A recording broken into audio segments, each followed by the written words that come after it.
Hey, how you doing, everybody? Welcome to the I think it's 97th episode of the Sons of Kojima podcast. I'm here today with a few mentally ill motherfuckers, if I do say so myself. Starting off, Mr. Moogle. What's up? We've got the Mr. Evil AJ. What?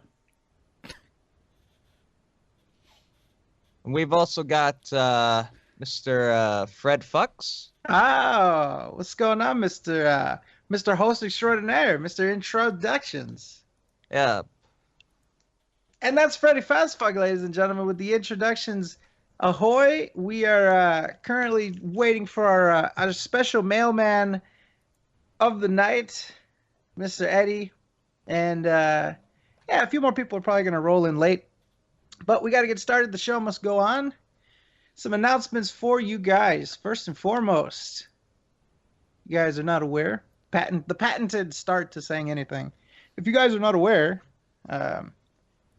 we've got the shirt selection that is officially going to be next week. Episode 98 is officially our shirt selection. Now, I gotta tell you guys, there are really some awesome designs. Some that we've shown, some that we haven't shown yet, some really cool references, shit like that. So we're very excited. And it looks like this was the right decision to give people a little more time. Some people that were busy ended up coming through in a big way. So yeah, we are going to be officially selecting t-shirts next week. Episode 98. If you still want to get in your submission, you can do it a number of different ways. You can go to the Reddit thread, reddit.com, r/Sons of Kojima. You can give it to us on Twitter, hashtag SoKshirts. You can DM me, you can DM Moogle, you can DM any of us. You can put it in the Google Doc, I guess. You can put it wherever. Anywhere you want to submit it to us. Let us know. You've got one more week. And if you're not aware what the t-shirts will be, we're going to make a campaign on Teespring. Teespring offers the ability to partner your campaign with a charity. And as long as it's a 501c3, they will send all of the profits after Teespring takes their cut for producing and shipping and whatever else. All of the profit that would normally go to the person that starts the campaign will go directly to the charitable organization that you choose. We will go through the verification process, so there will be a seal on the campaign itself that will verify the fact that that's what's going on. So yeah, so sort of just a cool way to get shirts out, and since there's money involved, that'll go straight to charity. Won't have anything to do with us, and we won't have any mishaps like one of our buddies that we'll talk about a little bit later. But our taxes won't be paid by the charity shirts.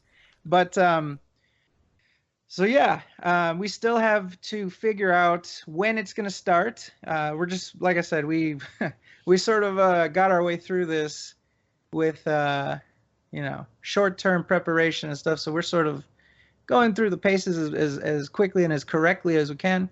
But we're going to figure out when the campaign launches. We're going to try to wait until we get verified to even start it, because I don't want there to be some situation where people bought a shirt and it wasn't already verified and set up or whatever the fuck else. So we're going to make sure that we can get verified as a charitable campaign first. Then we'll share it with you guys. If you guys find it, please don't buy shirts until it gets verified. And yeah, we still have to figure out pricing, because, we have to strike a balance between, there's a couple ways we could go. We can make them as cheap as humanly possible, so that just people can get them. We can sort of go somewhere in the middle, so we can strike a balance between raising money and making them affordable, or we could just fucking go baller and make some, I don't know. So we got to figure that out, and we'll probably take your input as to how we figure that out. Because I mean, we're gonna buy them. You're gonna buy them. Everybody's gonna buy them, hopefully. So you can get your charity on. You can get your shirts on. And yeah, I'm gonna be buying some. Especially, that Seuss Ramen shirt that we showed last week. Oh, yup. Good Great God. shirt. Oh, Man. best. Big shout out to Furbit. I think that's how you pronounce it. Furbit makes the best. The best person ever. Great So, shirt. I just got an update on that too. We'll show that next week. You guys are gonna love that. I already predict that is gonna be like the top tier shirt. We need to price it at like $100. Nah, just Good one. price it at $12.50. 12. We'll sell all the shirts for $12.50. There you go. That's pretty good. Oh, you mean $12.50? Yeah. Yeah. Yeah. So we can tell them we need $12.50. But anyway, so we'll figure that out. We'll figure out pricing, so that we can strike a good balance. What other updates? I think that does it. People know about the SoundCloud, the iTunes, the Reddit. You can find all those things. Sons of Kojima.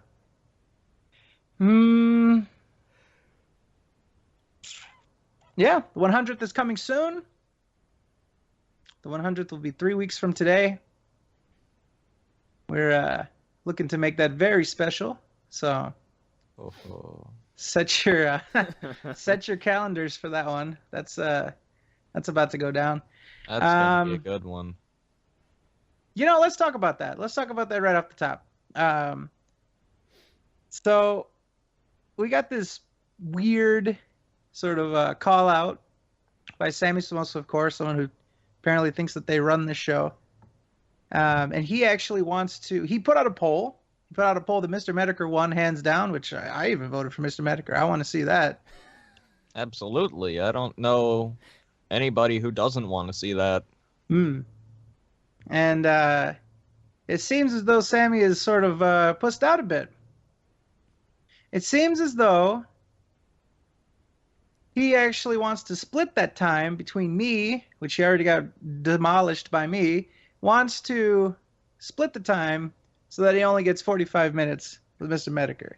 Now, that's plenty of time to get demolished. But, yeah, I am sort of, I don't know, it's weird. And he put out this video where, I got to be honest, he looks different. I don't know why. He looks completely different. It just, yeah. Oh Yeah, boy. I just saw that too. Oh shit. I There knew we it. go. I knew it. He admits it. I knew it. Okay. So fuck the Sammy shit. All right, whatever. Fuck him. All right. Switch gears. Mr. Muggle, on screen, if you would please. Link The it to cap me. that Eddie just posted.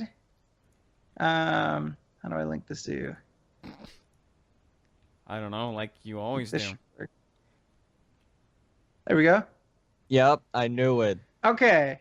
Scarface, ladies and gentlemen. As you know, Scarface is almost done. All right, I am going through session 7 of 8. I'm almost there. I expect to have the thing done. I mean, I want to go through, quality check it. I want to go over a couple times, make sure that it's good. So I'm aiming for like a Saturday release, maybe endure it on Sunday, but I want to take my time. Look at this shit. All right. I sort of joked around and I said that maybe Phil didn't want to go back to Scarface because he doesn't want to give me footage. Now somebody, oh, how egotistical, Fred. Of course, he would not do that for that. He's always played games all the way through and blah, blah, blah.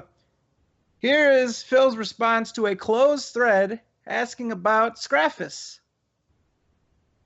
It's already been explained a million times that I'm not getting back to Scarface until I have free time from newer releases and I feel like continuing it. There hasn't been a single second of free time since I stopped playing Scarface. Quite frankly, with the number of idiots, not fans, but the detractors wanting more footage for their bullshit. Hashtag, this is how you don't play Scarface.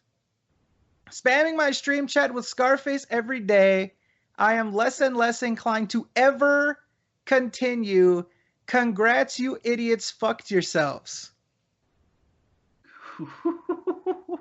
Wow, dude. So he is officially quitting Scarface forever because he doesn't want to give more footage to the Scarface Is How You Don't Play. Phil, you just gave more footage to the Scarface This Is How You Don't Play. That's the epic conclusion to the Scarface This Is How You Don't Play. You idiot. You know what you could have done? You could have made it so that it was always a fucking mystery. Oh, when will he finish it? And maybe I would have postponed it until he actually finished it. But now that I know that it's completely done, I'm going through with it anyway, and you just gave me the epic conclusion. You quit because I am making a This Is How You Don't Play of your playthrough. And let me tell you something else. I am actually struggling to keep This Is How You Don't Play under 3 hours as it is. I have plenty of footage. I have plenty of footage of you insulting the game developers, calling them retarded, saying that if you made the game yourself, that you would have done a better job.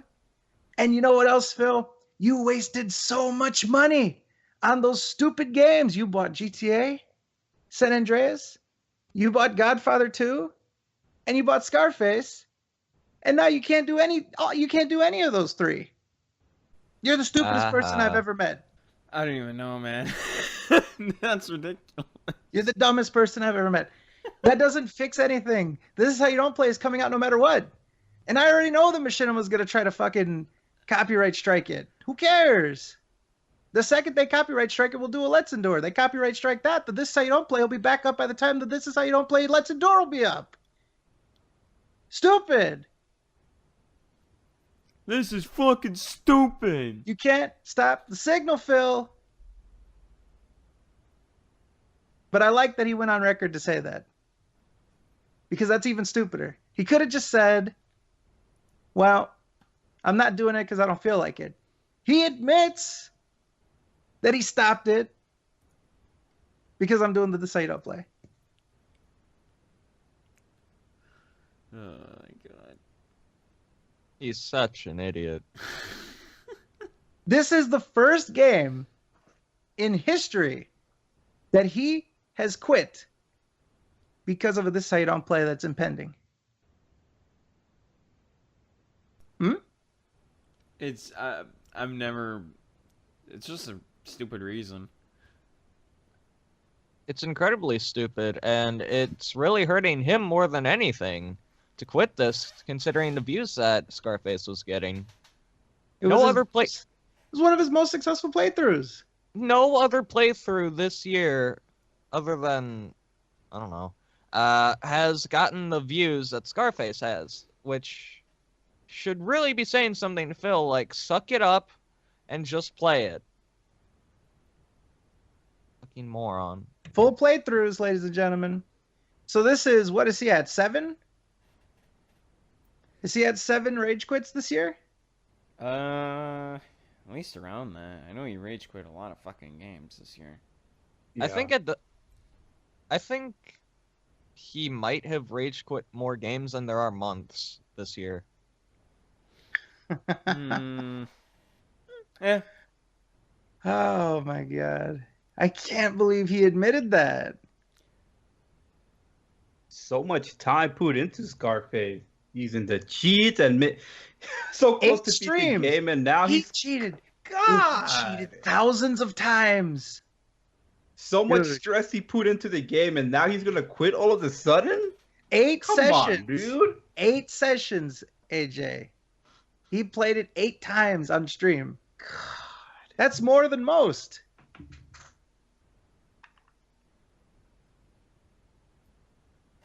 And now, its fate is sealed.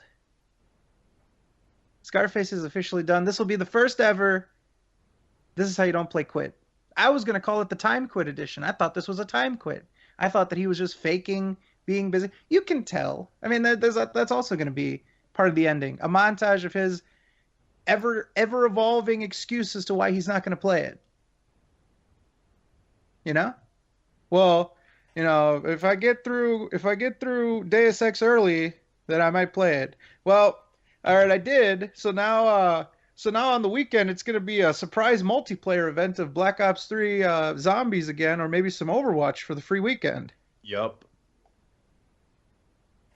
Then he stretched out Nuka World Yep. as much as he could. So, delicious. Absolutely delicious. I'm archiving the page as we speak. I am blown away that he went this route. And like I said, it does me no different. I mean, okay, yeah, the last mission he was gonna rage a lot and he was gonna fail a lot. But so what? I already have 5 hours worth of him doing that I have to trim down. So there it is. Scarface officially quit because of me. This is the first playthrough he's ever quit. And here's the thing: how does he know that? How does he know that? I mean, I haven't put out any YouTube videos. See on my Twitter? He's looking at my Twitter. Like, how does he know this? That could be plausible. He probably does lurk around your Twitter to see what you're up to. I should block him on Twitter. I should block him like he blocked me, so it makes it harder for him to look at my Twitter. So anyways, so prepare yourselves, ladies and gentlemen. This is how you don't play Scarface. The Fred Quit edition is coming out very soon. Expected to get DMCA abused by Machinima, at which point I'll have a backup for you guys. And I'm hoping that the second that it gets taken down, we'll go ahead and do the Endure. So it's possible I can get it up on Saturday. They'll strike it down by Sunday. Sunday we'll do the Let's Endure so that you guys can see that there. Also, I mean, shit, if they strike it down, we'll just do like live streams of it and shit. We'll mirror it. It doesn't matter to me. I mean, let's be honest here. Machinima's gonna fucking strike it down. That's clear. And it's just another instance of them showing that they don't have any intent on suing anybody, that they're literally just taking videos down to bully the content creator, to try to interrupt the momentum of the video, the spread of the video, that there's no actual legal basis, that they're just playing the system to get a favorable outcome, which I believe is illegal. I believe that it's unethical, and I believe it's an abuse of the DMCA system, which Machinima prides themselves in actually doing now. Well, I remember they did a tweet saying that they're just playing by the rules. They're making up the rules as they go. And so I fully expect to have the playthrough stricken down. So I'm not even going to be surprised or mad or anything. That's just how they play. But just another instance of them showing their true colors. And like I said, if all works according to plan, I'll have it up by Friday or Saturday. It'll get taken down Friday or Saturday or Sunday. We'll do the Let's Endure on Sunday. We'll have it uploaded to YouTube on Monday. The Let's Endure will get strucken down on Tuesday. And then the Scarface This Is How You Don't Play will be back up by Wednesday. And then the Endure will be back up like Thursday or Friday. So that is the timetable of us dealing with Machinima trying to damage control for Phil. And we'll be sure to keep you up to date as to what happens, and we'll make mirrors, and yeah, we'll do what we need to do to spread the signal. So, your guys' thoughts on this? Scarface officially dead. Rest in peace. Gone too soon. He fucked up majorly. He's saying that the viewers fucked up. He fucked up by saying that he's never going to play it again, because now we know for definite that he's not going to go back to it. Incredibly dumb move. And if I can just vouch for This Is How You Don't Play of Scarface, I've seen little clips every now and then. It's definitely going to be worth your while. Absolutely fantastic. You know that screen that comes up that says you fucked up when you die? That's basically summing up the whole situation. Exactly. Mm-hmm. Yeah. And Rage. Don't forget Rage. Oh, yeah. That too. What do you think, Mr. Table? What a wuss. Oh. That's all I have to say. Late entrant to the fracas, Mr. Table. Still waiting on Mr. Eddie. I've seen him frolicking in the chat. I don't know if he knows that it's his time, but anyways, we're just all in mourning. You know, this news has come to us much too abruptly. Like, we're here on the air, and boom, there it is. I'm waiting for you to call me in, fucker. He's been waiting for us the whole time. Fine. If I He was have added to, into the group before we went live. I thought that Wow. was like the universal signal for like. You're so negative about adding people into the call, you fuck. I guess if I have to. You're hosting it. Evil Table came in without being prompted. Yeah. Yeah, because Oh, well. I was doing stuff. My apologies. You were doing various things. That's cool. He scratched his leg. Yeah, you know. Yeah, sure, scratching my leg. Uh-huh. Oh, look at this. So, ladies and gentlemen, we have got the mailman himself. The reason why this is called the special delivery, we've got Eddie B43, the man himself. Eddie, how you doing, buddy? I'm doing great, thanks, Fred. How's everyone doing today? We are doing fantastic. We got this news from you, of course, right? Who else better? What is going on here, Eddie? Why does this have to be the way it is with Scarface? Why is this a thing? I think, honestly, he's salty that it's getting better viewership than the other stuff. I mean, it did better than Recorded today, just about. That's ridiculous. Did better than a new game. Amazing.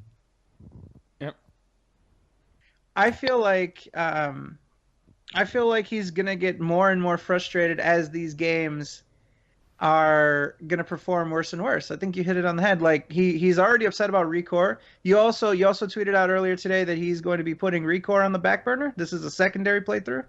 Yep, that's definitely right.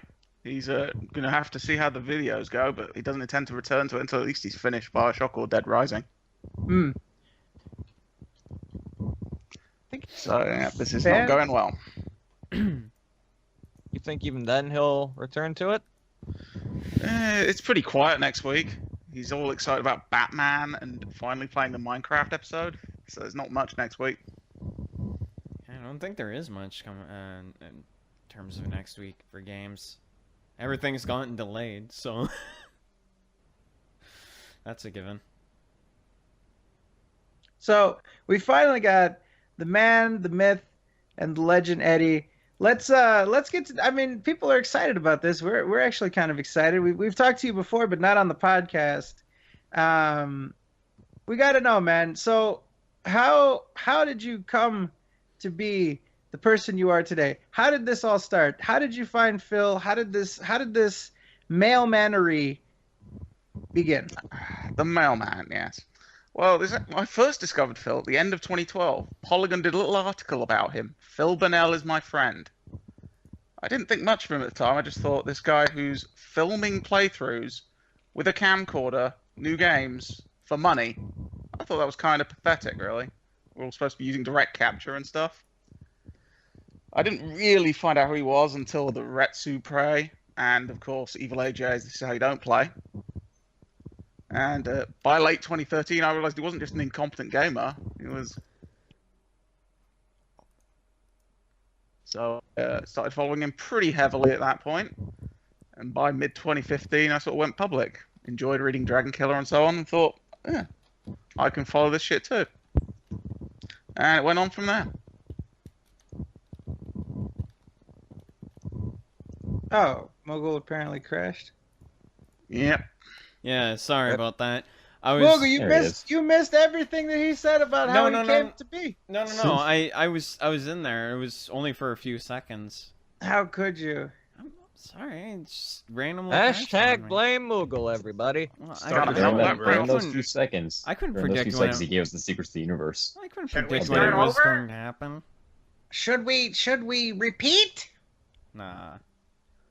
I got let's take a most second of to figure it. this out. Eddie, you've got like this weird noise. It almost sounds like a fan. It's almost like a electronic thing, like a It might be phone this near you? newish headset, but no, I shouldn't have a phone. No, Hmm. shouldn't be a phone causing any problems. maybe motion. Like it's just like. Might be the wire. Yeah, it's just a little what bit of we- static.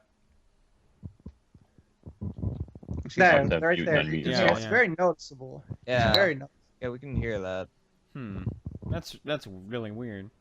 I wonder if there's some way we can fix that, because it is right Oh, there. Jesus. Whatever you just did Yeah, there. that was very loud. Let's see. Hopefully that's better. All right. It's quieter. Nah. That's the problem. I haven't actually used Skype with this headset yet. Hmm. So that might be a bit finicky. Whoa. Yeah. Sounds like a radar. Yeah, that's really unfortunate. Fuck, because I want to continue with it, but it's really. That's I don't all know. right, some other time anyway. Maybe if there's, I mean, I know your problem. fuck, I don't know if there's something we can do about it. I don't know what it is. It's like a, yeah, it's like a weird mechanical, like electrical interference or something. It's weird. Do you have another microphone by any chance? Yeah, perhaps, but I'd have to drop the call and so on. Okay, we can keep going. Like we can keep going with the podcast, and you can try to like do whatever you need to do, because I do want to keep you on the show. Okay, back in a sec. All right, cool. Thank you, man. All right. Yeah, sorry guys. I just, it's kind of sucks. It's really I can hear it on the headphones big time. So people that are on headphones are going to hear that. So we'll try to reconnect them. We'll try to keep them. But anyways, all right. So let's move on to something else. We covered Scarface in depth. Let's see. Somebody said we went to Phil's Dead Rising stream and spammed hashtag Where's Scarface towards the chat. Oh, is that what made him quit Scarface, or did they do that after the fact? He started to ban people yesterday, I believe. I think that was today. That was today too. Because they were doing the hashtag? Because people were asking where's Scarface, yeah. Oh. And he pretty much put his foot down, saying, if people are going to continue to ask for Scarface, and they're going to get banned and shit from the chat. It's possible those people inadvertently gave him an excuse, gave him an out. Maybe that wasn't a good thing. Maybe that actually is the thing that made him snap and quit the game for good. Damn. Maybe, yeah. Yeah, I don't know. I'm being presented it like it's a positive thing. I don't know. It sounds like, it sounds like people annoyed the fuck out of him, and then he quit it because of that, and despite them. I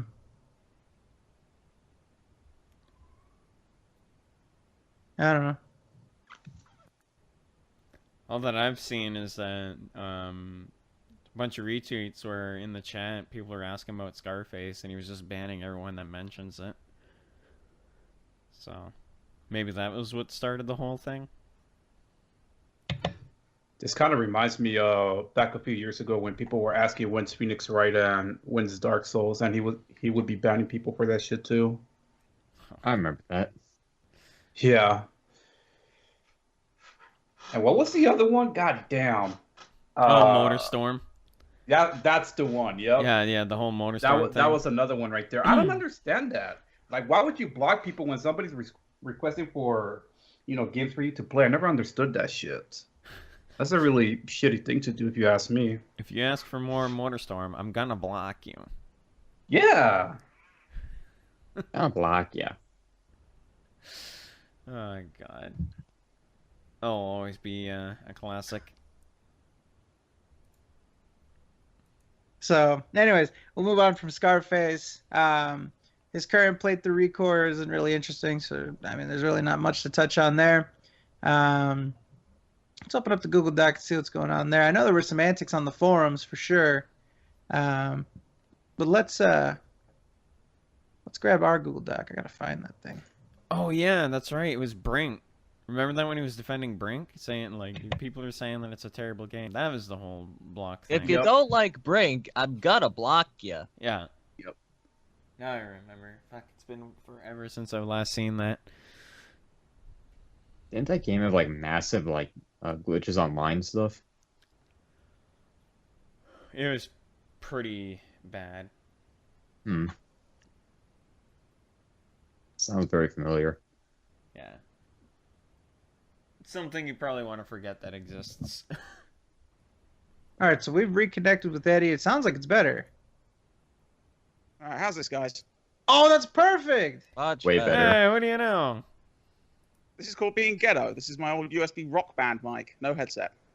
Oh, It actually it works actually better. it actually sounds a little bit better too. Dude, that's way better. Significantly. All right, awesome, cool. All right, so I'm glad that we did that. I saw people in the chat. Fuck you, Fred. It was just fine. No, trust me. Okay, it was not fine. People will complain. They'll Yeah, always complain. but this is way better now. So there you go, up your ass. All right, ladies and gentlemen, we've got Eddie back. All right, so you were sort of telling us a little bit. I don't know how much of the story might have got cut off, but basically you were just saying you saw.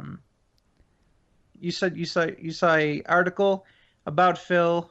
Phil is my friend. I know that famous article, and then it just sort of went from there. Yep, I eventually found out about This Is How You Don't Plays by mid-2013. By the end of 2013, I realized he wasn't just incompetent at gaming, he was kind of an asshole. So that's where I really started to pay attention.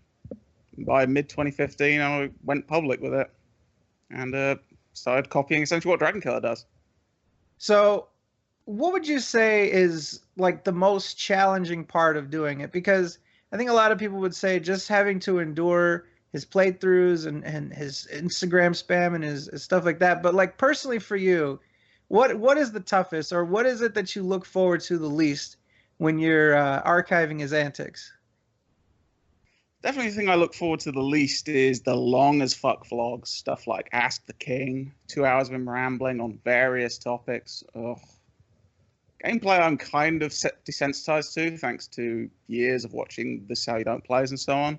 Mhm. But it's just those long vlogs. It rambles about anything and everything. And do you have any things that you do to try to like cope with it? Like, do you, I mean, I can't imagine how you do it. Do you like watch TV on the side? Do you have like something playing in the background, or are you actually like putting your attention into it so that you can get the best of it? Like how do you manage? How do you do this? I'm mostly just focused on it, unfortunately. I guess that's one of the reasons I can handle it. I'm actually one of the people desensitized to this. I know most people can't suffer through Phil's raw stuff, but it's okay by me.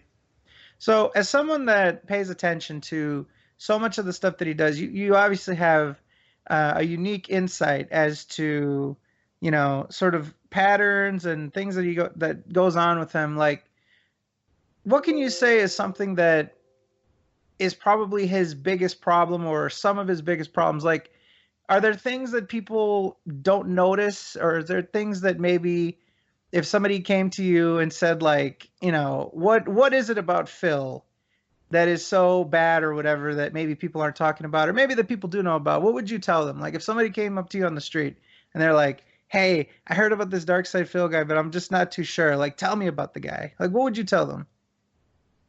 I'd say his biggest problem really is how stubborn he is. He's always going on about being the king of hate.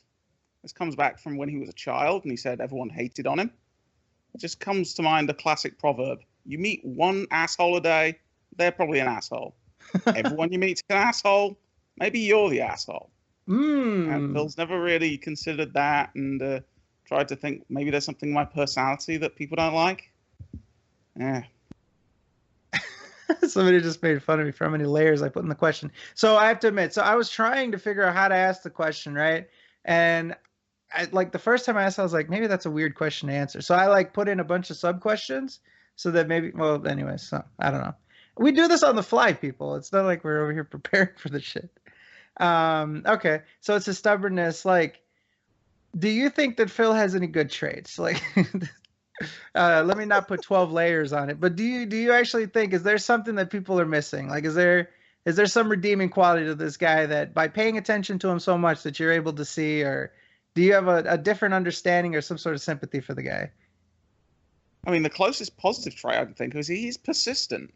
It's amazing, you know, things like, think back to, say, Dark Souls 3, where he'd fight the same boss for like 4 hours before finally succeeding.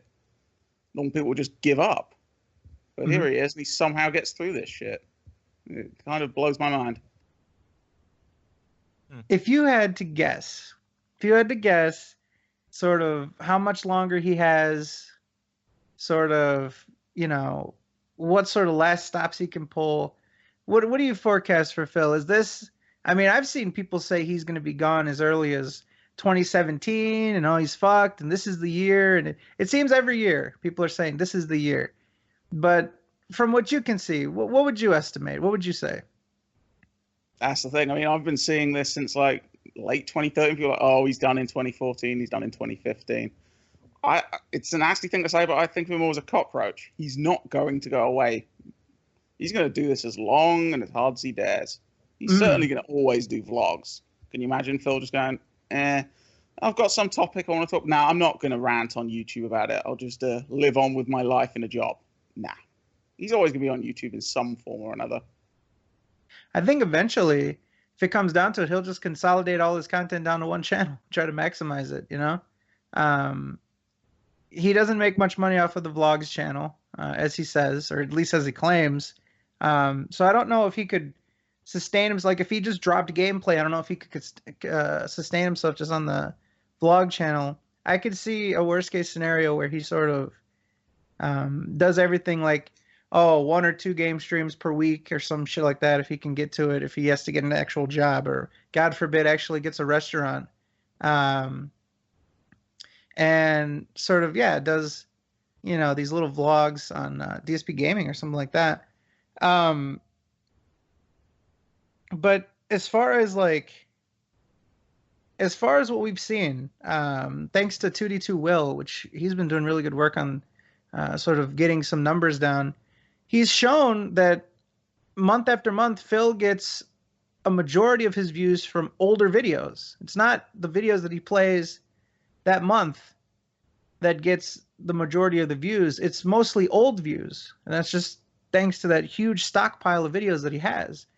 So I think it is possible for him to just sort of get a steady income, nothing huge, but just a steady income based off of having this huge stockpile of videos, and everything else is just sort of extra. I don't think he can live off of what he's doing. It's almost like putting money in the bank and living off the interest. He can't exactly do that. But, what he's making in old views, it's not exactly insignificant. It's 60, sometimes 70% of his monthly views come from that stockpile. And we're looking at, anywhere between 2.1 to maybe 3 million, well, under like 2.1 to maybe 2.67 million views per month. And 60 to 70% of that is old views. That's not insignificant, And dude, I'm just having a quick look at Social Blade now, and he's having a really bad last week. Of course. Normally, I'd say today, 60 to 70K was a pretty average daily. We're seeing 40s now. But yeah, I definitely agree with the 70 to 80% of his views are from old stuff. Yeah. And it's kind of ridiculous how little the new stuff gets him. Now, it's funny that you bring that up. We didn't look at his Social Blade lately. It's funny that you bring up that this week has been very bad for him because he, like you just told us in the chat earlier today during the show, he has officially put the kibosh on. Oh, that's kind of cool. Okay, I just got an update on the Google Doc. I'm gonna check that out. I'm gonna check that out in the interim. But anyways, he just put the kibosh on Scarface, and that was actually performing pretty well from him. From the numbers we've seen, Scarface was performing pretty well. Now this week, he's doing pretty shittily. Refuses to play Scarface and officially closed the coffin on that one. That's embarrassing. That sucks. His pride is coming before, being reasonable and running his business. And dude, what was really sad about Scarface was when he was about halfway through it, I felt I should play through this myself. I tried playing it back in the day and got a bit distracted.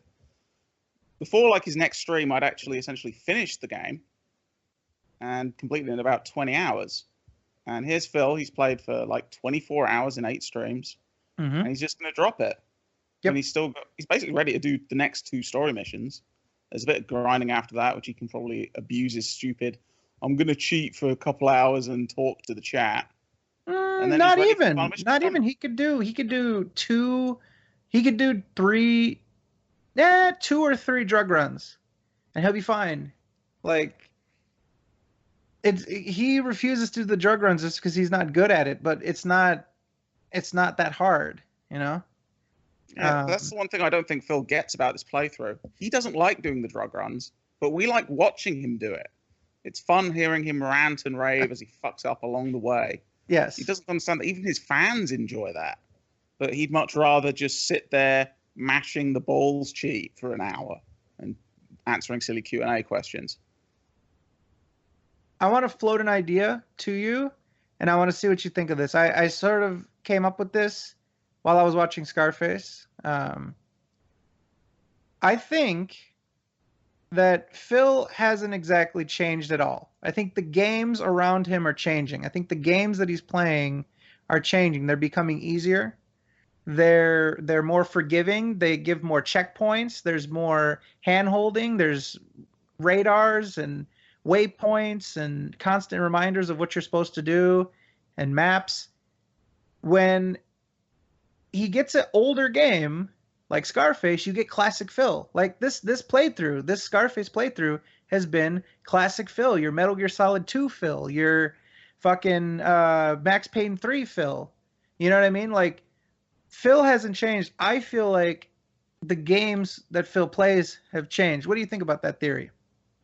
That certainly would fit this week. I mean, Dead Rising got a lot of interest. I mean, particularly last time when he was fighting Carlito's sniper battle. He was stuck on that for about 40 minutes, raging his brains out, almost tempted to rage quit. He was even sort of suggested in the chat, hey, there's a hidden SMG you can use. And he was indignant. He wasn't going to get that gun. That's not how you're supposed to play it. So that's the other major important thing. Since 2013, he's been chat handheld. Something confuses him for 10 minutes. Oh, it's okay. The chat's told him what to do. He can carry on now. Yep. We get to miss out on crouch jump. We get to miss out on various moments of idiocy that made classic Phil moments.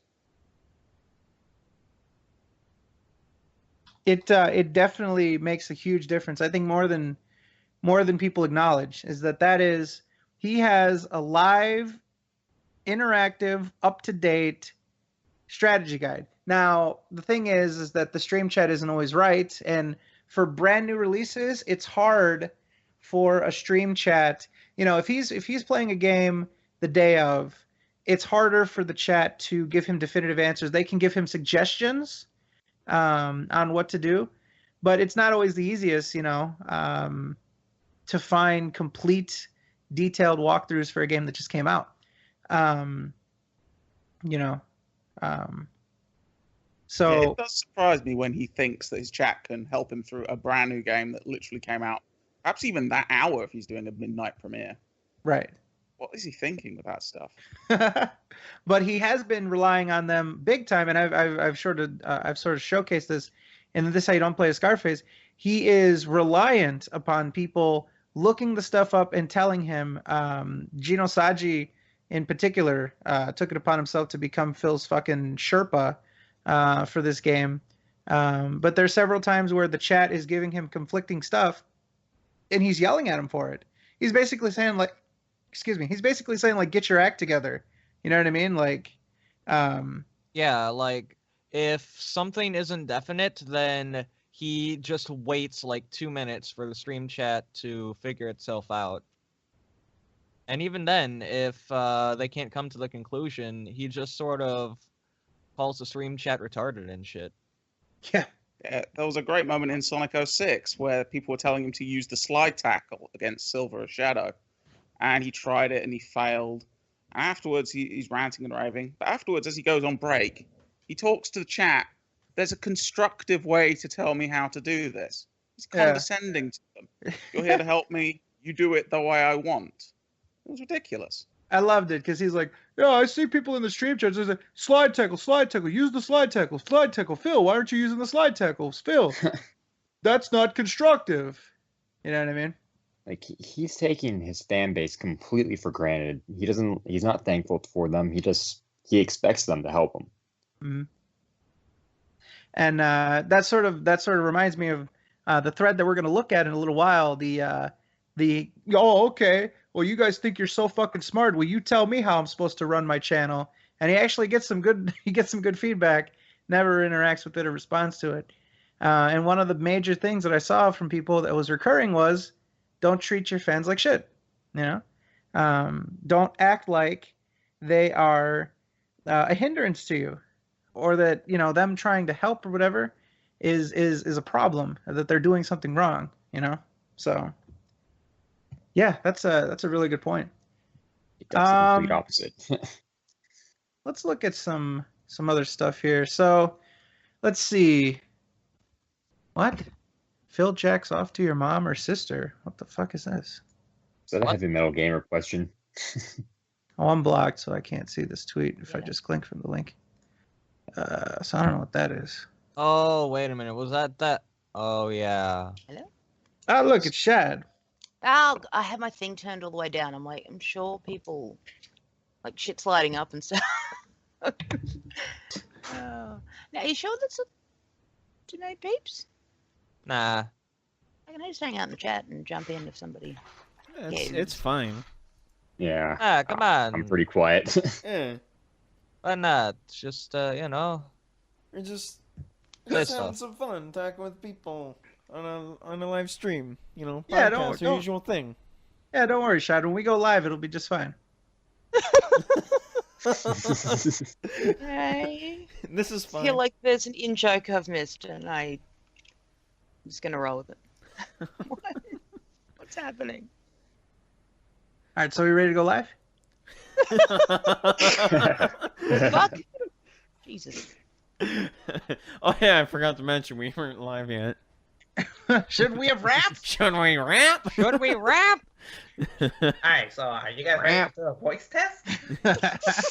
Should we start? Okay, But, 3, Let's wrap it up. 2, 1, We're doing the. Oh, you didn't tell me you were doing the sound test. Shit. I see like 6 messages. Get in here. Okay, all right. Get in. I said hop in. I said get in. I call it spruce caboose.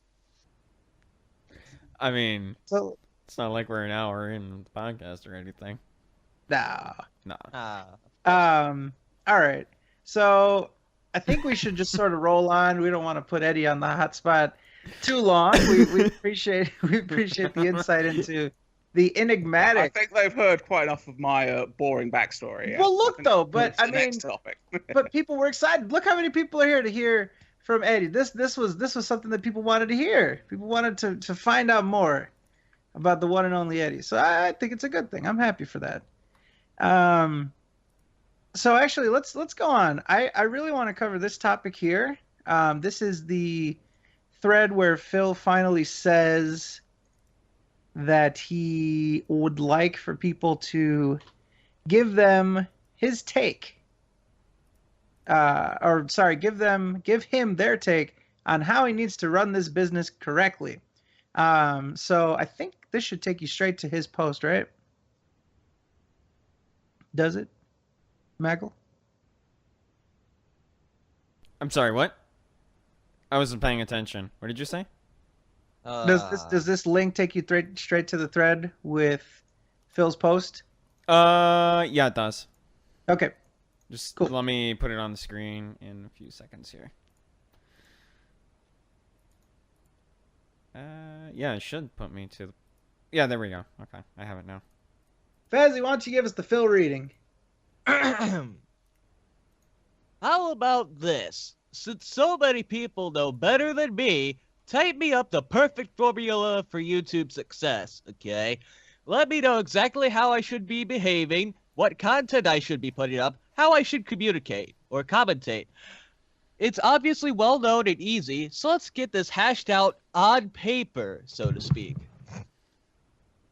Because I see tons of the same kinds of posts, mostly from the same 20 people who repeatedly come back, but add-on 001, I believe, just posted for the first time legitimately, but most of them are just telling me what I do wrong, rather than what I should be doing.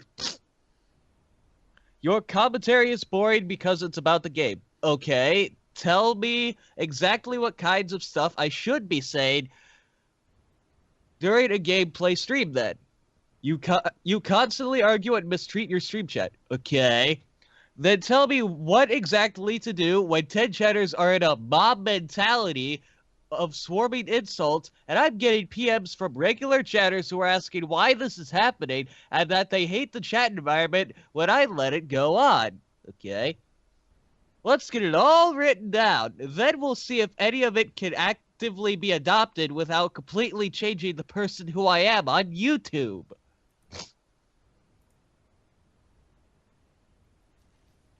Yeah, when he sees all of the suggestions, he's gonna forget about it in about 3 days. All he's going to look for is this person bigger than I am? Daspo, oh, you'll know. Wait a minute. Oh, shit, he's got how many subs? Oh, fuck, I better listen. He might know what he's talking about. Oh, Lord. So, obviously, you can tell that this is sarcastic, right?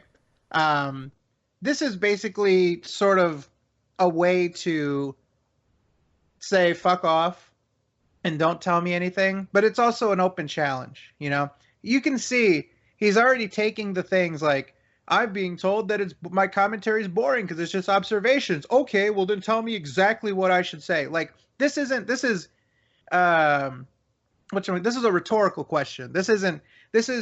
He's basically saying that you need to like write him out a script of what he should be saying. He's saying, "Oh, you constantly argue and mistreat your stream chat," and then he gives one specific example of like, yeah, but if 10 people are fucking trying to swarm my ass with insults, what am I supposed to do? Give me a roadmap, you know, like this is all sarcastic and shit like that, but people actually take him, you know, they take him for it. And you can see here, obviously there's some really long posts.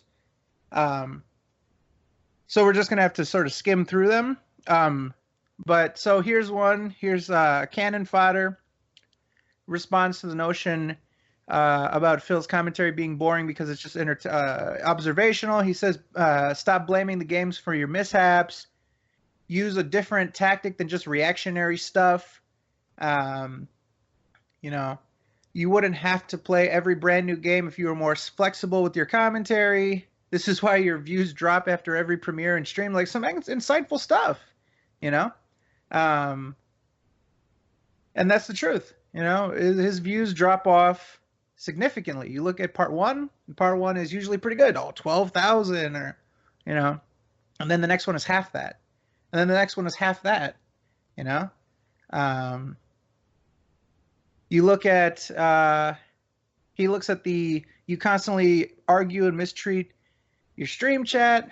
He says to let the moderators handle it, which he you know, I've noticed he really doesn't have much faith in his, excuse me. He doesn't have much faith in his moderation staff. He usually steps in to personally handle shit. I saw today in the stream chat, he's like, oh, hey, you know, if somebody says something about Scarface, instantly ban. And Popsicolo's like, oh, okay, and takes direction. Like, because I don't think that these people have the same dictatorial nature as Phil. Whereas people are just getting banned left and right. These people are actually trying, they're in the trenches, so to speak. They're there in the chat, in the flowing conversation. They're trying to give people a chance. And the will of Phil is to literally get rid of anybody who could possibly be a problem.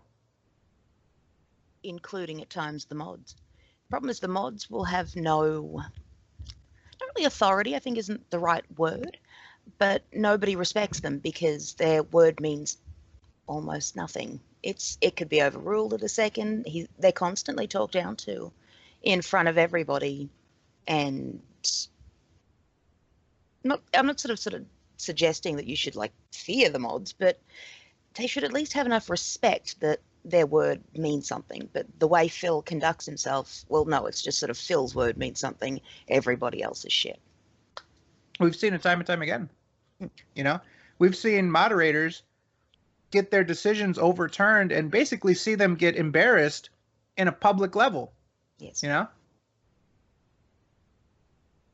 We've seen people like God Revan get overturned. We've seen Silent Warrior get overturned. And this is a direct like attack on their authority, you know, in front of everybody. Saying that the only person you have to obey on his forums is Phil himself. I mean, you can talk shit about anybody else. Just make sure that you don't actually talk shit about Phil, because that's what's going to get you banned. I mean, you can call out other mods and stuff. That doesn't matter, you know, calling them pieces of shit and stuff. Doesn't matter, but when you personally call out Phil, then you've gone too far. If you want to talk about Phil, you have to worship him. Can't do anything else. Exactly. Garbage. Mhm.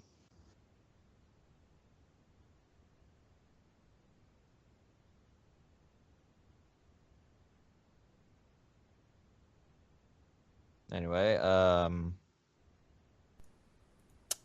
God forbid people can't have a critical opinion about Phil, huh? Did he ever? Exactly. Does anybody remember, even way back at the beginning, did he ever have like an ability to take any sort of criticism about himself? Oh, back in the old days, he just blocked people. Oh, he would block people. Fair enough. Anyone who brings up Brink, they're gonna get Motorstorm instead of Brink. They're gonna get blocked. You gotta Yeah. block Cool. you. gotta People- block you. People that watch his videos back then, people would say, "Hey Phil, please don't block me. But if you do this, this, and that, you know, hey Phil, I hope you don't block me." They always said that shit back then. Please don't block me. Please don't block me. It's like, dude, come on. Even they're self-aware that he does that shit. Yeah, that used to be a common shit back then. Jesus. Yep. You can't block the entire world, Phil, at some point. Yeah, you can. All right, I finally blocked all the detractors. Why is nobody talking to me? Why is no one sub to my channel anymore? Yeah. He's gonna block everyone to the point that he has no followers. Except for those Banned fake from his ones. life. Except for the fake ones he has, but Ooh. yeah, Fake followers, you say? yeah. Ooh. All right, so we move on with the thread. Kless says the same thing. Stop the reactionary commentary. It's boring to hear every single gameplay of yours is just you reacting to what's in front of your face. You know, that is. God, I hate that. I hate that more than anything. Whenever I watch his shit. Look, The successful streamers, they strike a balance. They strike a balance between what's actually going on and like having a conversation with the audience, or God forbid, having a conversation with other people in the room. You know? I mean, well, I can't really blame him, because who's he going to talk to, Leanna? Like, that was, for Godfather, that was atrocious. That was not good. Hmm. And by the way, shout out to This Is How You Don't Play Godfather. I forgot who's doing it, but I will be very happy to see that shit. That was I'm looking ridiculous. forward to that. I cannot wait. Oh, yeah. I love Godfather. I might actually play that next week or something. But anyways, so again, Class echoes the same thing. You know, this whole fucking react to everything you see on screen is stupid, and it is, because it's almost insulting. You know, people can see shit. Oh look, he looks like an asshole. Oh, what the fuck is this? Oh, look at that. He's doing frontal flips. Oh, full frontal flip. You know, it's annoying, and it's easy, right? Anybody can do that. It's like a verbal closed caption. It's just what is happening on the screen. Yeah, It is the action that is happening. like there's a You know what? difference. We can Sorry, see go ahead. it. I was saying, we can already see the thing happening on the screen. Yeah, I mean, there's a difference between reacting to a video because you're like, that's the goal, right? Like if you were to do, reaction videos are popular. People do those, but if you're playing a video game, you're not just there to react to the video game. You're there to interact with the video game, not to react with the video game. So, anyways, let's see. Interact with the stream when there's nothing to talk about in a stream. Yeah, that's pretty clever too, huh? Like to actually interact with people in the chat instead of just like, oh yeah, this people in the chat are telling me that I need to do this. Like, okay, like give people shout outs and shit, you know, talk about, oh, this person said something funny, or, you know, give people recognition. Right, that's not what a chat's there for. A chat Nah. that is there for you to use Right. and misuse and have them hold your hand and push you through, and then you can just shit all over them at the end of it. But Hey, let's not forget, I haven't looked at the chat in 100 years, guys. A million years. Yeah, he's maybe he's knocked it down to 100 lately, but all right. Let's see what else. Like I said, really long post here. Yeah, just people saying the same thing. Like, your commentary is too reactionary. You treat the chat like shit. Like, what is Phil gonna react to that with? Like, oh, you say I treat the chat like shit, I don't, so I win, you know? It's not ever like explanations of why he did certain things. It's always just, well, this one extreme example is the reason why I do it in every situation, so I win. So fuck you. You don't do this. And at the end of the day, it boils down to that for Phil. I do it and you don't, and therefore I know and you don't. That's it. So he shouldn't even ask for fucking feedback.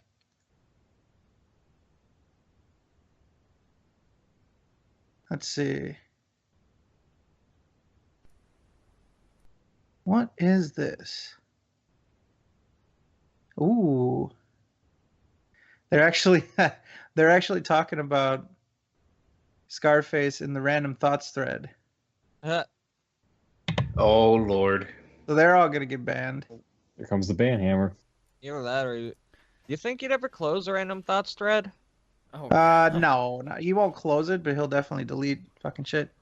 Okay, so somebody says, yes, Phil, this is totally the proper way to address your fans and viewers, and of course he locked the thread. In any case, we all know the same thing that happened to Disgaea 5 is going to happen to Scarface. Months will go by before he has free time to play it, and he'll just cancel it because it'll have been too long. It's not like King of Fighters 14 could have been postponed so he could finish Scarface or anything. Then MDC fan says, dude, he had the right to close that thread. Phil explained it multiple times and people refused to listen. Jesus. Stupid. Now here's a good one. Oh wow, this actually they mentioned me directly. So he says, wow, seriously, Phil? People want Scarface and this is how you repay them? That's a really shitty thing to do. Not to mention that gives Fred Fucks the perfect epic ending to his inevitable this is how you don't play. Why would you do that? Also, to Brightside Viking, you said Phil doesn't care about the This Is How You Don't Play that Fred is making. After seeing this, how dumb do you feel that Fred has This Is How You Don't Play quit Scarface? I hate to say I told you so, but I told you so. Wow. Damn. I knew Phil was aware of this. I just had a feeling that he knew about Fred's This Is How You Don't Play. Now you no longer have the right to claim that Phil does not care about people making This Is How You Don't Plays of games he is or was playing. Ooh. Damn. how you feel with that? The rust.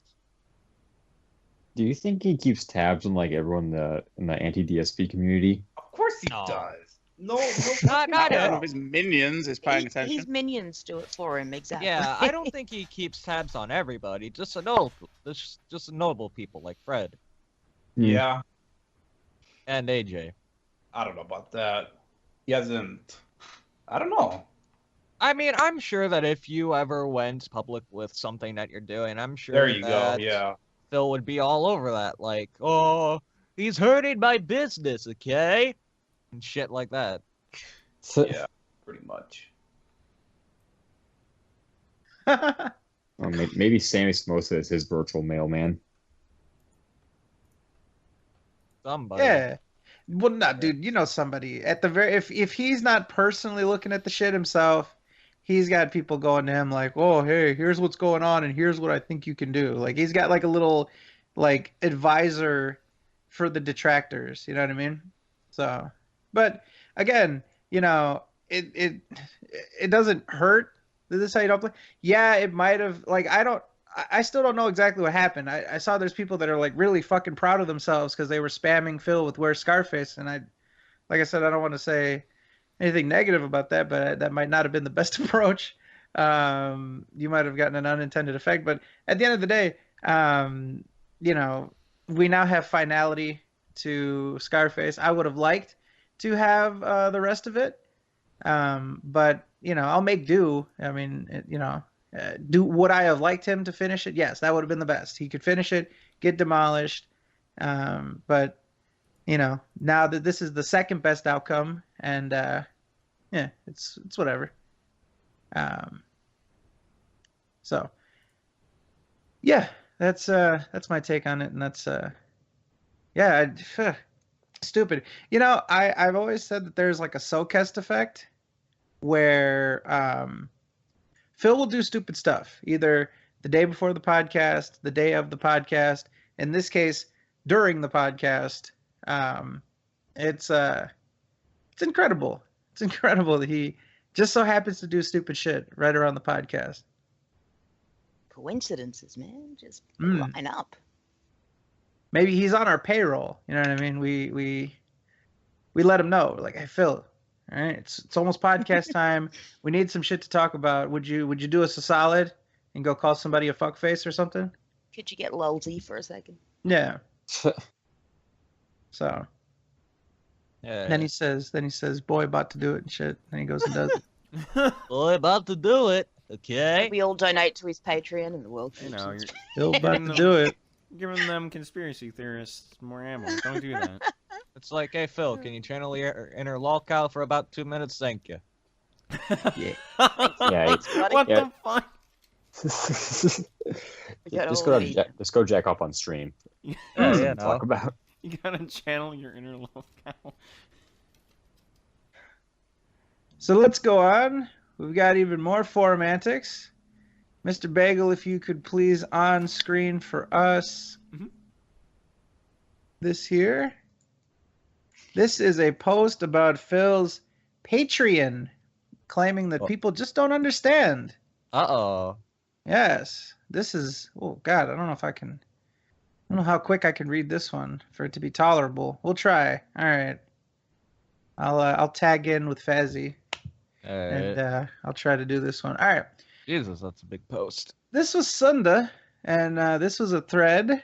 Something about Phil's Patreon I don't get. It was started by Squid Girl. And here is the gist of it. Squid Girl is talking about... so you become a Patreon for donating $1. Yet to get into the patrons only section here, which implies anyone who's a Patreon should get in, you need to donate $5. So paying $1 doesn't make you a patron, it just makes you a donor, it seems, or am I missing something? Well, that makes you an auspicious patron, you know what I mean? But, okay. So Phil's response, he seems very upset about somebody that would dare question his $1 level. It says, it doesn't seem like you understand anything. Nothing at all. This person understands nothing. It just seems you disagree with the perk levels. $1 entry makes it incredibly easy to be a patron and contribute, and to get your name in a video, which a lot of people enjoy. Everybody skips it. Like, I don't know what the fuck he's talking about. Who reads? Yeah, who reads the crawl? Like, oh look, there's Johnny. Awesome, yeah, Johnny532. Yeah. And don't forget the patron named A. Ever since he dropped it down to single names, he's had stupid shit like that in the bloody crawl. It's terrible. That bootleg Scarface fucking crawl, the worst. Literally the worst. Anyways, it's purposely cheap and easy. Well, all right. I won't take the low road on that one. And therefore it appeals to the widest amount of people. Currently 70 patrons. Okay. Well, whatever. $5 level gets you that $1 perk, plus gets you premium forum access, a custom title, and the ability to vote in the polls for patron events. These people aren't any more or less patrons than the $1 level, but because they did contribute more, they get more. What? Then they are more. They are more patron. They have Exactly. more patron perk.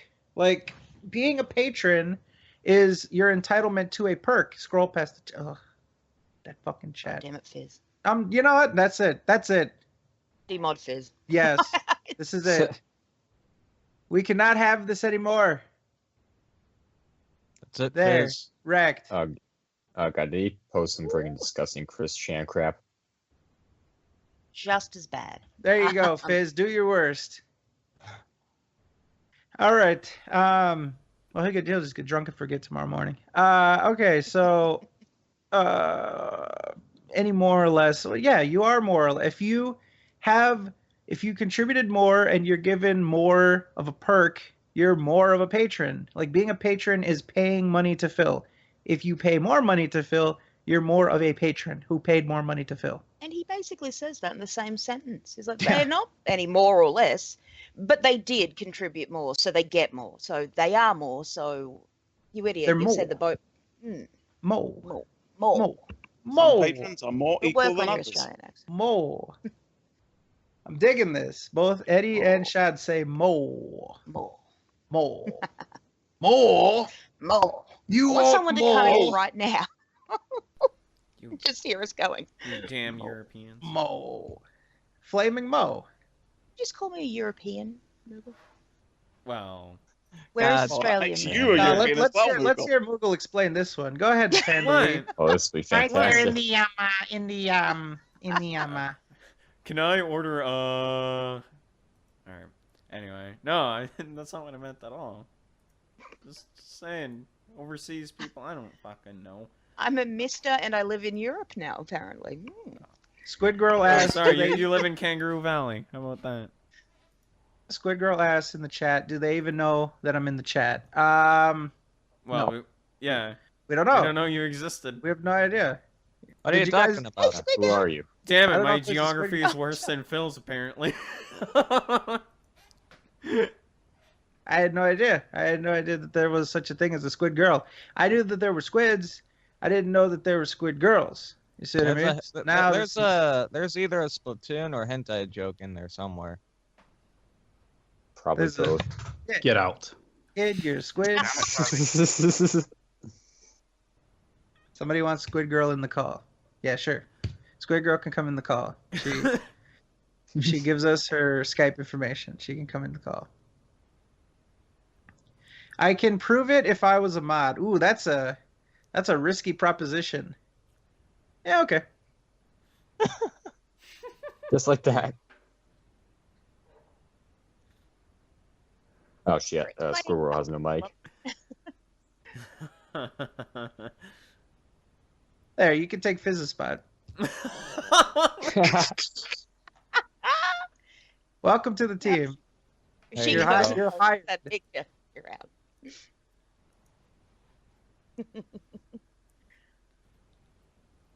So, anyways, let's see here. It's easy to give $1 and to try to throw a poll. I'd imagine a mean-spirited person or a greedy one who really wants to see one game over another. You mean like Arid Lord? Sorry. Easily creating 20 fake accounts, each $1 pledges. If it meant they could get 20 votes in a game poll, compare that with $100. Not going to happen. The cap is there to protect from abuse of the voting system for whatever reason. What?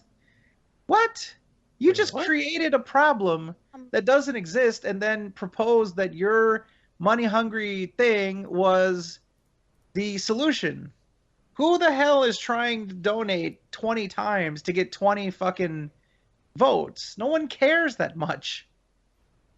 Literally, this whole thing, the only time that someone was very invested into what your patron's only choice was going to be was a person who wants their fucking game back so that you'll just play it and give it back to them. Like, no one cares. No one cares that much. If they really did, I think they'd be willing to shell out the extra couple of bucks as well. Like, Dude, whenever he They does a care that poll, much. not even every $5 patron even votes in the poll.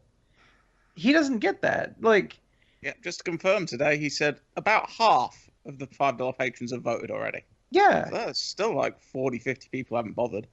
it ends up, dude, his patrons only polls end up getting decided by like 20, 30 people. Like, usually the vote total is like 15 to 10 to 8 or something, you know? Like, it's not that much. So, anyways. Okay. It takes time to get people upgraded. Namely, I have to get the info from Patreon which takes a few days after the first of the month. Then I have to sort that info and send PMs to each person who is required to get an upgrade. That's not true, Phil. There's group messaging, and he already has said that there's group messaging. You can message people by donation level. So now he's acting like he has to hand message every person. He just puts in one message, and you can tell it's a blank, like it's a like, you know, whatchamacallit. It's like a broad message to anyone. Even if there wasn't, he's acting like, I don't know, are we in the 14th century? He has to get an individual raven for each person and, you know, get a quill and write out longhand. Dude, even if you had to do each person, these people are giving you money. It's not that much work. He's burning the midnight oil to write these. I mean, what if Phil's Patreon ever actually became successful? What if he was approaching a few $1,000s, had hundreds upon hundreds of $5 pledges? Could he even cope? Would it take an entire month to get everyone upgraded? This is ridiculous. He would never be able to do it. Okay, let's see. Okay, so I have to PM everybody. That person has to read the PM and respond to me with their personal info from the kingofhate.com forums, so we know which accounts to upgrade. I then have to put all of that data together and send it to my webmaster Onyx to process. This guy just came up with the most complex fucking terms to say. I have to PM people. They have to give me their screen name, and then I have to fucking give it to my mod. And then I have to copy paste it into a thing, and I have to gather the data. I have to put all of the data together and send it to my webmaster. He's like purposely trying to make this seem like it's more complex and fucking professional than it actually is. Jesus. Gathered the data. What, you mean there's screen names on the forums? That's the data? Who refers to it as data? Oh, all right, guys. So, you know, we have this whole t-shirt thing going on. All right, guys, it's a lot of hard work. We got to get all the data together. All right. And then I have to send it over to our broadcasting extraordinaire Moogle, who's going to put it on screen digitized through the internet. You guys don't understand. We have to broadcast this signal across the world. And that takes a lot of time and effort. So it really takes a toll on us to be able to do this. And, you know, these 300 people that are here now, they have to log into their accounts. You know, they have to type in the URL. They have to click the link and stuff. They have to watch and open their eyeballs and use their ears. So this is a very difficult process here to do this, you know? So much data. So, wow. The data. The fucking data. We do a viewer submitted doc every week that has a lot of data. Okay. And we have to click like submit. We have to click approve on like 1,000 checkboxes to receive all the data. Okay. And put all that data together. It's not hard. Yeah. Then we have to gather the data, you know? This is legit work right here, guys. You have no idea how hard it is. Yeah. The data. How the nerve. I'm sorry, I'm getting hung up on this. The fucking nerve of this guy. The data. The data. Asshole. It's not even that it's all of that data. Like all of that. How much? Just lines of code. He's sitting there in like a room filled with 20 of those old school dot printers, all filing. That gives me an idea. Maybe Phil can get on the ARG and shit like that for Sombra and Overwatch, and he can really crack the code there with all the data that he's processing. You know what I mean? Data together. You get Phil on that, and we'll have Sombra's release date next week. Yeah, you can post on the Reddit. Yeah. But, okay, my webmaster... The entire process of upgrading the $5 patrons can take upwards of 2+ weeks to complete. No, that's a lie. This is why he's never going to be able to hold a job. 1 week for them to reply, another week for Onyx to bother to do it. That's why he had to try to word it as fancy as he could. Well, it takes 2 weeks, you know, to gather the data and contact my webmaster. Get the fuck, dude. Imagine him. This is why he can never. This is people like. Imagine him. You know, will he have to get a job? He's not going to be able to hold a job with this. Can you file this? Oh, Look at all that data. I can't. This is gonna take way too long. Dude, I can't even let you get out. Just get the fuck. All you've done is sat down and eaten. Get the fuck out. If and when his YouTube career dies, most likely the latter, I want to see his resume for how he had to do his job. Like, oh, I had to process the data from my Elgato. I had to upload to my computer to the internet. I had to send it across the world to my mods and shit. Like, I don't fucking know. He has 57 $5 or more patrons. So he has to gather a list of 57 screen names. That's a lot of data.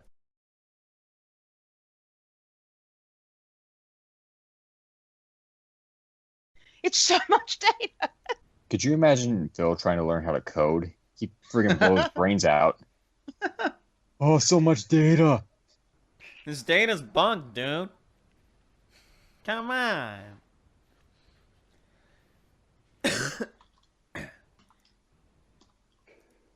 Hold on one second. I'm typing something. Okay. Oh, sorry. Because when I just wanted to make Fred. sure that was read from the chat. That's all. Fred, you will kill you. I will kill. Yeah, I was gonna say whoever's typing, I'm gonna kill that motherfucker.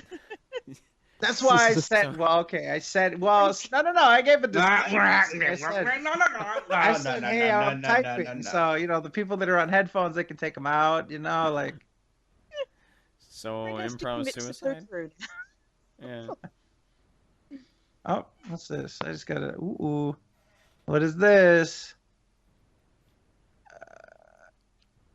Oh, never mind. Okay, cool. All right. So then Phil says, so to answer your question, somebody says, yeah, but what I'm saying is if I'm a Patreon, shouldn't I get forum access? Shouldn't I get to gain access to a forum walled off to patrons? Why isn't my $1 enough? Phil says, no, you shouldn't get that access for the above reasons. I run the Patreon account. I set the perk levels, and that's that. So know your place. It's another way of saying.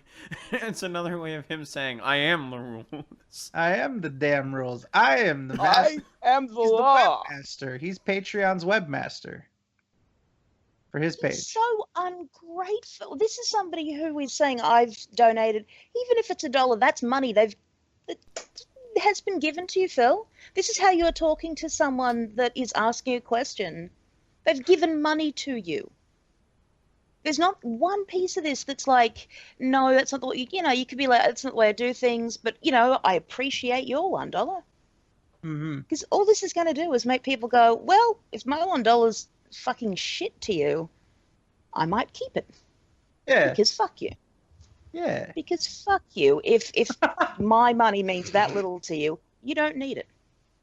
I really like how you said because fuck you multiple times. That's good. Yeah. because fuck you. That's why. Because fuck you. Because fuck you. Oh shit. That's pretty good. It's gonna be a new retort for everything. Hashtag Because fuck you. Yeah, Because fuck you. That's why. Fuck you. Phil then responds to, also, as long as we're on the topic of flaws with Phil's Patreon, there's the matter of new patrons having to pay him twice to get a perk ever since he enabled charge up front. Phil says, there is no flaw because your statement is factually incorrect. When you make a new pledge, you get charged for that pledge immediately and get included in that month's perks. Your pledge then auto-renews on the first of the following month. So if you're planning on not continuing to support my Patreon, you need to unpledge as soon as that initial pledge processes to be sure you didn't get recharged on the first of the month. If you are planning on continuing to pledge, there is no issue at all. You'll be auto-charged the first of every month and get the perks appropriate to your level. You can lower your pledge amount at any time and you won't be charged until the next month. So I have no idea what you're talking about. If people are getting double charged against their will, they should be contacting Patreon support to hash out the issue with them. All right. Then some more banter. And Phil is back. And Phil is with the vengeance. Mr. Fazzy, give us that Phil reading for this next little oh shit, that's a lot. Fuck. Oh boy. That is a lot. The next big post. Yeah. Oh boy. All right. We'll do some of it, and if it gets boring, we'll move on. All right. You get into the thanks to the August patrons. What's he responding to, Fezzy? Oh, Do you want me to read out the question? agree. I paid Oh, $1 okay, yeah, and there you you get go. no Yeah. benefit. Perfect. You get into the thanks to the August patrons crawl at the end of every weekend preview, so about 4 times a month. That's a direct benefit of that perk level as donated to my Patreon page. And Cannon Fodder says, when the Patreon goes back into the content and upgrading equipment, and not to just play a game that might not get views, but always ends up getting views anyways, then I'll think about it. Until then, absolutely not. Nothing has changed or upgraded since April 2015, and the goal was hit consecutively after that for 15 months with nothing to show for it. See, sorry, this is an incredibly ignorant and ungrateful attitude, okay? Nothing to show for it? I'm still putting out videos every single day. Still streaming every single day for free as a job. I'm now doing high quality edited content that's vastly different than what I was doing when I first started out. I've done tons of events / marathons that I never did before my Patreon existed. Just because you cannot see the value in things changing / improving doesn't mean they haven't. It means you're ignorant. Improvement isn't what Patreon is about. That's your misguided understanding of it. And physical equipment changes aren't the only ways things can improve. Your comments is incredibly insulting and uneducated. Okay. Oh, wow. We'll take these as they Oh. come. All right. So here's the thing. Phil doing playthroughs for cash isn't special. You know? If Phil did not have his Patreon, he would still need games to play in the downtime, and he would still start polls. He does polls for people that don't pay him to get their input on what he should play. Scarface, Godfather 2, and San Andreas were completely non-Patreon whatever, and he did a poll to Twitter to ask which one he should do. Like, if he didn't have his Patreon, he would still need downtime games, and he would still get input from people on what to play. Probably on the forums. So he just found out a way to charge people to do that. That's all that is. I'd like to Got go some back bloody to where he, nerve. sorry, I'd like to go back to where he says this is an incredibly ungrateful and ignorant attitude. Yeah, Phil, that view must be great from that glass house of yours. Well, yeah, exactly right. He's saying that to someone who's giving him money. This guy. Also, he's talking to people, who are giving him money. He said, "I'm still streaming every single day for free," all in caps. Except that It's a you're big deal, responding to a okay? thing about people giving you money. Phil constantly tries to support this narrative that by giving him money, you are just trying to help him overall. Because he doesn't want people to feel like they're actually customers, but they are. He's offering services for money directly. If you pay me $5, you get this. That's a transaction. You are now a customer of Phil's. You can frame it however you want. Donations are just donations. Patreon has basically made donations more of a direct transaction. This is more like a service like Fiverr. You don't consider Fiverr donations. If you set up an account on Fiverr, you can put on there, okay, if somebody pays me $5, I will record them a voicemail message and an impression of somebody, or I'll make them a drawing or something, or, DeviantArt, right? Those people, a lot of them weirdos. Shout out to Mr. Mediker. Hey, Medic. But a lot of those people, you don't consider those donations. Those are commissions. You're exchanging a good or service, a t-shirt, a custom video, your name being put on a video. This is a transaction. These are customers, and Phil does not want you to feel like a customer. This would be the same thing like if I went to a restaurant and I paid for a meal and I didn't like it. Well, the server's not going to come to me and say that I'm ungrateful. I paid for this service. I should be satisfied by what I'm paying for. Yep. He's never going to say that, though, because he is never going to give him an inch. He doesn't ever want people to... I don't know if it's within him or if it's that he owes anybody anything. Did I say gooder? Did I say gooder in my rant? Somebody said gooder. Did I say gooder? I actually hope I did.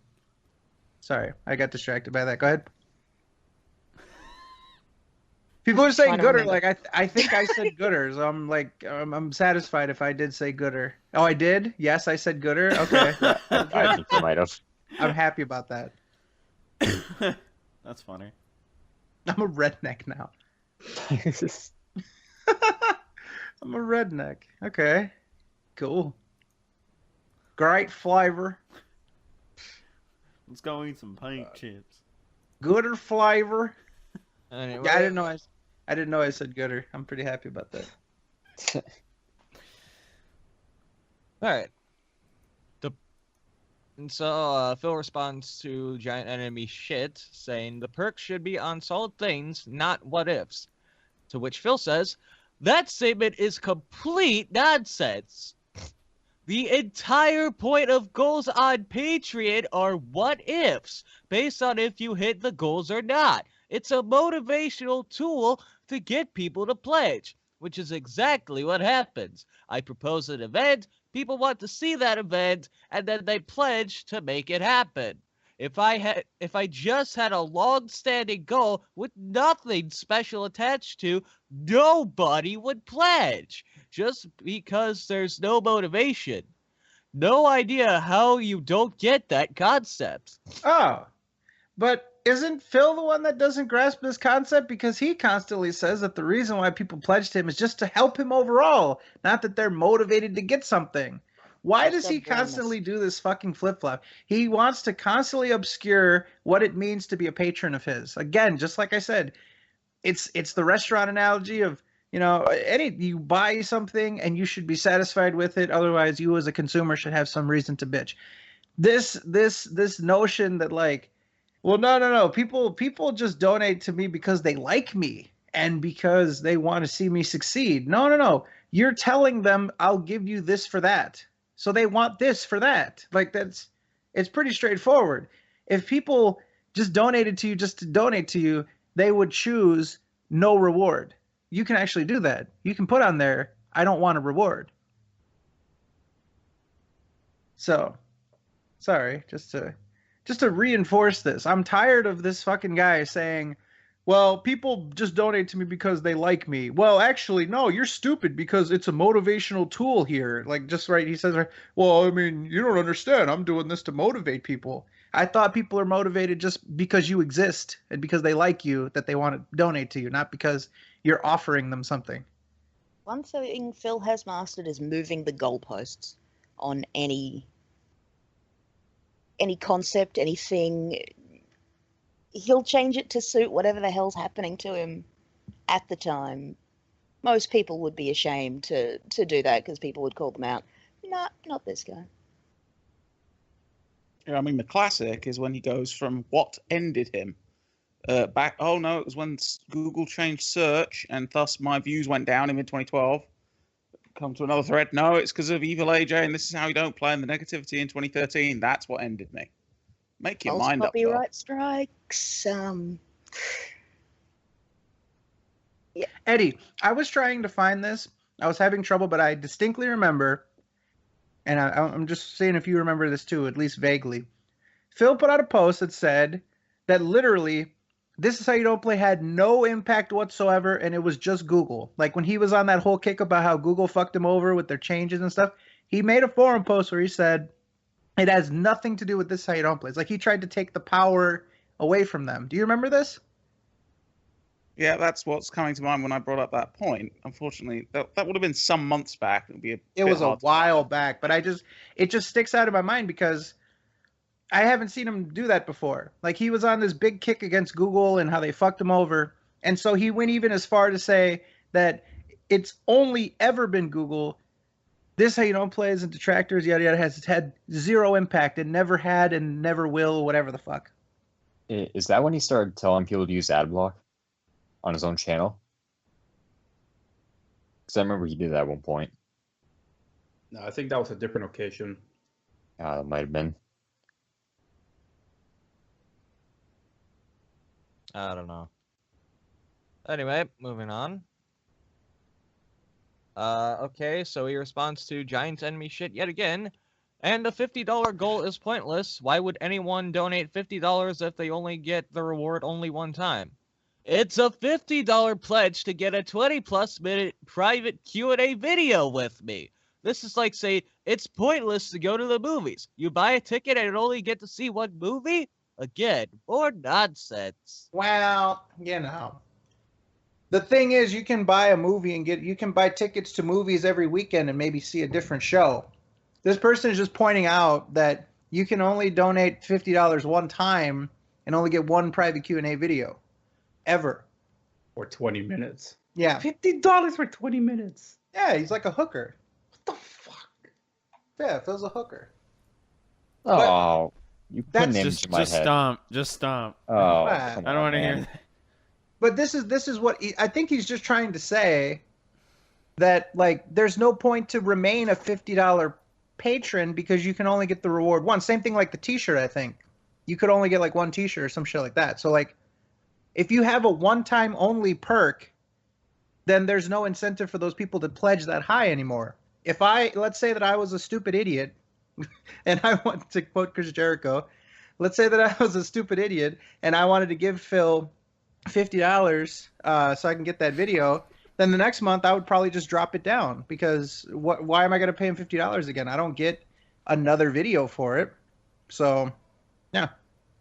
Again, people are pledging based on incentive. That's what Phil acknowledges and then tries to deny and then tries to spin it again. Oh, they're just donating because of me. It's based on incentive. Mm-hmm. Anyway. Alright, and lastly, Vault Hunter 23 said, "What I'm talking about is the simple fact that you don't give anyone their perks until the 1st of the month. So if someone who does want to keep supporting you pledges on, say, the 5th, they have to wait until the next month, at which point they are charged again." Yeah, if there are double charges like this that aren't intentional, then 1, the person should contact Patreon support and explain their issue, because honestly, Patreon did not set up the upfront charges process properly. And 2, the person should immediately lower/change their pledge amount if indeed they pledged a higher amount just to get a specific perk, okay? But what you're saying makes no sense. The person should be upgraded immediately to vote, but the poll doesn't exist yet. For example, let's say there were 20 people who immediately upgraded when they first pledged in August. If I'd upgraded them right away, they'd get nothing for it, because the poll doesn't exist until I create it the first week of September. Why do I have to wait to create it? Because the people that did do first-time pledges and did get charged up front don't get charged until the 1st of September. To make the poll earlier would mean they wouldn't get to vote. I get what you're saying. The upfront system is far from perfect, and Patreon didn't really think it through, okay? But it was necessary because of the insane amount of false pledges I was getting. If you want to point fingers and blame, you shouldn't point them at myself or Patreon, but instead at the idiot kids who effed up everything to begin with by trolling my account and making the monthly numbers insanely overinflated. Yeah. Well, the only thing that's overinflated here is Phil's ego, ladies and gentlemen. Yeah. Reactions on that. What do you guys think? I think that he's full of shit. I honestly do. Like, Well put. to simply say that, these people have to wait until I do it, or otherwise they get charged, fuck them. I'm gonna take their money and run. And then the fact that he says that doing the whole upfront system was necessary because of the insane amount of false pledges. Dude, people are gonna fuck you with you any way that they can. You just gotta take it with stride, something that you have not been able to do for a while. Good. If he's going to talk about idiot kids, I'm sorry, what does that make him if he can't find a way to outmaneuver them? So you're saying they've bested you? Yeah, those stupid kids keep outsmarting him over and over. I would have gotten away with it if it wasn't for those damn kids. Those meddling kids. And that stupid dog. And their dog, too. Especially Bart, but especially Lisa. All right. Oh. So, that about covers that. We spent a shit ton of time on that. All right. You know what? Let's do some viewer submitteds. Sounds like a plan. This week we didn't do Reddit. I didn't do it, and nobody else did it, so it didn't get done. So sorry to the Reddit people. Yeah. I don't know what to say. I was busy this week, so okay. Google Doc. Let's see. Somebody brought up the Tick brought up the points by people in the King of Hate forums in regards to Phil asking for advice, which we just covered. So thank you very much, Tick. He also included an archive link, so if you need that, check that out. And Tick also says on that. So here we go. We'll give Tick one. On that above point, somebody mentioned how Phil can't be expected to do this into his 40s and 50s, which begs the question: what can he do when he becomes too old to work? What is his retirement plan? I doubt Leanna will ever make enough to be the breadwinner. And while I don't know much about U.S. retirement, I doubt the state pension will be enough either. Thoughts? That's tough. I just think he's gonna pop the top. I mean, I don't think he has a plan. I think it's just whatever life gets terrible enough, he's just gonna end it all. I don't know. Fuck. He'll move back in with his parents and declare bankruptcy and Really? like Do you 50. think? You think I he'll don't swallow know. his pride and do all that? He'll do any of that before he gets a job. Sorry, that's a bit harsh. Pretty much. Yeah, I Meanwhile, guarantee Fred you- over here thinks that he's gonna pop the top. He's gonna do a snap on himself. What? God, He's not gonna do it. snap again. Yeah. In all honesty, I think he's gonna move back in with his parents, and he's still gonna do vlogs and stuff, and he's gonna be like the second Chris Chan. Honestly, that's the road that I think I can see him going in. If he doesn't, commit Sudoku and all that shit. He doesn't have. But here's the thing, like, yeah, Sudoku. Yeah, Sudoku. I like it. He doesn't. So he hasn't contributed to any sort of retirement plan. I mean, like, there's no 401k. There's no nothing. There is no pension. Like, he can get on Social Security when he is. Oh God, what is it? They keep moving him back like assholes. I think is it it's like 65? I think it's 60 or 65. Yeah. So, in order to get on Social Security, you have to be fucking old now. 67 now? It used to be 65. Asshole, dude. Jesus. Yeah, they keep moving it back. They're like, oh, well, people are old living longer, so fuck them. Yeah, it might depend on your job, to be honest with you. No. This is just through the federal government. No. Social Security. People can work if they've taken care of themselves. It's not going to be a problem to work till you're 67. Yeah. Yeah, but it's still a lot. Shit.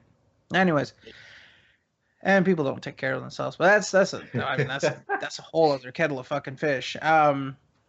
Here's the thing. It seems really flimsy. The only thing I can possibly think of, and I'm not giving this as like my official thing, but the only thing I can even think of that would be up Phil's alley would be to try to live off of that archive of videos, just giving him passive income. Like, that's the best he could probably do. I think that is his retirement plan. Just have 100,000 fucking videos on YouTube that just gather views just by virtue of existing, and just, yeah. Hell of a gamble, huh? What else is there? He doesn't want to do anything. Oh no, absolutely. I see either Leanna, now you get to make the money for me, and he's just going to sit and get fatter and fatter, or she's going to get fed up with it, and he's going to move back in with his parents, live off the middling amount that he gets from old videos. I think that she's gonna be long gone by the time that he's going back to live with his parents. Like, she'll be on to her next victim, and he completely. Well, I mean, at this point, that's exactly what it is. Anyone who's with Pandalee is a victim. Lord Vash will probably be the next one. You don't think he's gonna dick whip her into shape, and she's gonna, Absolutely not. There is To no what helping shape? that woman. into a trapezoid. I was going to say. There's no helping that woman. You can't do it. I'm so glad I didn't drink my Gatorade before I said the trapezoid thing, because it's red Gatorade and it would have fucked up everything. Oh man, that would have been everything. That would have been glorious. Oh, okay, Rick Rude. Or Bobby Rude. I keep calling him Rick Rude. I'm so I was used to gonna Rick say Rude. it's Bobby Rude, you fuck. Shut up. Don't be rude. All right, Yeah, that's rude, man. it's glorious. Yeah. Anyways. So yeah, any alternative theories to Phil's retirement plan? Eddie, what's the plan, man? I know you got this for him. Oh, there's the classic statement by Phil. There is no backup plan. There isn't any. There never was. I argue he really does think that Pandalee's soap business can support them in like 5 years. Yeah. It's The difference madness. between business and No. hobby is rather large.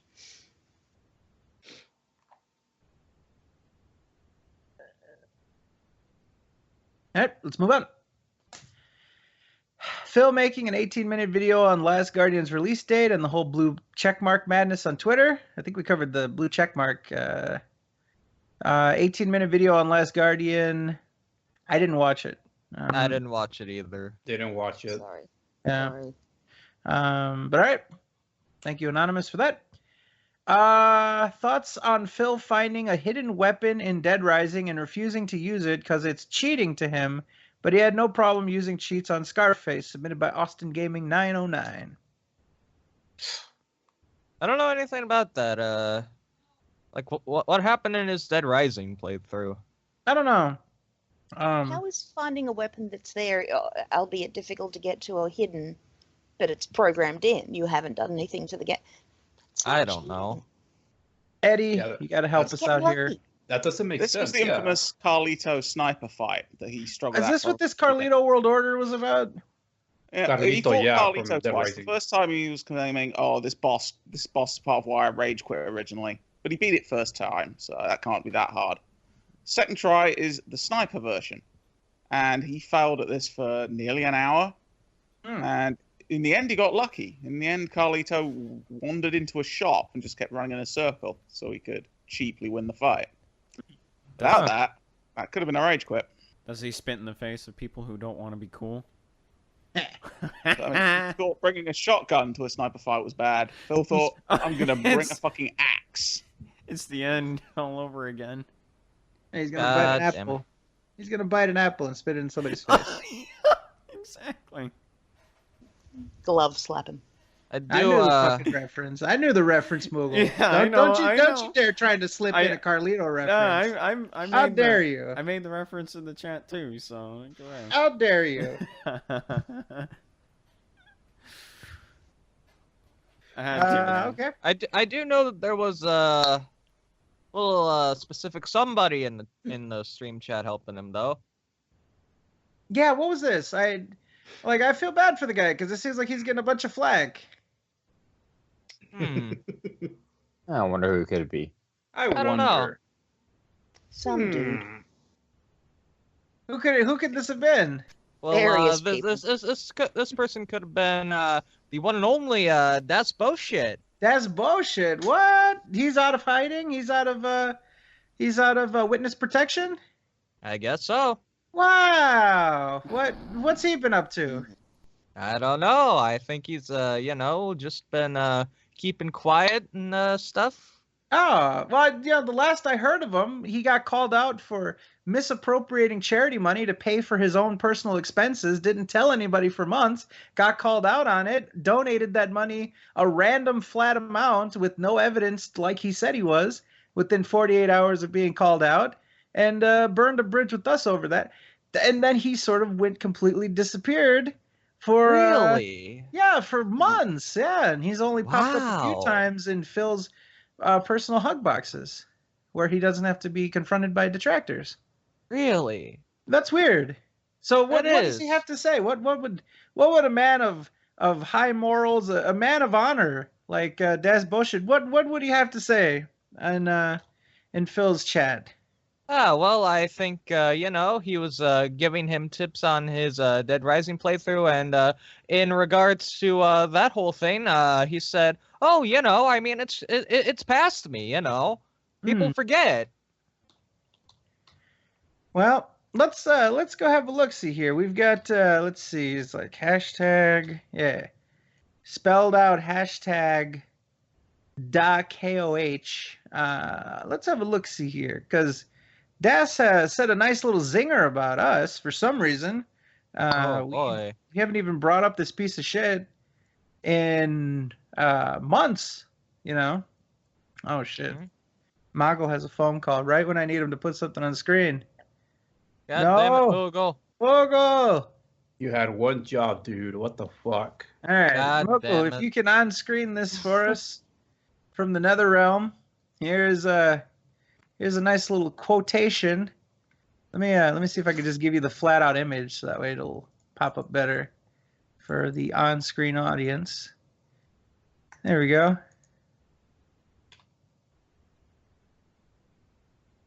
But out of nowhere, Das said, and I don't know what prompted this. I don't know what was said before that.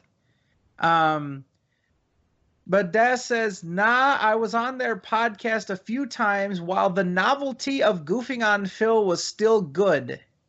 But eventually they started to do a lot of things that bugged the crap out of me, and I couldn't take part anymore. All right. So I then called him out, and he was just like, "Oh, well, you could just believe whatever you want."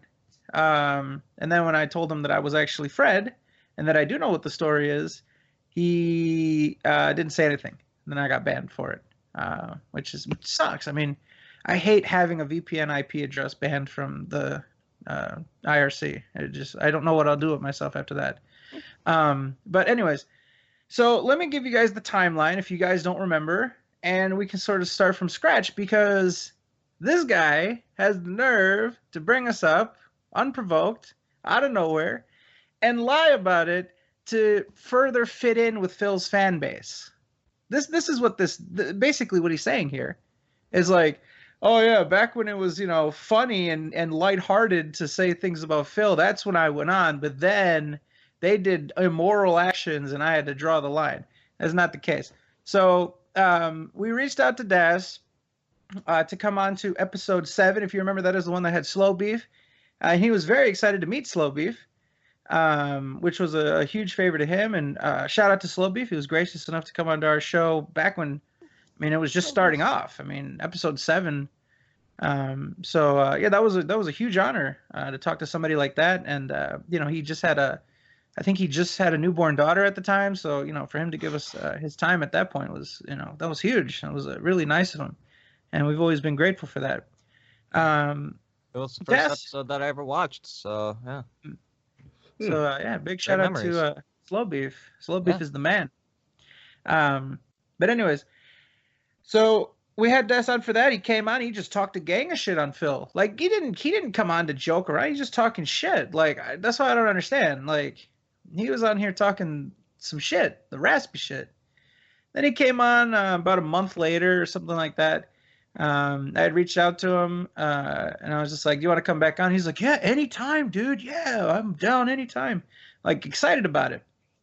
And we were kind of surprised at how anxious he was to get on the show. But anyways, came on again, and again talked that raspy shit. Debuted. This was like hot on the heels of him doing, I think, the latest episode of YouTube Abs. So I actually kind of think that he was wanting to plug that a little bit.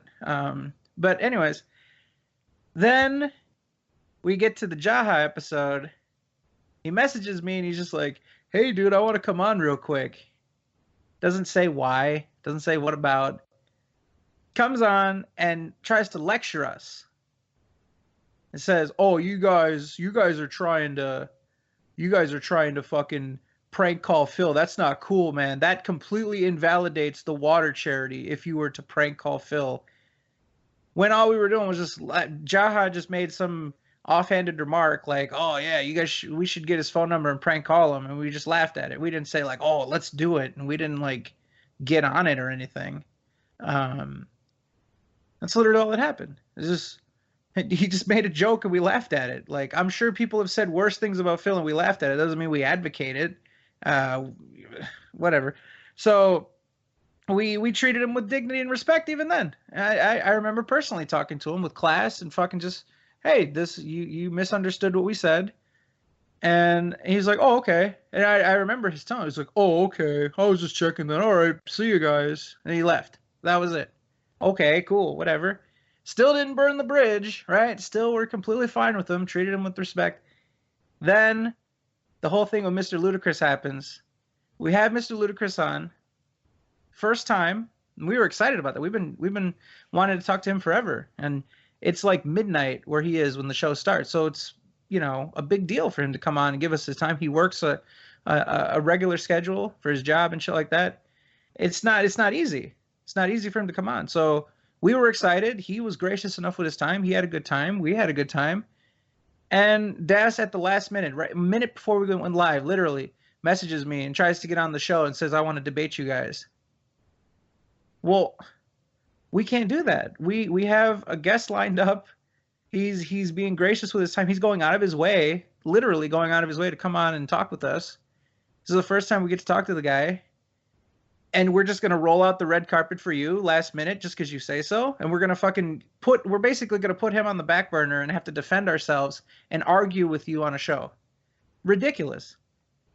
Then he goes on the forums and talks a bunch of shit on us. Because we denied him to come on the show last minute on Thursday, Friday he goes on the forums and talks a gang of shit on us.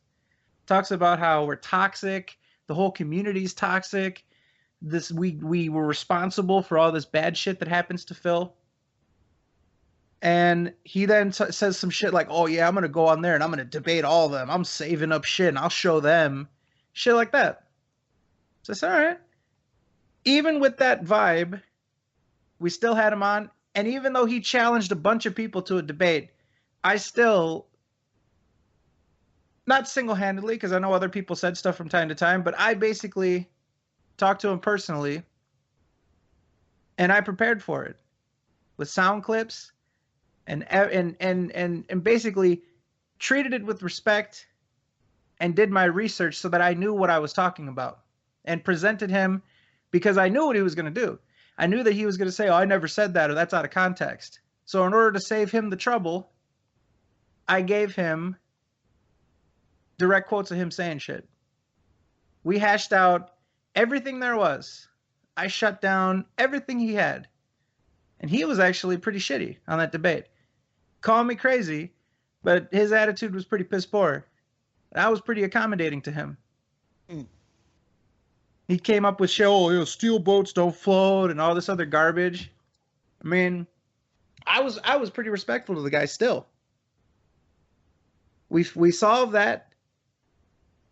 Despite the fact he said a bunch of garbage about us and came on our show and tried to tell people he's going to fuck us over, we were still cool with him. He claims that he was still cool with us, but we were still cool with him after all that, calling us out, all this shit. I reached out to him and said, "Hey, you should, you know how you came on and all this shit and you were making a big deal before you came on the show about how you're going to fucking Sun Us and Own Us and other shit. I thought it went pretty well. Why don't you share the podcast with people so that they know that everything went all right? He's like, no, I don't want to do that because that's just going to start a powder keg between our two fan bases. And I have shit to do, so I'm not going to do that. Okay, fine, whatever. You wanted to fucking talk a bunch of shit before you came on, get everybody all excited to come on and watch you sun us. It didn't go your way. You underestimated that we were going to actually take it seriously. You thought you were going to big time us and we were going to quake at your fucking subscribers and shit like that. You get your fucking shit pushed in. I'll say it. I don't care. You got your shit pushed in front of everybody. And then you didn't want to share it to anybody. Okay. Still was fine with them. We then caught wind of the fact that he did this charity event where he made a video and he monetized it in order to try, in his words, to make money for the death of somebody who he said was a friend of his. I said, okay, that's nice.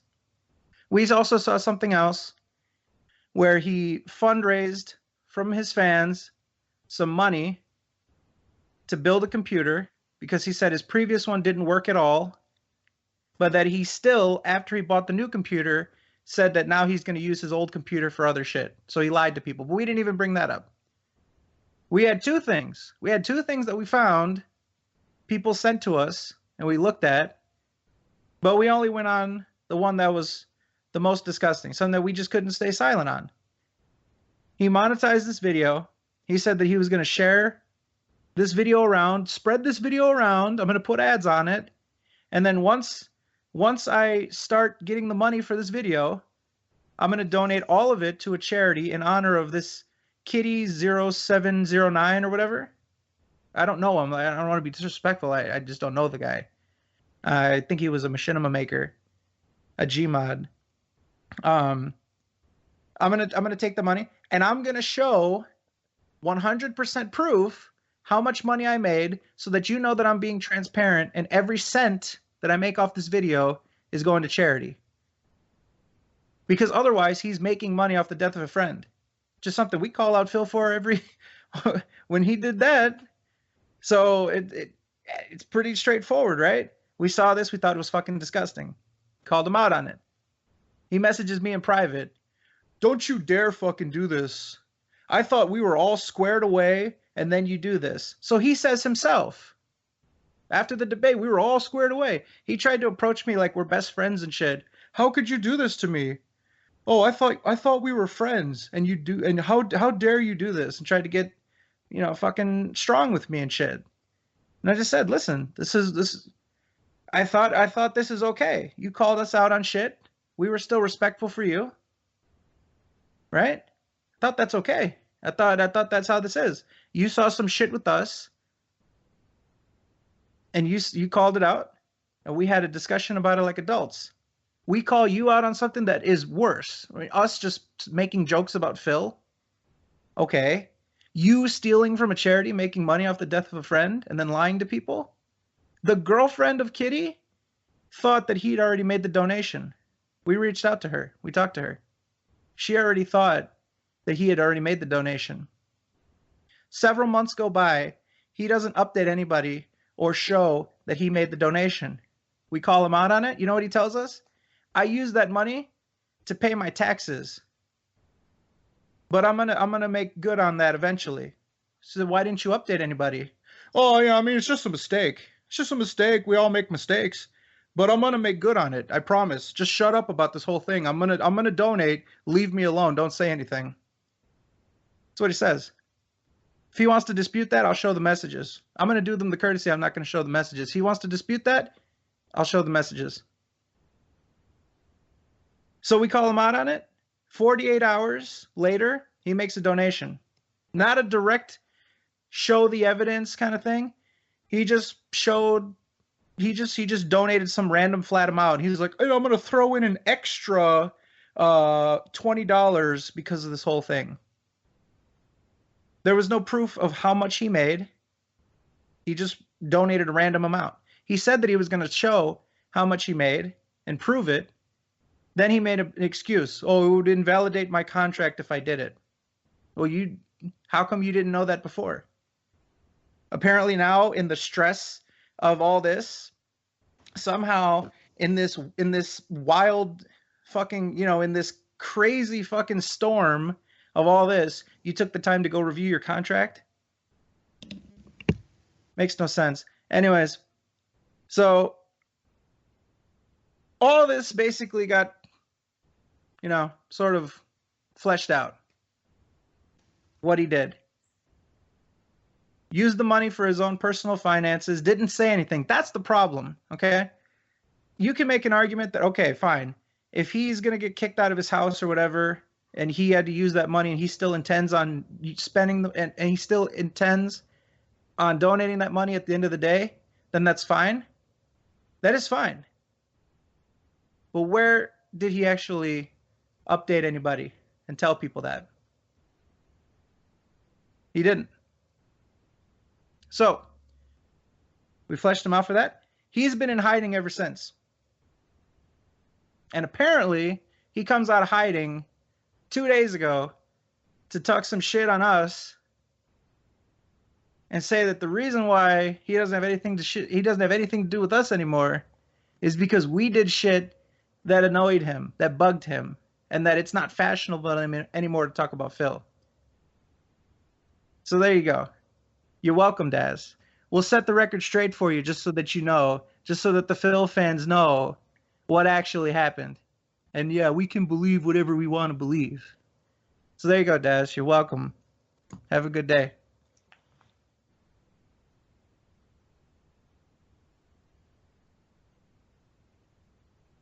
And that'll do that. Oh, man. I don't think there's much That else to be is said. definitely a scummy piece of shit. You're telling So, let's give Fred, a little bit of a break. He went on a tangent for a little bit. Let's do a couple more viewer submitteds. Yeah, take a nap, Fred. me. Yes. Mute You yourself. tell him to go to sleep now? No, well, I mean, I'm just telling him to take a nap. Drop have the a little mic sleepy on pipe. stage and walk away. Yeah. Yeah.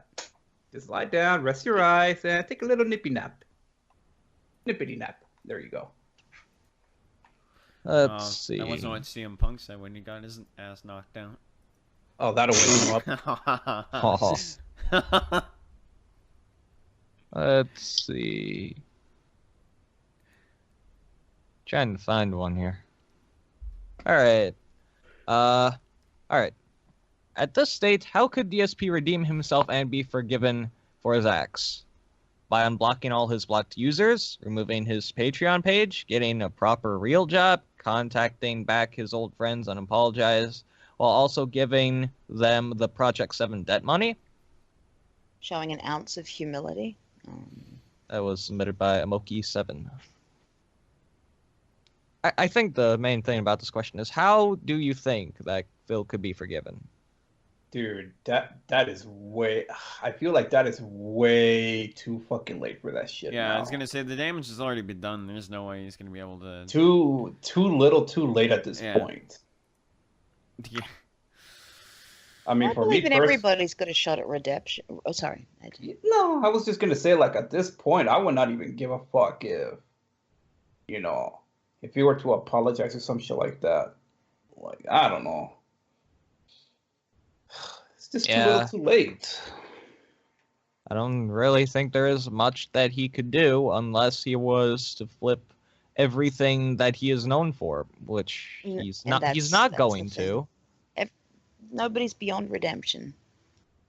But damn, he'd have to work freaking hard to earn it, and he doesn't work hard to earn anything. He just expects things. And I think redemption would be the exact same thing. It's too much work. All right. Moving on. Yeah. Thoughts on Phil creating tons of new save files and maxing out the space during his Fallout 4 Nuka World and Bioshock 1 Remastered playthroughs instead of just overwriting the old save files? Submitted by Anonymous. I never understood that. Yeah, that's the thing that fucking annoys me the most about Phil when he plays video games. The fact that he has to use so many fucking saves just to play a fucking game.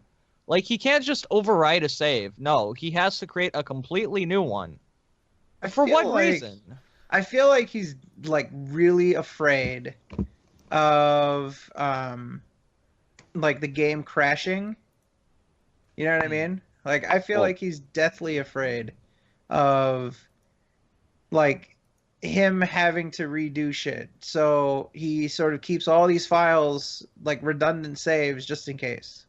That would make sense because of how often he complains about checkpoints and having to redo stuff. Yeah. Well, the thing is, Fallout... Oh, sorry, go ahead. No, you go ahead, buddy. Sorry. The thing is, Fallout 4, which is the game, he's been doing some recently, that game saves constantly. Whenever you enter a building, whenever you pull up your Pip-Boy, you can pause the game and hit quick save. It's saves constantly. I think like every 10 minutes it automatically saves too. So I don't understand why he needs to do this. That's the one thing that's always bothered me. And it's not just about Phil, but just in general. There's really no point in having multiple saves, unless you're really like. Because, like, what I do is I have a backup save in case I screw up really, really bad in a game, which happens from time to time. I'm sure everyone's had that experience. And it's always good to have a backup save. But saving, like, 10 other files, there's no point to that. Normally, I save over my file because I don't really have anything else I'm doing, unless I'm maybe, like, trophy hunting and I want to go to that area that I saved in and get that done. Other than that, I don't really make multiple saves. I usually just use the same thing over and over, and that's it. Just overwrite my save and then move on. That's pretty much it. I honestly... Go on, Pazzy. I was just going to say, I honestly love it when Phil uses up so much of his space that he has to delete saves, because it just goes to show just how much space he uses for game saves that he's never going to use again. You only really want to do that if you really like want to replay through that part, or really want, or just looking to get like achievements and stuff. Otherwise, there's virtually no point in having multiple saves if you're not going to make use of them.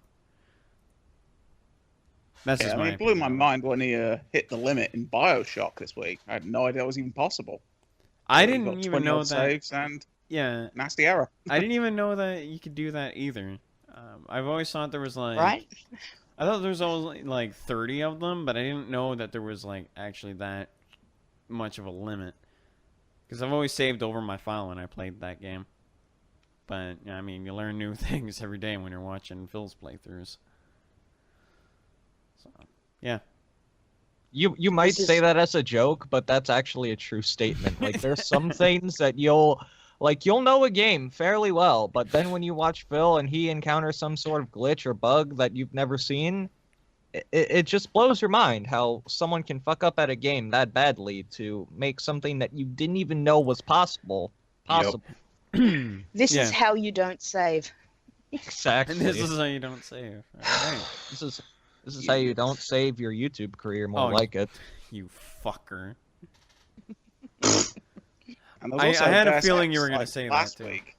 Sorry. There was this moment where he realized he'd fucked up a side quest, and so the chat sort of told him what he could do to fix it. He realizes he has to reload about 30 minutes back, and he just outright refuses. It's too long. So why are you making all these constant saves? Just overwrite. Ridiculous. He's complaining about 30 minutes. Dude, what a fucking bitch.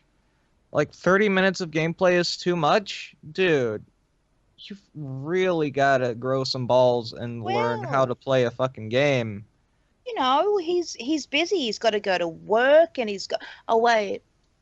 No, he doesn't. That's what he does. Leanna. That's all he does, is play video games, and he doesn't have time to get... And Leanna's going to work at the crack of dawn at 11 a.m. She's got to get up real early. You know what I mean? Boy, howdy, that's high noon. Incredibly early. And she's going to work at high noon. 4-hour day, man.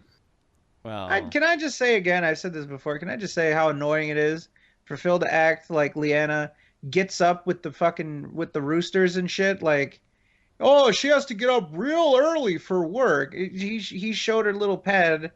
She goes at 11 a.m. She probably wakes up at like 9 o'clock, which is normal. Yeah, I was gonna Okay. say that's not that bad. Try working at like Um, friggin' 8 in the morning. Let me tell you something. I'm My a dad, nurse. We start at 6. Sorry. my dad, he had to wake up at like 5 in the morning at his last job because he had to work like an hour away from where we lived. So I don't want to hear anything coming from Phil. I get up at my morning day shifts. I have to get up just before 5. Jesus. One This thing that nursing I'd like to shifts say start- is that- that nurses really have it hard when it comes to like shifts and stuff. I know for a Yeah, fact that my they mother, she works 12-hour shifts. Usually it's all night, so I don't want to hear anything coming from Phil saying that it's at the crack of dawn when it's fucking 11 a.m. Get Yeah. the fuck out of here. This fat fucking pig just gets up and plays video games. What the fuck is he complaining about? Yeah, I was one of those people that used to wake up at fucking 5 a.m. to go to work at 6. Ugh. Dude, could you imagine Phil in the military and having to wake up during like drills and stuff No. during boot camp? Oh, I'd pay to see that. All right, let's see. Anything else on the topic before we move on? No. All right, let's see. Remember when Phil claimed he was only going to stream once a day as part of his three-pronged plan submitted by 2D2 Will? Yep. This is like the member berries. Yeah. Do you remember? I wonder. Remember? I wonder how that's going for him. Oh yeah. Just like how Streaming he twice today. promised. Just like how he promised he was not going to make pre-streams longer than 15 minutes, and that he broke his promise on that shit pretty quickly. Poor Of Eddie's course. got to pull fucking double duty now, dude. This is On the plus ridiculous. side, he's given up. Apparently for Saturday, it's going to be off stream for the second session. What? Just not good enough. Wow. He Wait, on said which his day? last update was that Saturday was going to be a double stream. It's a double session now. He said it'll What? probably be offline for the second lot. Wow. Good job. That's ridiculous. Dude, he's acting, there's like 3 games that came out. He's acting like this is super overtime work and shit. Like, Jesus. Jesus, man. I mean, do 2 of them even count? These are remasters. He's even Right, played lo- one of them before. And As long there's as an it's not obvious value Scarface. in As long as, Pac-Man. as long as it's not Scarface, he's happy. Yep. What a fig. Big fig. Yeah. Big fig. Let's see. What else we got here in the Gugadai? Sammy Samosa stuff. This is more a suggestion than a question, but please, if you do end up deciding to have on Sammy Tubby Pants Slomosa on the 100th of the episode, please tell him once and for all that he is coming on to your podcast and that you guys don't play by his rules. He must be the one to play by your rules. If you watch Sammy's last shitty video, you'll know where I'm getting at. He seems to think that as a guest, he makes the rules and you guys have to follow it, which is clearly untrue. The SoKast is your podcast. It means your rules. He got off very easy the first time. So please, if he comes on again, make sure he doesn't get away so easy, if at all, with his douchebaggery the second time. As Fazzy once correctly stated in SoKast 89, he is clearly a faggot and he won't bow down to his fucking idiotic requests. Other than that, please continue to keep up the fantastic work, guys and gals. Steve Malkin. Sammy Tubby Pants. Sammy Tubby Pants. Alrighty. Yeah, well, I said he I doesn't don't know have- what you're talking about. These pants fit fine, dude. Here's the thing. Oh, Here's the sorry, go ahead. thing. We're not. So, here's the thing, right? He still didn't dictate. I mean, when it comes down to it, I dictated to him that he was going to stay on longer than he expected. I dictated the terms of the debate. The only thing that we did was we literally just started a little bit early because he wanted to come on. So we didn't really cede much of any control to him. And yeah, you know, he can act like he fucking controls shit, but he doesn't. if I mean, frankly, the reason why we're considering, so we haven't even officially accepted, but the reason why we're considering to have him is just because people would like it. You haven't seen, like, you wouldn't imagine the amount of like, excitement I've already seen for this shit, and for him to get smashed by Medicare is just like that's really exciting. So That's Christmas right there. yeah, so don't get me wrong, like, this is fun for us too. Like, this isn't just like he gets on and he gets his moment to shine. He comes on and he gets fucking destroyed. Like, you know what I mean? Like, it's not like he comes on and like, oh, people, it's not like he comes on and then people say, you know what, that guy has some solid points. I'm going to go subscribe to his channel and I'm going to go check him out. Like, I'm glad that we got to hear him because, I realize that I agree with him on all these points. No, he comes on, he gets destroyed, and everybody laughs at him. So why wouldn't you want that? He doesn't seem to think that. Same as those guys standing behind him in that video he uploaded. Oh, those. Okay. Can I just say, like, this video, he looked like he was like 15 years old. Yeah. I was gonna say he's Benjamin Buttoning his way. Every time we see a photo of him, he's getting younger. What's that about? It seriously looked like they're posing for like some really bad mixtape, like the album cover. Yeah. Straight out of Whole Foods. I don't know what the hell is up with that shit, but I mean, the voice has always been consistent. Even if he looks different, the voice has been consistent. So at the very least, the voice that we're going to be debating is the same person, it seems. But somebody's pointing out he's got a new tat, and he does. Got a sick tattoo, bro. Yeah, that didn't exist before. So There's Eddie leaving my friggin' album cover. yeah, that's that shit right there. That looks like a Trailer Yeah. Park Boys parody. Like J-Rock. Oh my God, it's Yeah, J-Rock and it's- the Rock. It's the rock pile. It's J-Rock my and his God. buddies. Sammy in the shit pile. So, anyways, the guy in the back is Cyrus. Cyrus, fuck off. I have work to do. So, anyways, so that, I mean, if you've seen, we don't give control to this guy. He acts like he does, and if he gets too insistent, we're just gonna call it. I mean, people are gonna be disappointed. See, that's the thing. Like, it's a tight balance between like our pride and actually providing something that people are real excited about. It would be sort of brash for us to be like, no, he doesn't get to tell us anything at all, or else it's over and people don't get to see it. Like, but no, he doesn't get to fucking, after he does his little song and dance about getting what terms he wants to come onto the show, that's it. Then he gets completely fucking demolished, and he's strapped in for 45 minutes with me and 45 minutes with Medicare, where he's gonna get slaughtered twice. So it's all good. It's all good for me. All right. Let's see. Steve Malkin also says, apparently, according to Slow-Mosa's video, you guys have been upgraded from mentally ill detractors and sociopaths to closet fans. Strangely odd, because his lord and master Phil prefers to use the term idiots, which is more vulgar. At this point, I'm becoming more convinced that Slow-Mosa is pulling the double standard of cowardice. He's essentially calling you guys cowards while proving that he himself is a coward because he needs two jabronis to help make him look tough.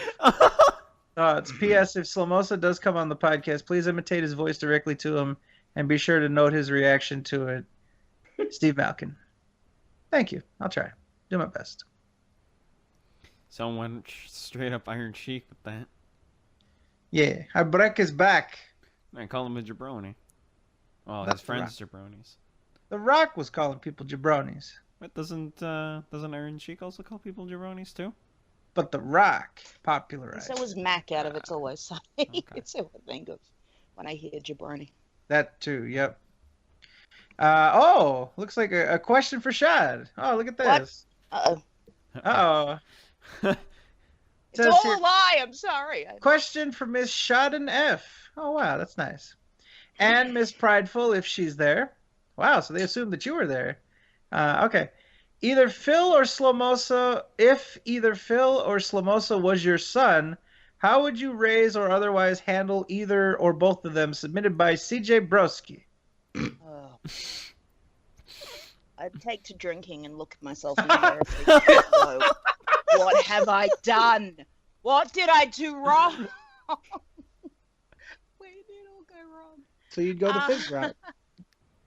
Invite them over, clip them over the ear, and say, "Fucking hell, mate, check yourself. You my son, I love you, but you're a fucking idiot, and get it together." No. Sometimes parents are too lenient on their kids. My kids' friends, some of them are absolutely. If I had that kid, I'd just leave with no explanation. I'd be out. Damn.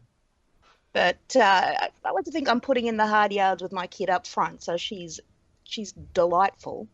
Hmm. You got to take it into line. If there's some bullshit behaviour, you call them out immediately. Yep, I wouldn't let it get to that stage. I'd like to think. And What then would I'd you start. do? What would you do to discipline them? What would be your course of action? Your corrective action?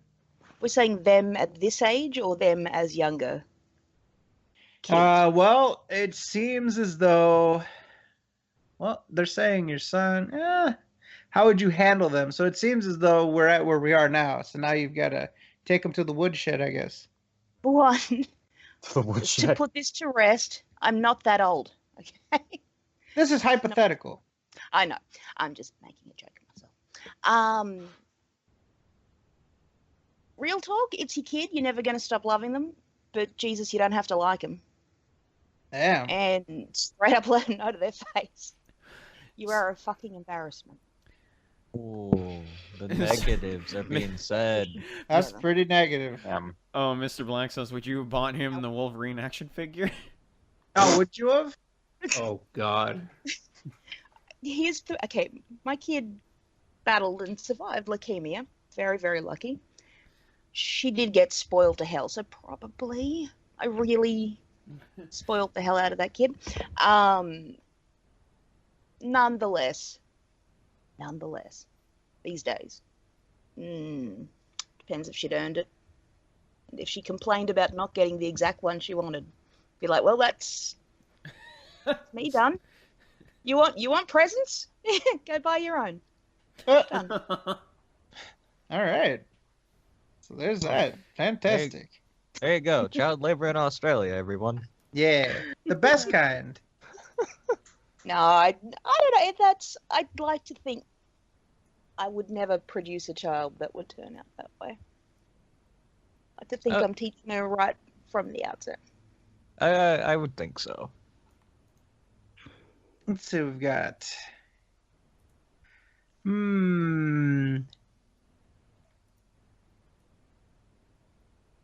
How about, okay, we've done that. Ooh. What's up, everybody? Look, it's Torres. All right, Mr. Inferior Artist is in the house. Never Now, mind. that's Say to it. be it. I'm pretty sure he's in his house. That's correct. Did AJ almost say miss? Nah, something else. I'm not gonna give out any ideas. Hey. Fuck you. Oh, you piece of shit. Don't even start with that. Don't even. Don't steal my goddamn Don't steal lines from Moogle's me. thing. No, it wasn't that. That was No, Fred who it had fucking nothing said to do that. with Moogle's that. shtick. No, it had nothing to do with that. No. I think I know. what Hey, you were fuck gonna say. you. There. Yeah, see, hey, I think, hey. yeah, Fazzy's onto it. He knows exactly what I was gonna say. Yep. Oh, okay. Oh, okay. Oh, okay. Listen. If someone's gonna call me inferior arts, I want to see their artwork. Oh you wait, seen Fazzy's mine. not a good drawer. Ooh, but you seen mine. Mine puts you to shame, bruh. My nephew draws better than you. Well, then he must be goddamn. He must be Da Vinci or something. There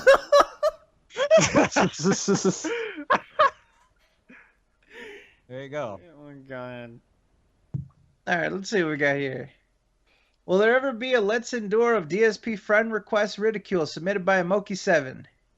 Yeah, we're gonna do it right That'd be a good fucking now. Oh, No, that yeah, would be actually pretty sure. interesting. Yeah, we should do one. Yeah. Should that's a good one. actually. That'd be. It's actually a very good idea. I never thought about that. I completely forgot that existed. We'll look into it. Yeah, we'll look into that.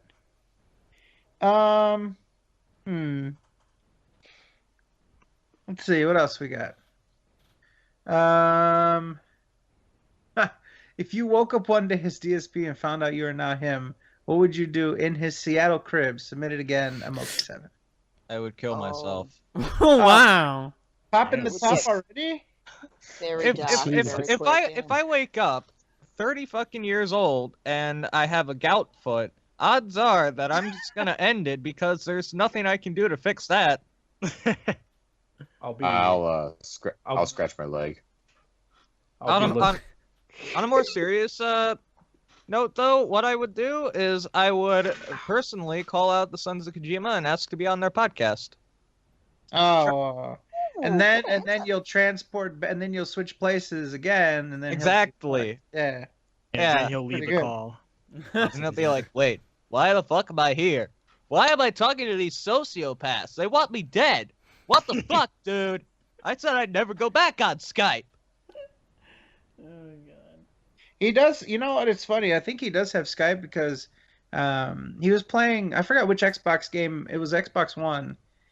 It was Fallout. It was Fallout because he was showing his dashboard and shit. And one of his most recently installed apps was Skype. He installed Skype to his Xbox One. So he does use Skype. Wow. He just doesn't. He just doesn't give it out anymore, I guess. So. Whatever. Let's see. We're almost done here with the Phil stuff.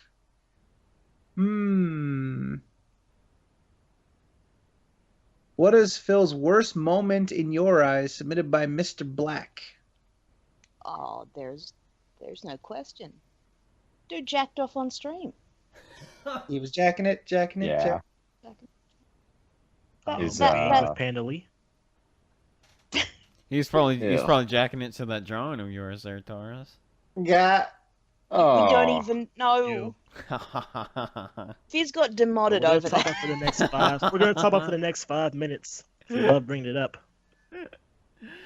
Nobody wants to bring it up. Why do you keep doing this? Fuck you. Why did you They draw it? love it. They love it. They hate Why it they keep and they talking hate about it? They you. love it. Because they hate They you don't and they hate want me, you but dead. they love it. No, they...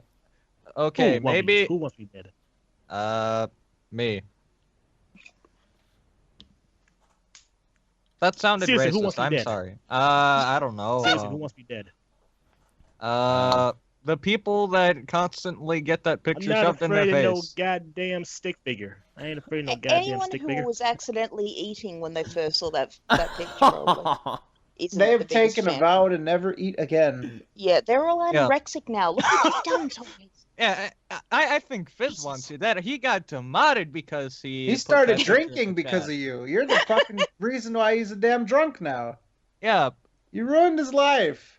how dare Could you. have used your powers for That's good, good. Torres. Why did you have to use them for evil? Yeah. You could have painted the Guess what? Sistine Y'all, Chapel. if y'all keep bringing it up, I'll use my powers for evil again.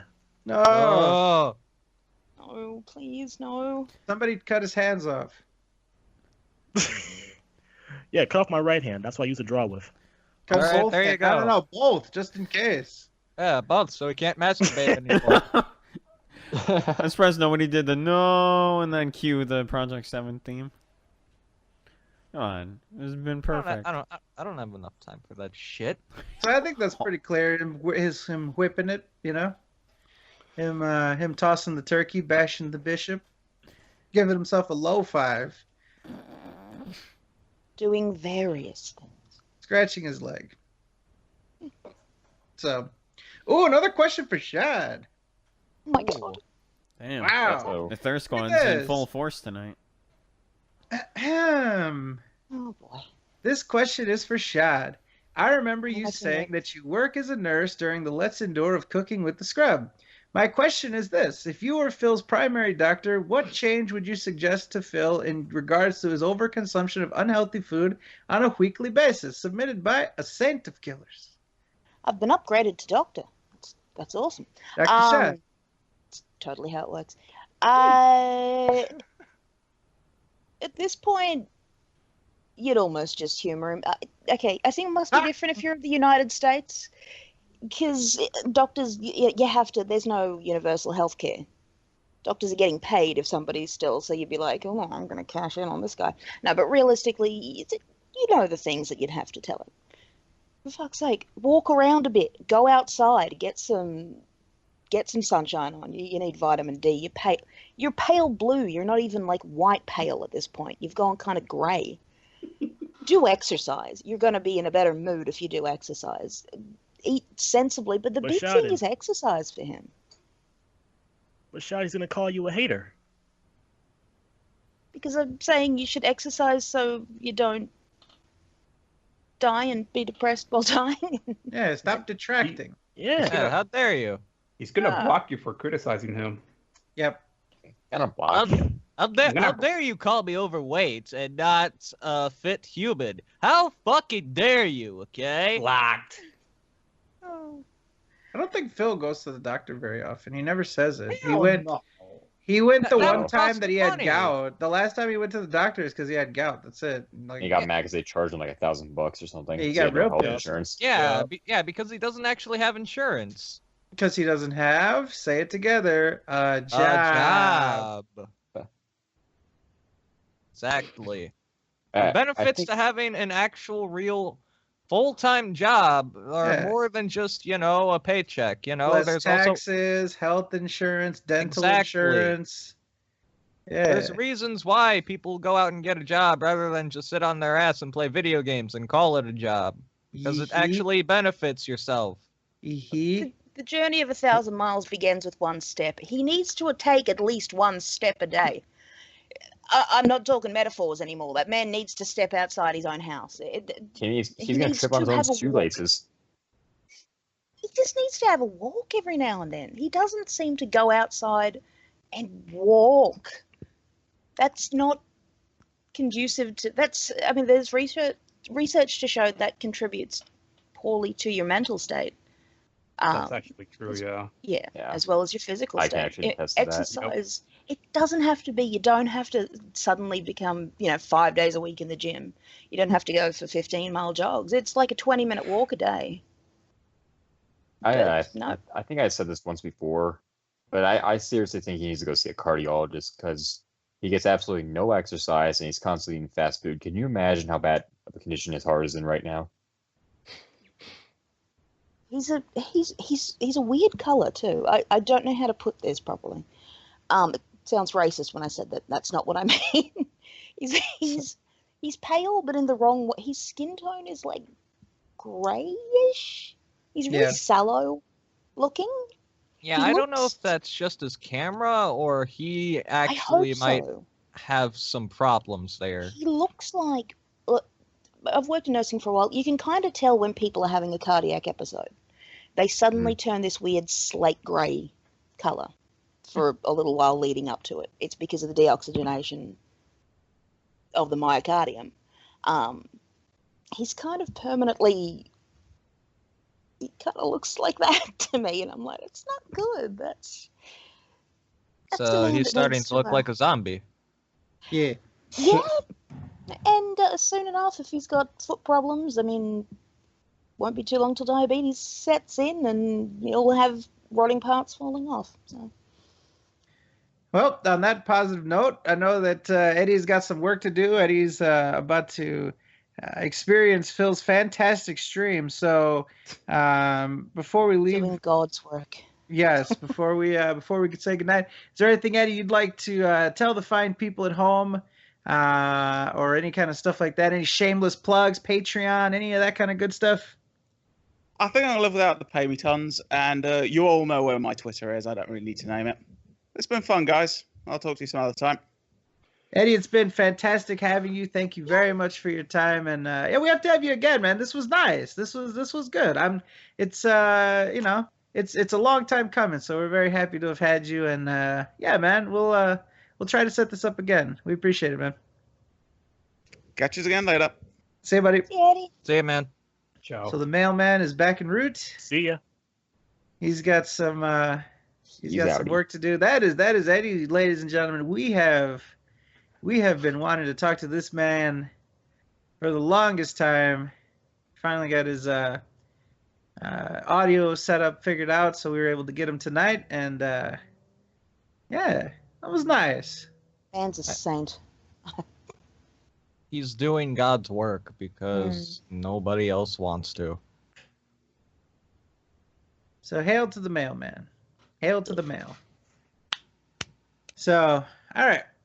Let's see what else we got here on the docket. I actually got one more thing I want to say before we move on. All right. Well, Sean, you being in the medical field, do you think Phil's malnourished based on his skin tone and his current condition, really? I mean, potentially. If he said he'd made a push to eat more in the way of vegetables and but it's a phenomenon that people don't sort of. It's a weird thing when you first hear it. Obese people actually being quite malnourished when, we see it all the time when we get them in hospital. That they're missing out on vitamins and nutrients and sort of essential things to keep a healthy body going because of consumption of just utter shit. So while they may be overweight or obese, very obese, their blood chemistry looks like somebody from Ethiopia. They're starved of nutrients and thus are actually, there's every chance he is. He managed to give himself gout in his 30s. That's dedication to a shitty eating regime. How rare is that for somebody that young to have gout? Fairly rare. Look, I don't have actual World Health Organization statistics on hand. I haven't seen it professionally. Not going to say it never happens. It could happen to anyone. Happened to Bobby Hill in that one King of the Hill episode. No, but it is quite unusual that somebody that young ends up with gout without being like Bobby Hill in that episode, where they suddenly develop a fixation on certain meats. Yeah, it's a build-up of a was thing he called eating? uric acid. He was eating like some sort of pork or something. I forgot what it was. It was some kind. It was like liver or something. He was. Oh yeah. Yeah, liver or kidney or some sort of awful, gross. And he shit. started eating it all the time, and then he got gout, so he had to go around on the power chair and on shit. the rascal scooter. Yeah. Yeah. It's not common. Usually, people are 60 or above. Yeah, it comes from a buildup of puric acid. That used to drive me mad when Phil was talking about gout, and he's like, "Oh, I've just decreased my acid intake." It's not just acidic things. Everything is a degree of acidic or basidic. It's a specific kind of acid. It's puric acid that you take in, which converts to uric acid, which crystallizes, and because your kidneys are good enough to deal with it on their own. But it's still crystallized, and it just ends up clumping in one spot, which is why they get the big inflammation wherever it's stuck, because you're getting these uric acid crystals sticking together in one spot. Generally, decent diet and exercise. You shouldn't have that at 30, whatever he was, 33. 32, I think. 34, I think, actually. Is he 34 now? I thought his birthday, he just turned 34. It might have been 30. Yeah. Shit. He would have been 33, I think. 33, yeah. Yeah. Yeah, because he just had his birthday not too long ago. Yeah. That was the It's anniversary of me being banned from his life. Remember? It's actually pretty. It's shocking in its own way that somebody that age can end up with gout. And this It's not happens. impossible. Just yeah. Sorry. Yeah, sorry. This happens. I called it right here. Yeah. Gout first, kidney stones next. I predict that's gonna happen. Oh, we're gonna hear about that. No. Maybe we don't What have the enough. fuck? That's weird. What is that? Who will die? Who turned their vibrator on? Not me. I have no idea what the fuck that was. It was Yeah. buzzing. What was that? Sound like some robot is trying to communicate with us. It's Morse code. Well, the only one that's not saying anything is Fazzy and Taurus, so it's one of those two. I just got back. I Nope, don't know I'm what's muting going myself, on. bitch. Uh-huh. It was Fazzy. I'm sure of it. What Muted was myself me? the whole I don't time. even know what's going on. I really don't. What happened? Aw. I was Alright. muted. I couldn't have done it. And well, we'll I don't know. Whatever. that's All right, fine. we'll move on. Oh, just quick disclaimer. I'm not a doctor. I'm a nurse. Well, we called you Dr. Aw. Shad though. I know, but Yeah, I that don't wanna makes get it sued for official. shit. You're Nah, Dr. you're in- Shad. You're in fucking trouble now. How dare you? You fraud. Ooh, Cyber's saying it was AJ. It's fraud and Shadden. It's not even an impossible. Fraud and Shannon. Schaden. Shadden be fraudin'. Shannon fraud. Ooh. I knew it. Only if I collect money. Close. Ooh. So Squid go to Girl my says- Patreon at. She's money laundering. Squid Girl has a theory that the doctor told him that you're gonna get gout at this rate, and Phil just said that he has it. I don't know. It's a little embarrassing of a disease to tell people you have. You know? That is You true. go out of your way to make sure people didn't find out. Well, My God, I'm Phil 33 with gout.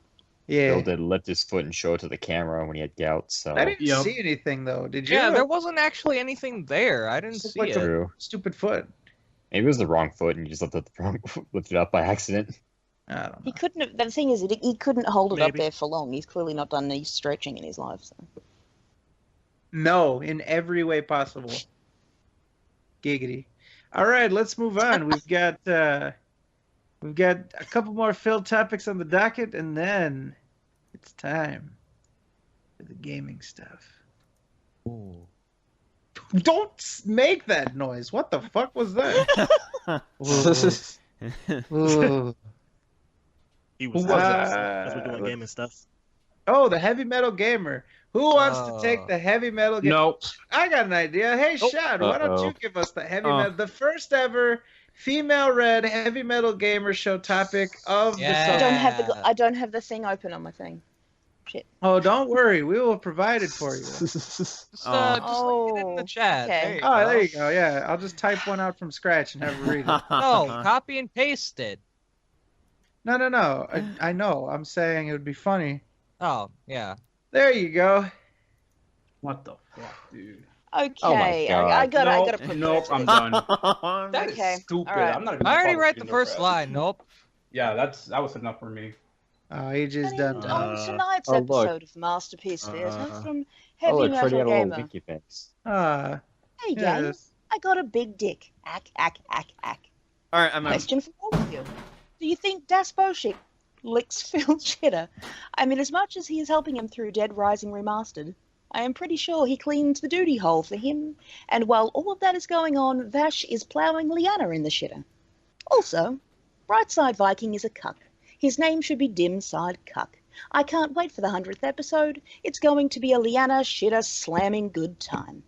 Jesus Heavy metal Christ! Okay, this why guy. is he so obsessed with shitters? Because that's what he's known for. It's what he's become. I'm just going to take my bow quickly. Yeah, hey. Hey. There you go. Oh, Uh, shower. I knew I wasn't the only one who felt unclean whenever they read a heavy metal gamer question. That's why I'm branching out. I don't blame you. Well, in response to this question, yes, I think that That's Bullshit does indeed lick Phil's shitter quite frequently. Wow. I mean, if I had to put up with Phil's shit so much, I mean, you know, I'd want to clean that shit up at least a little bit before I got shat on. Before he got shot on. What, does he CM Punk all of a sudden? He's getting shot on? You're goddamn right. So shoot, Mickey Gall's shot on that motherfucker. I can't wait to talk about that. Oh well. So shoot. Mm-hmm. Please continue. Well, see Vash plowing land in the shitter. Yes, I believe that we may be seeing that at some point. Not necessarily on Pornhub or browsers anywhere, but I you guess know. people are deathly afraid of knocking her up, so they just keep plowing her in the shitter instead and hoping for the best. Yeah, I wouldn't want to have a baby with her either, to be honest. Yeah. I guess it's the smart. If you have to do it, I guess that's the smart way to Yeah. go. Yeah. So.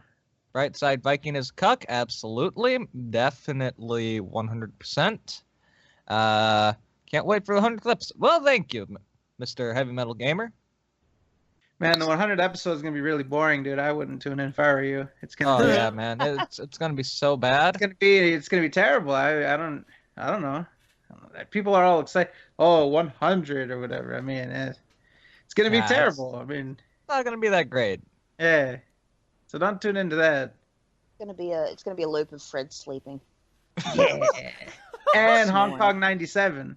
Oh, Which, by the way, It's gonna be Oh, another. God. for the people that show up to pre-streams, you're welcome because they talked me out of trying to play fucking Hong Kong 97 song the whole time for episode 97. For Yes, 30 minutes. It's gonna That be wouldn't have it's been gonna be good. another, I wasn't even gonna do that anyway, another episode regardless of 5. if you liked it or not. It was good.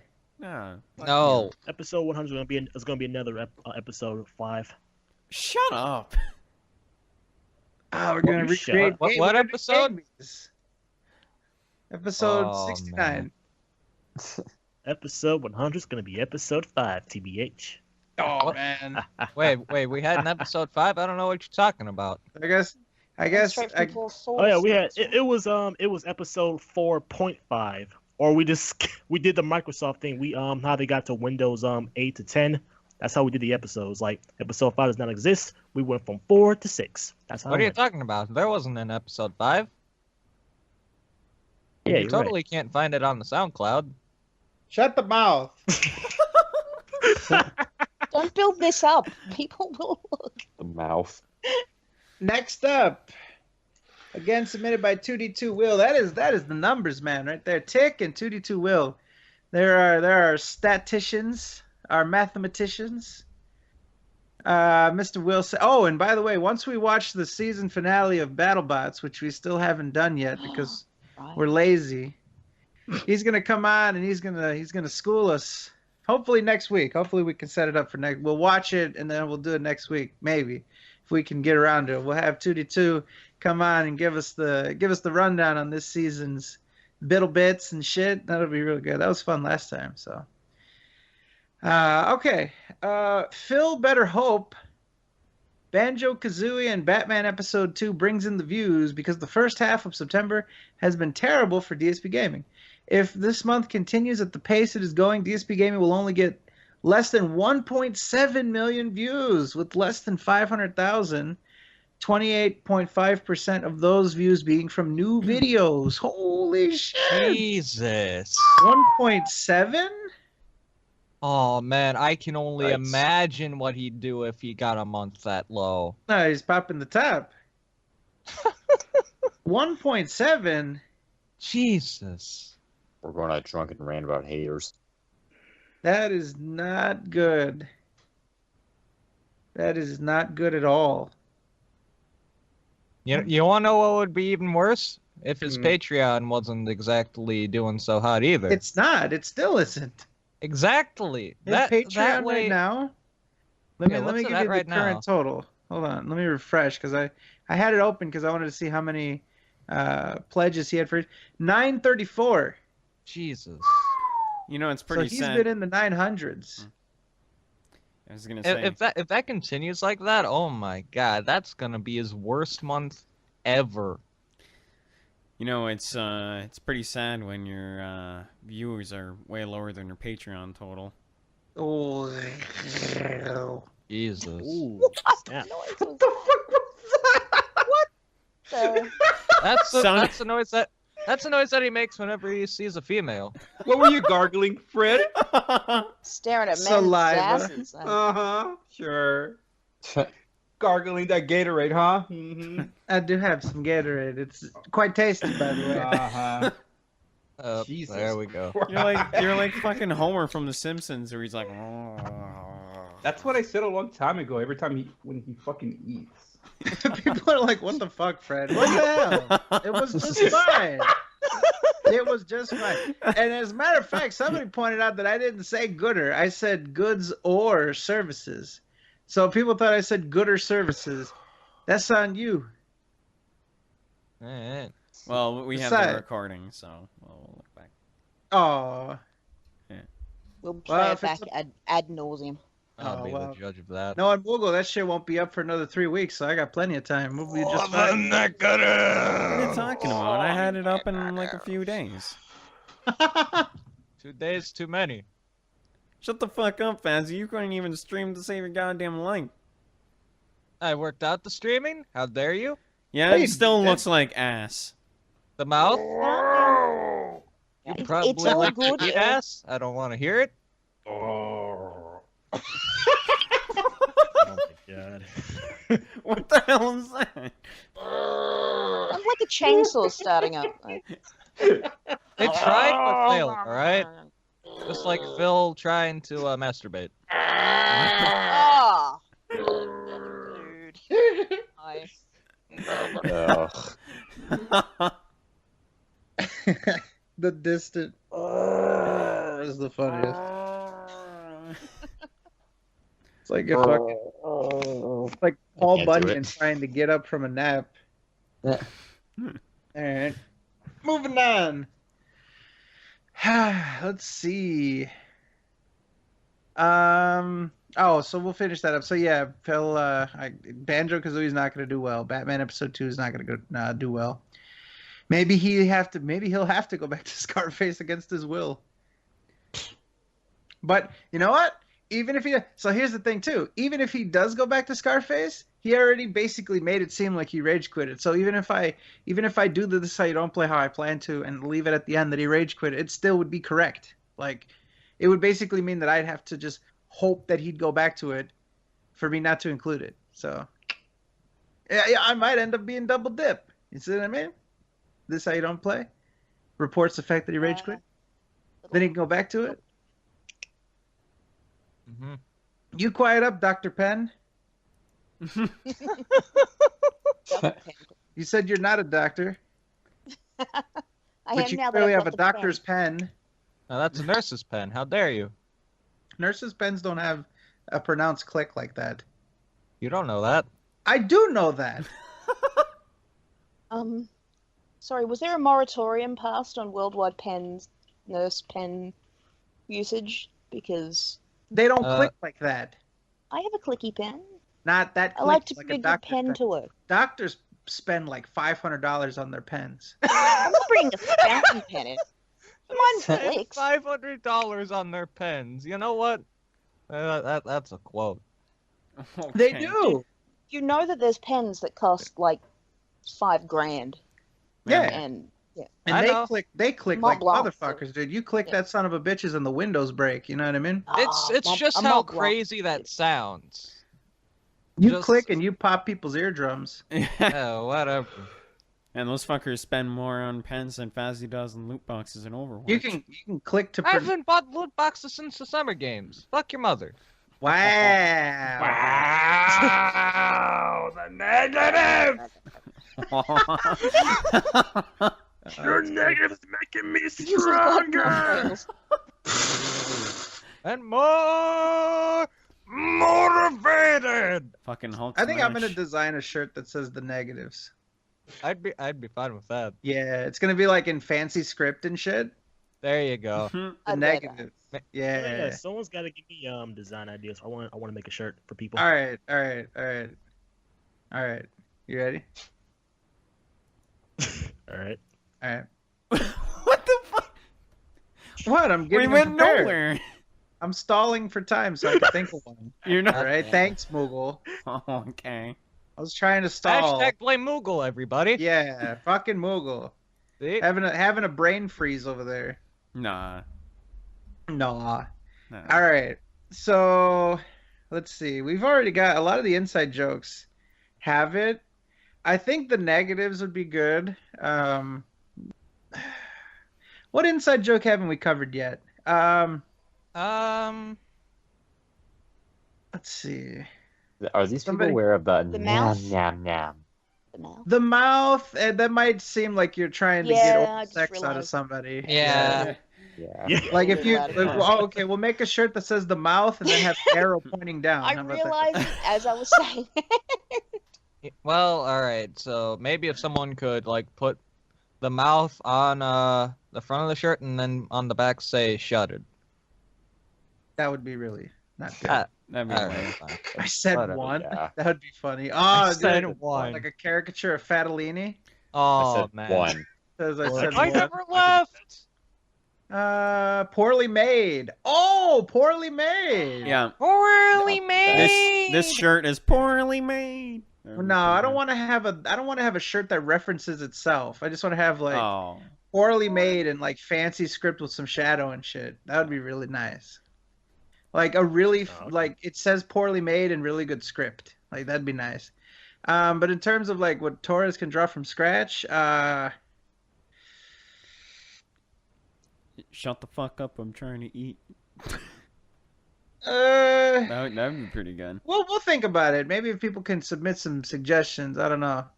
Oh, should we rap? And like with a picture of a rap. Yeah. Ralph. That'd be pretty good. The negatives would be. I'm really happy about that. I want that. But all right, we'll figure something out. If you guys want to give some suggestions, for designs, we're gonna pick designs, but obviously those won't be the only designs. We're gonna have time to make our own and shit. And plus we'll make some simple shirts that even we can make. I got the hiccups. Shut up. All right. Last fill topic before we get to the gamey topics.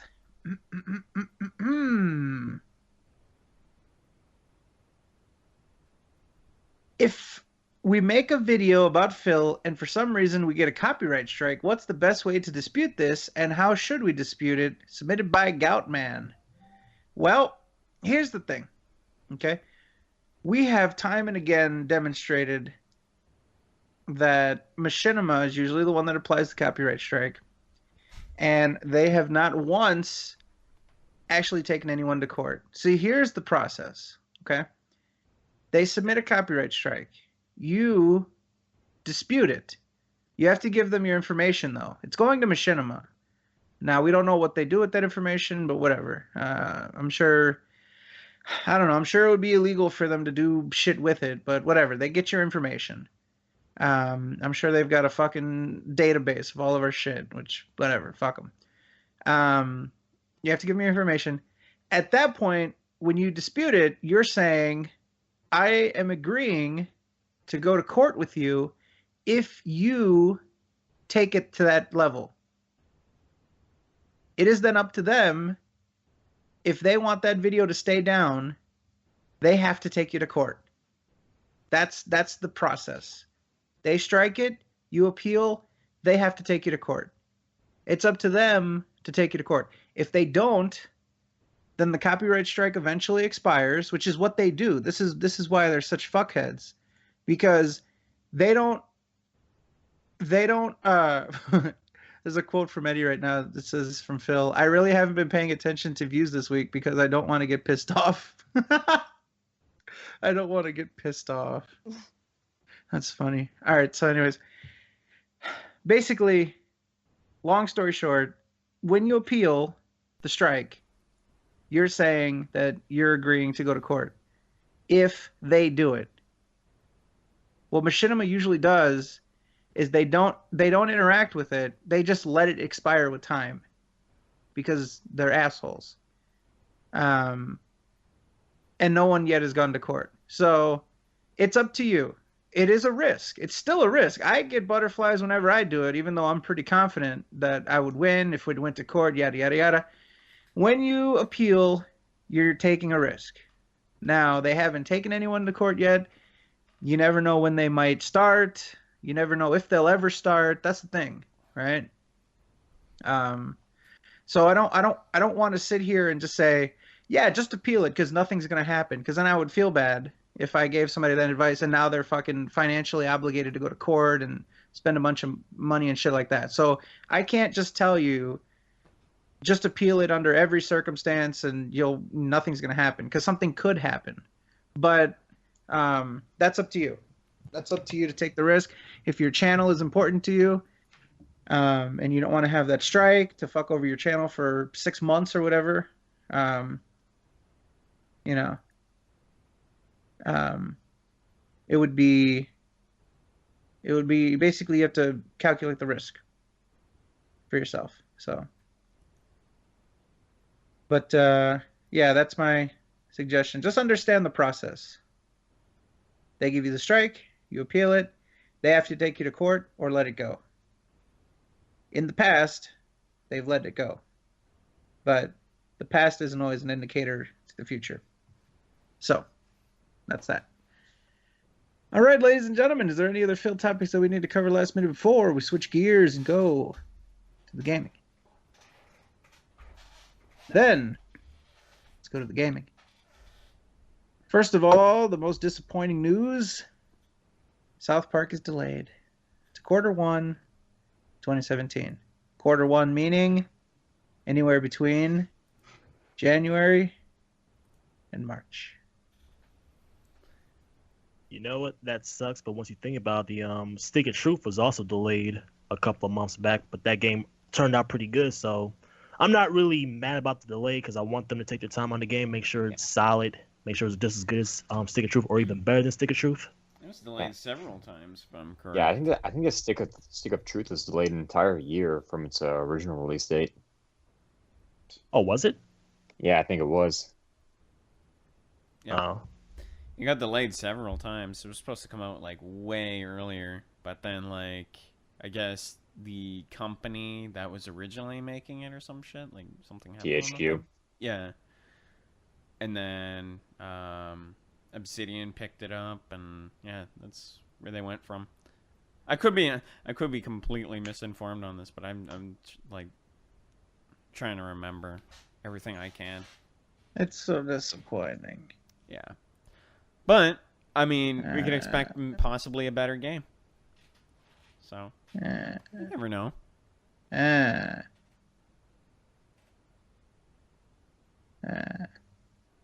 wanted it. It was a good time too because, November was basically going to get dedicated to Dishonored 2 and Watch Dogs 2, and then December was going to be the Stick of Truth or Fractured Butthole. And Well, now you still got Dead Rising 4. Yeah, isn't that is that going to be on PS4? Gonna be on PC. Well, PS4. No, it's gonna be eventually. It's gonna be on Xbox and PC, but it'll come But to only PS4 Windows next 10, year. It's right? another one of those. Yeah. Yeah, well, fuck that. I'm not on Windows 10. That's the thing. Like, just because it's on PC, they still put this extra fucking bullshit layer of, it has to be Windows 10. So, fuck them. Well, Microsoft also said their games will eventually come to Steam because I think Quantum Break just came to Steam. I think It did. Yep.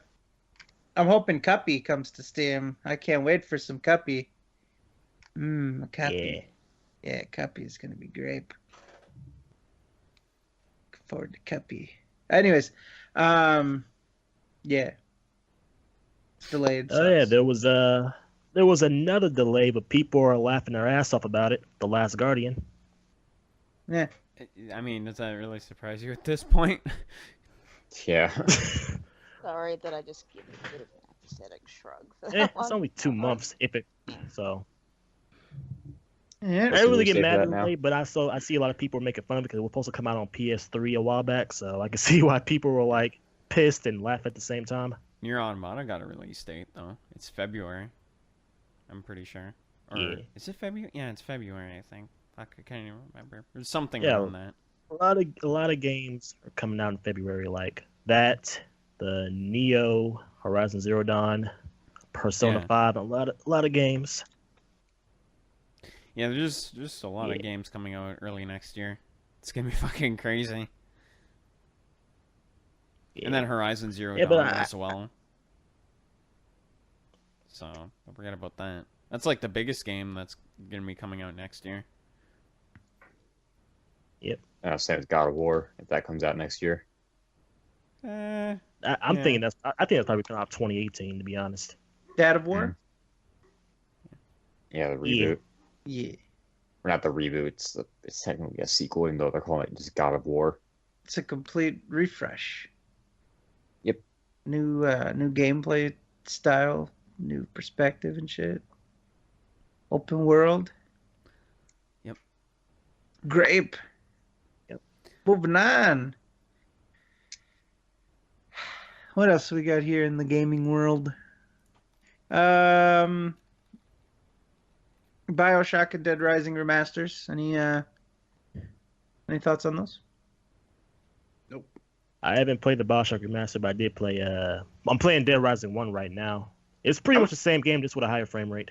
Yeah, I'm about to download BioShock 1 remastered on Steam. I have 1 and 2 on Steam, so it's kind of cool for PC. You just instantly get the remaster. I'm not sure why they did that. Pretty sure you could have charged people for it, but I'm not complaining. You know, that's nice. Mhm. Um, fantastic. But there is game. some controversy with BioShock, as 2K is not allowing people to stream BioShock through their console, being the PS4, for some weird reason. And there's an article here linked to everybody's favorite gaming site, Kotaku. Yeah. But they are saying that unfortunately, streaming BioShock the Collection isn't an option right now. This is a quote from 2K's support site. And yeah, you're sort of getting the you cannot stream this game. There hasn't really been any sort of talk about it.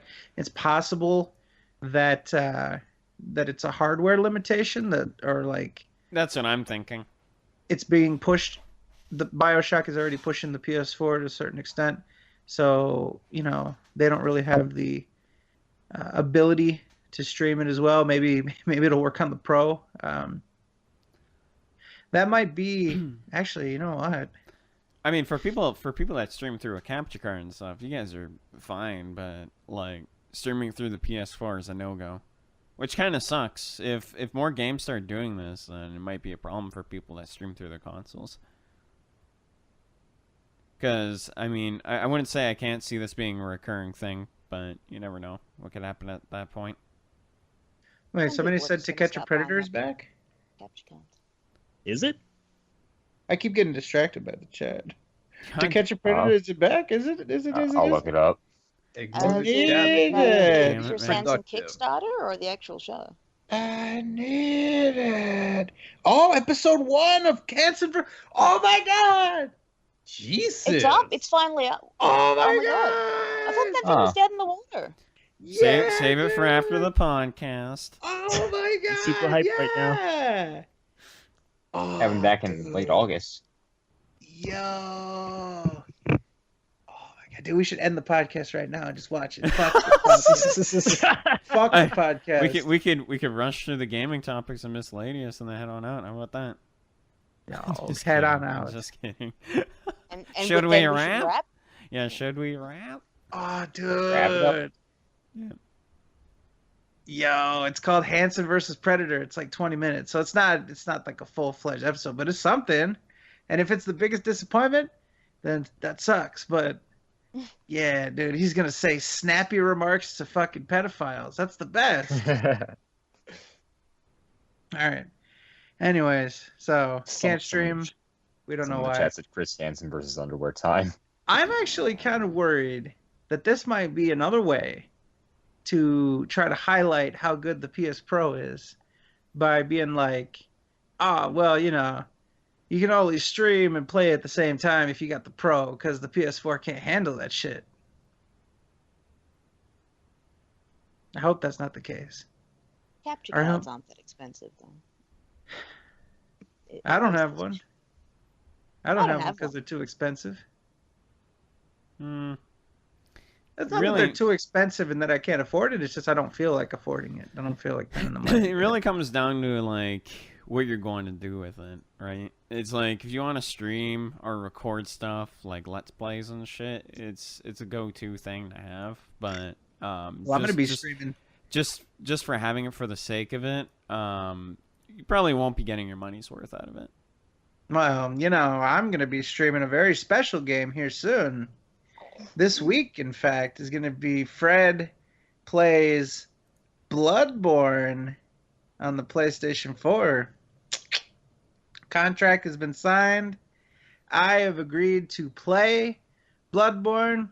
Fazzy has agreed to play I Want to Be the Guy to 100% completion.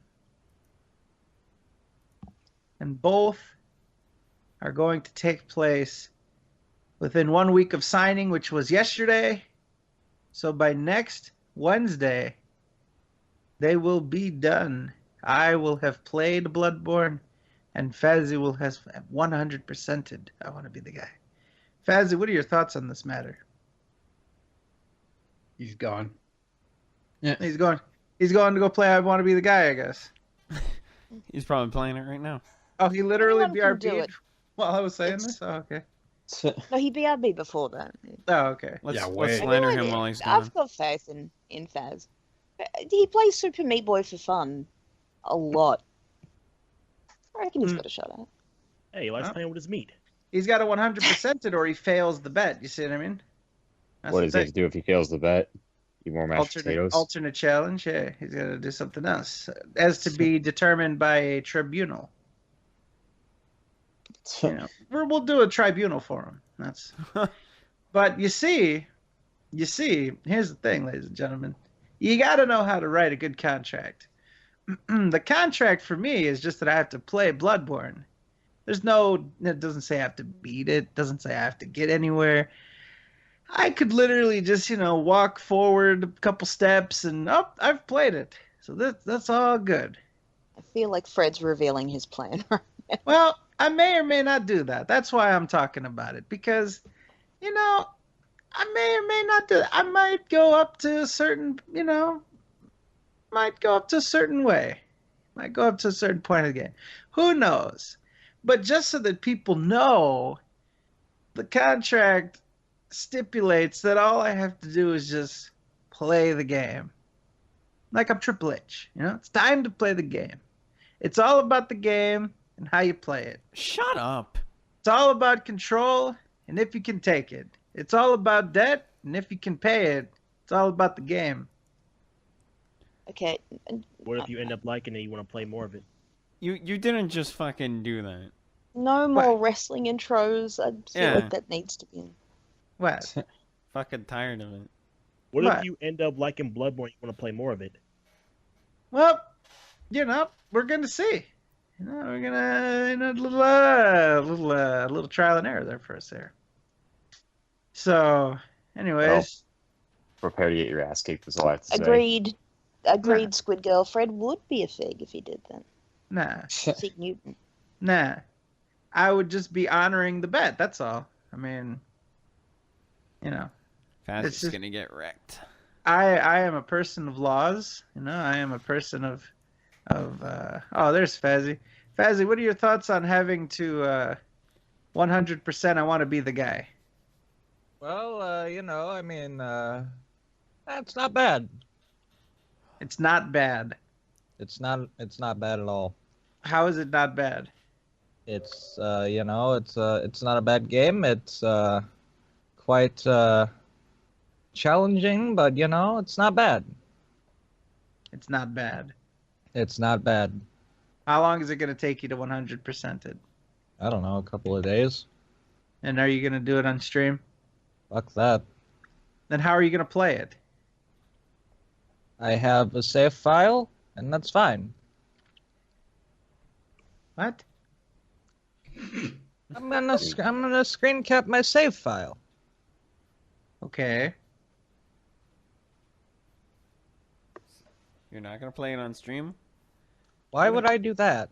What a fig. That's better proof. Yeah. Fine, and I'll post a video of me, loading up my game file.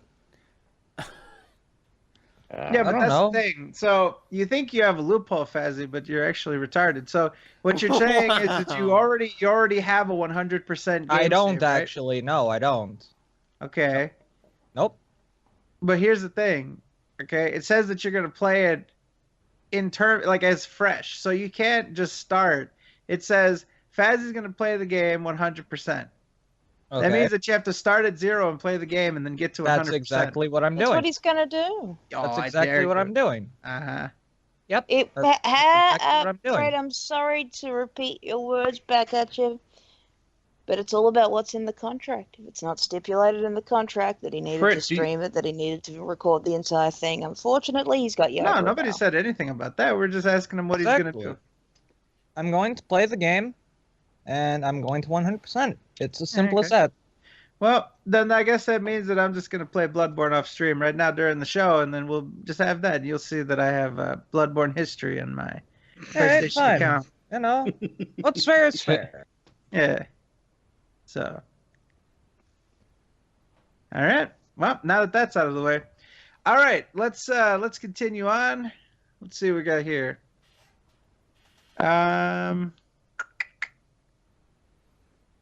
Fred's thoughts on me gifting him Overwatch on PC. Did it run fine? Did I make him a very happy boy and give him lots of PP submitted by Amoki7? What? What a great... Nah, Amoki7 actually Huh?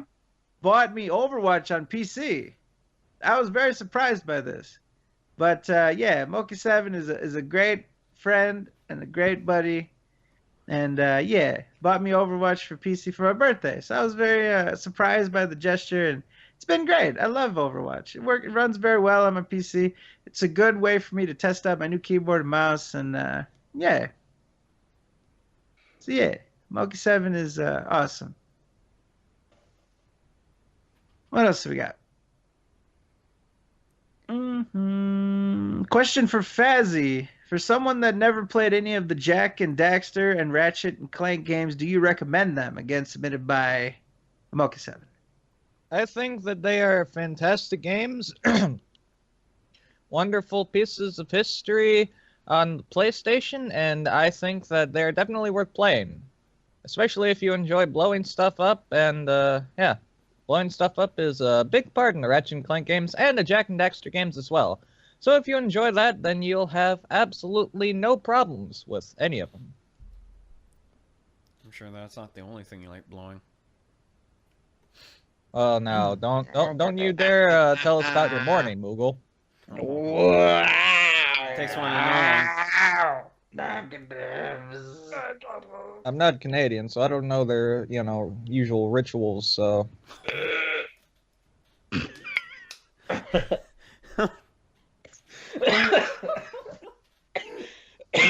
Jack and Daxter is garbage. I would disagree with that statement wholeheartedly.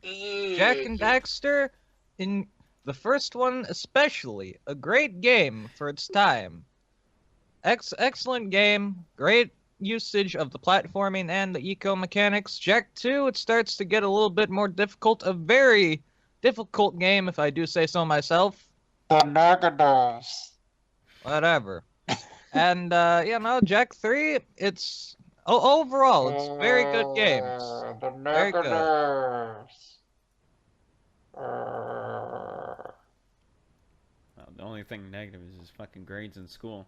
But yeah, That would imply that I, am in school to begin with. I graduated? How dare you? oh, I thought you were still in preschool, Fazzy. I'm sorry. Well, with your vocabulary, I thought you were still in kindergarten, so... Ay, los negativos!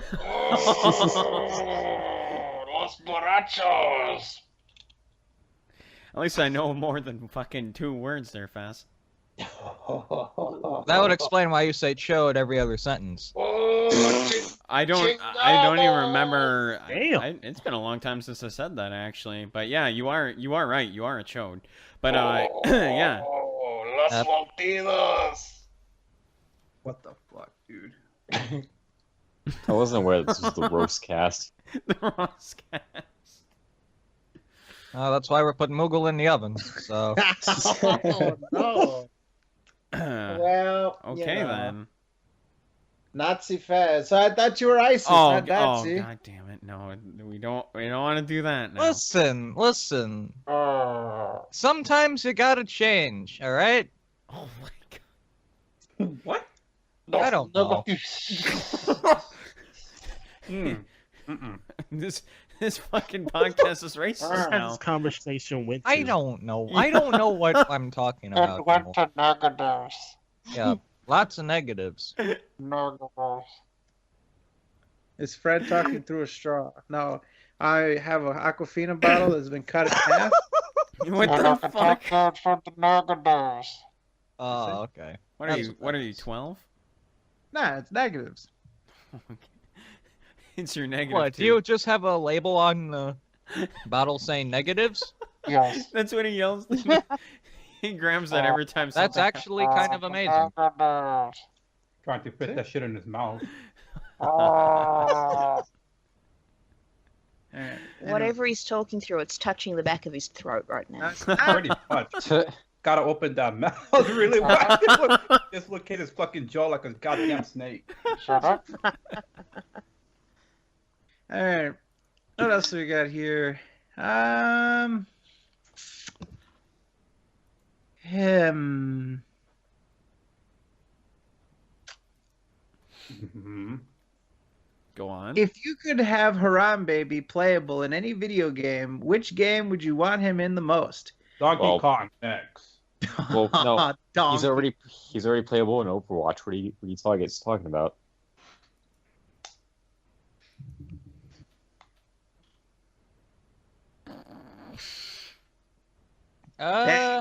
Sold Evil Table down the river like that. How could you do that? I don't. I'm Thank you, thinking. guys. I'm thinking of something. And you guys sold up the river like that. We're in That- fucking- Sounds nowhere. What? You I'm left it. trying to think of a game with a gorilla other than Overwatch. The only one I can think of is Brothers.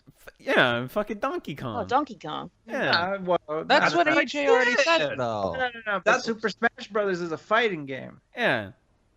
Yeah. So what There's would a- there's a- Harambe's moves be? There's a then? different Harambe Donkey in some Kong. City platformer. I want him to be in a damn fighting game to throw the hands. Shitty platformer. And Donkey Kong in Super Smash definitely throws the hands. Brett just Yes. hates good games. Drags kids around, throws them at you. That's his moves. He throws the hands. That's what he does. So, let's see. Oh, there's fucking Mortal Kombat. He'd be a good character in Mortal Kombat. Oh my god. Street Fighter.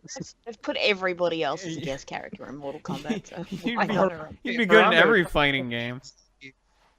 Yeah, imagine Harambe plays like Zangief and shit. Fucking pile drivers people. Grabs them by the ankle for their throw and just drags them around. Well, Gorilla Grodd is in Injustice 2. That's pretty much Harambe. Yeah. That's true. Yeah, he's So, yeah. Well, confirmed for Tekken's got Injustice. like a bear and a dinosaur. I think. And a Gorilla's not goddamn that. kangaroo. And the kangaroo. Yeah, I forgot about that. Oh, somebody With in the the chat boxing just said. glove, that shit is so tight. Yeah. Roger. Mm-hmm. Somebody in Roger, the chat- the fucking dinosaur's name is Gon. Oh, that fucker Oh, from that's Tekken the I funny was 3. a one. guest character. Yeah. Tekken 3. Bear or the Yeah, he was in Tekken 3. Yeah. So a few people in the chat were saying put him in Sniper Elite. That's no, stop it. Just stop. Fuck you, and fuck whoever said that. No, I'm kidding. Love you guys, but still, fuck you. Okay. It's fucking horrible. We don't need another fucking gorilla to be shot. It's so wrong. Gorilla lives matter. Amen. Yeah. Yeah, Tits out for Harambe. All right, let's see. There you go. That's something I can get behind. Let's see. I'm gonna. Why do you look- want to get behind? Are you scared of looking at them from the front? Or? I meant the idea. No, Just, he wants to be on the I'm receiving end of that. I'm just having a go. All right, let's see. How about this? Which old games do you want to see them be made as remakes by Emoki 7? Spyro the Dragon, absolutely. If the Crash remasters do well, there's a possibility that Spyro might get remastered. And if that happens, I know a couple of people that would buy a PS4 just for that. Just give me a Onimusha HD remake collection, please. That's all I ask for. Ooh, that would be real good, actually. I gotta think about this. I gotta really think about this.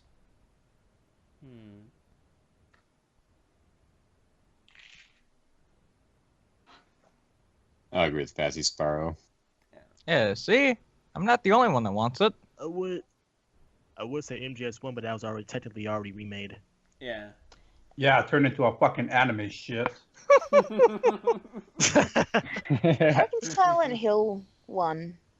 And I'm not talking about like a reimagining, that's like a shattered good memories, choice. but just Silent Hill 1 looks like you're playing with Lego blocks now, considering it was a PS1 game. But we've all seen what happened with 2 and 3 when they got HD remastered. So I'm, a little terrified to ask for that one. I would like a reimagining of Final Fantasy IX. Not course you something along the lines of Final Fantasy VII, but like a turn. They didn't say they Hashtag want- Phil plays Final Fantasy IX. Yeah. I think it was a few months ago. They did say they want to remake like the old Final Fantasies, Yeah. like along with 7 and stuff. Yeah. Final Fantasy VI and Final Fantasy V being completely remade, that would be fucking awesome.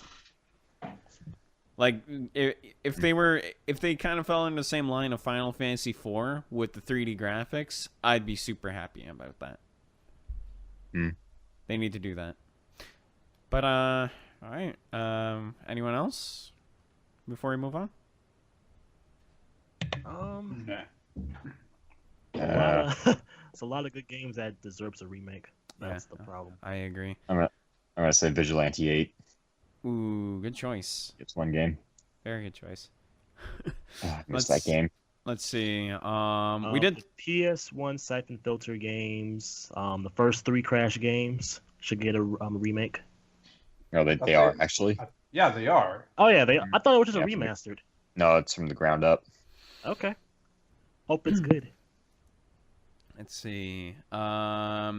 We did talk about this before, but has anyone played BioShock or Dead Rising Remastered? And what do you think of it? And do you think it's improved or not? This came from Amoki7. We already talked about that. Yeah, we already talked about Well, that. no, but do you think it's improved? As you play? Not The at only all? thing in Dead Rising 1 is the 60 FPS. That's nice, but you get all the DLC. That gets all the DLC outfits. That's nice, but they still have the same shitty like survival AI, so they didn't improve that. So it's pretty much I mean, it's still fun, but it's like I wish they improve upon it. So basically a cash-in. All right. Well, that's the thing with remasters. They don't usually change stuff. It's usually just a port or something like that. They don't usually change gameplay mechanics. That depends on who's remastering it. Yeah, I was gonna say that it really depends on the people that are making it. Let's see. What games have your parents played from Amoki7? Jesus Christ, he submitted a lot. None. My parents are too old for that shit. Oh, My- back then, motherfucker. My dad used Too to old play. for that shit. My dad used to play Mario 1, Contra, Punch Out, some other few games that I remember from the NES. Mario 2, Mario 3.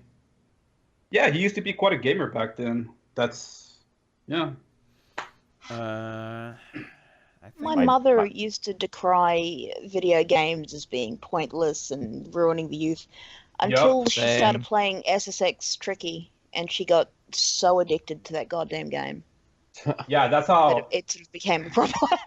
Yeah, like when the SNES came out, my parents moved on from it after playing Super Mario World, and they thought that video games were a fucking waste of time. And I swear to God, all they do now is play on their fucking tablets every fucking day. Like, wow. Oh, apparently Phil fucked up Dead Rising. What the fuck did he do? Let's see. Oh, Oh, if you watch that He- playthrough, you've been fucking up bad. He left the Yeah, boss he's already fight doing and bad. fucked the story missions. Ouch. I don't know. That is really unfortunate. It's like He the fucked worst up big ending. time. I'm working on the. Yeah, I'm working on this. How you don't play for that? I just gotta download the other parts. there you go. If you know he's gonna do the say you don't play, now you know. Yeah. Oh, were you gonna say something, Table? Oh yeah, I was saying my dad, he's really into racing, and ever since I think it was the second Gran Turismo game, he's been playing that series nonstop. Hmm. My dad really liked Top Gear back then, which I really like the Super Nintendo games. And my mom really liked Super Mario Brothers 3. And it's like one of the very first games I played, but it's because of her. She would play it like nonstop. So when I grew up, we used to take turns playing it, see who would get further. And that was basically my childhood, mostly playing that game. So it was a really big part of my childhood before I got into RPGs, thanks to my uncle. So yeah, that's pretty much that's pretty much what my parents played. Anyone else? I remember my dad. He had a Super Nintendo. I think he said he had other Nintendo consoles, but I've only seen his Super Nintendo, so I know he played on that. He played I know it was a Mario game, a Mario Kart game. It was a samurai game on there. I think he also had Killer Instinct, and I think Street Fighter 2 and Mortal Kombat 2. So he had a bunch of games, but if I can name some games that he played probably in the early and late 2000s, he played the God of War games. He played the Marvel vs. Capcom, I think 2, 3, and 1. And he did buy Skyrim, but he still hasn't played it yet. So, and he bought the inferior version. Okay, so anyone else have to say anything before we move on? I actually have one more. My mother, when I had Phantom Hourglass on the DS, I actually let her play it, and she ended up beating the game before me, and that was kind of embarrassing back then. Yeah. I never had moments like that happen to me, so alrighty. Let's see. Actually, I want to give some credit because there's people that actually submitted topics that we already talked about. So I want to give prompts to 1488 Forever for the South Park, like basically talking about the delay, because he submitted that. Let's see, Amoki7, of course, who submitted a lot of topics, and I think that's it.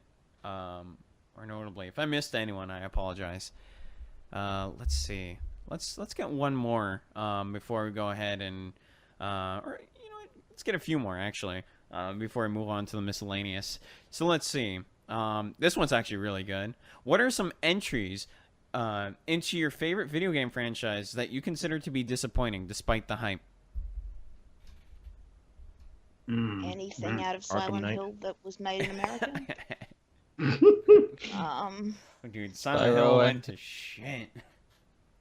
Spyro Enter the Dragonfly, I would think. I would think that back Ew. in like 2000, what, 2 or 2001, when that game was gonna bring Spyro to the PS2, it was a big thing, and now it's become utterly atrocious. So, yeah. Mine's an easy one. Final Fantasy. After 10, it just went downhill, and a lot of people consider 11 to be really good as an MMO. Never played it because I'm not really that big into MMOs. 12 apparently was like, it's mixed. A lot of people like it, a lot of people hate it. And then of course 13, which it's the same thing. It falls under the same line of 12. Mixed, you know, people like it, people hate it. I personally only played the first game and I didn't like it very much. 14, another MMO, and then 15 coming out.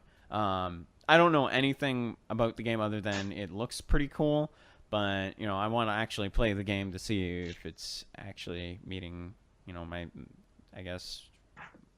expectations. But yeah, Yeah, it's gotten pretty weak over the years. And some of the spin-offs that have come out have actually been pretty decent. So, yeah. Anyone else? I got nothing. Alrighty. Guess we can move on to the next one if nobody else has. I did say Oh. I did say Arkham Knight, and I know people probably gonna say MGS5. So I'm still disappointed to this day that Silent Hills got canceled. Oh. I can't. Everyone No, is. I can't. It's too Yeah. raw. Still, I can't. I know. No. Can't. The one game I was fucking looking forward to. Why Konami? A game that legitimately fucking mentally disturbed me. God damn, man. And now it got canceled. Piece of shit. Supposedly, the CEO of Konami demanded that Silent Hills be moved to mobile because like he had no idea how the video game industry worked. Yeah, I heard about that. That he doesn't know jack shit about games. And he had to apologize. He's like, "I'm sorry, I don't understand." Why? I'm not even gonna ask. Alrighty then. Let's see. Does anyone else have any specific things they want to talk about in terms of gaming, or? Nah. Like oh yeah, nothing? I got one. People are pissed that Fallout 4 is not gonna have mods on PS4. Oh They yeah, are? that's right. I did hear about that. Oh yeah, it was advertised, right? Yep. Yep. Yeah. It was. Sony just denied them. Yeah, it was a Flat out. big fuck up on Sony's part. I don't know. Yeah, Bethesda blames Sony, but I think it's probably both ways, to be honest. Yeah. And to be fair, that game ran like shit. So I'm thinking like mods is probably not gonna justify how bad that game ran. If that game was running like maybe a smooth 30, well, a rock solid 30 or a smooth 60, I was like, okay, put mods on it. But the game ran like shit. If they improve upon that, I'll probably understand why people are pissed. I'm thinking about the game ran like shit. How about just get it on PC or play it on Xbox One who has mods on it? Yeah. I don't really play They games. they did a terrible fucking job with that game running it on consoles. I don't really play games that much with mods, to be completely honest. So I don't think it's that big of a deal. I mean, it's kind of stupid that they're not allowing, creativity via mods in like this day and age. So I don't know. It's kind of stupid that they're doing what they're doing. But maybe they'll revoke their decision at some point. Who knows? So Yeah. Miscellaneous time? yes, sir. Yeah. So let's start with the good guy because I wanna something I definitely wanna. Okay, let's see.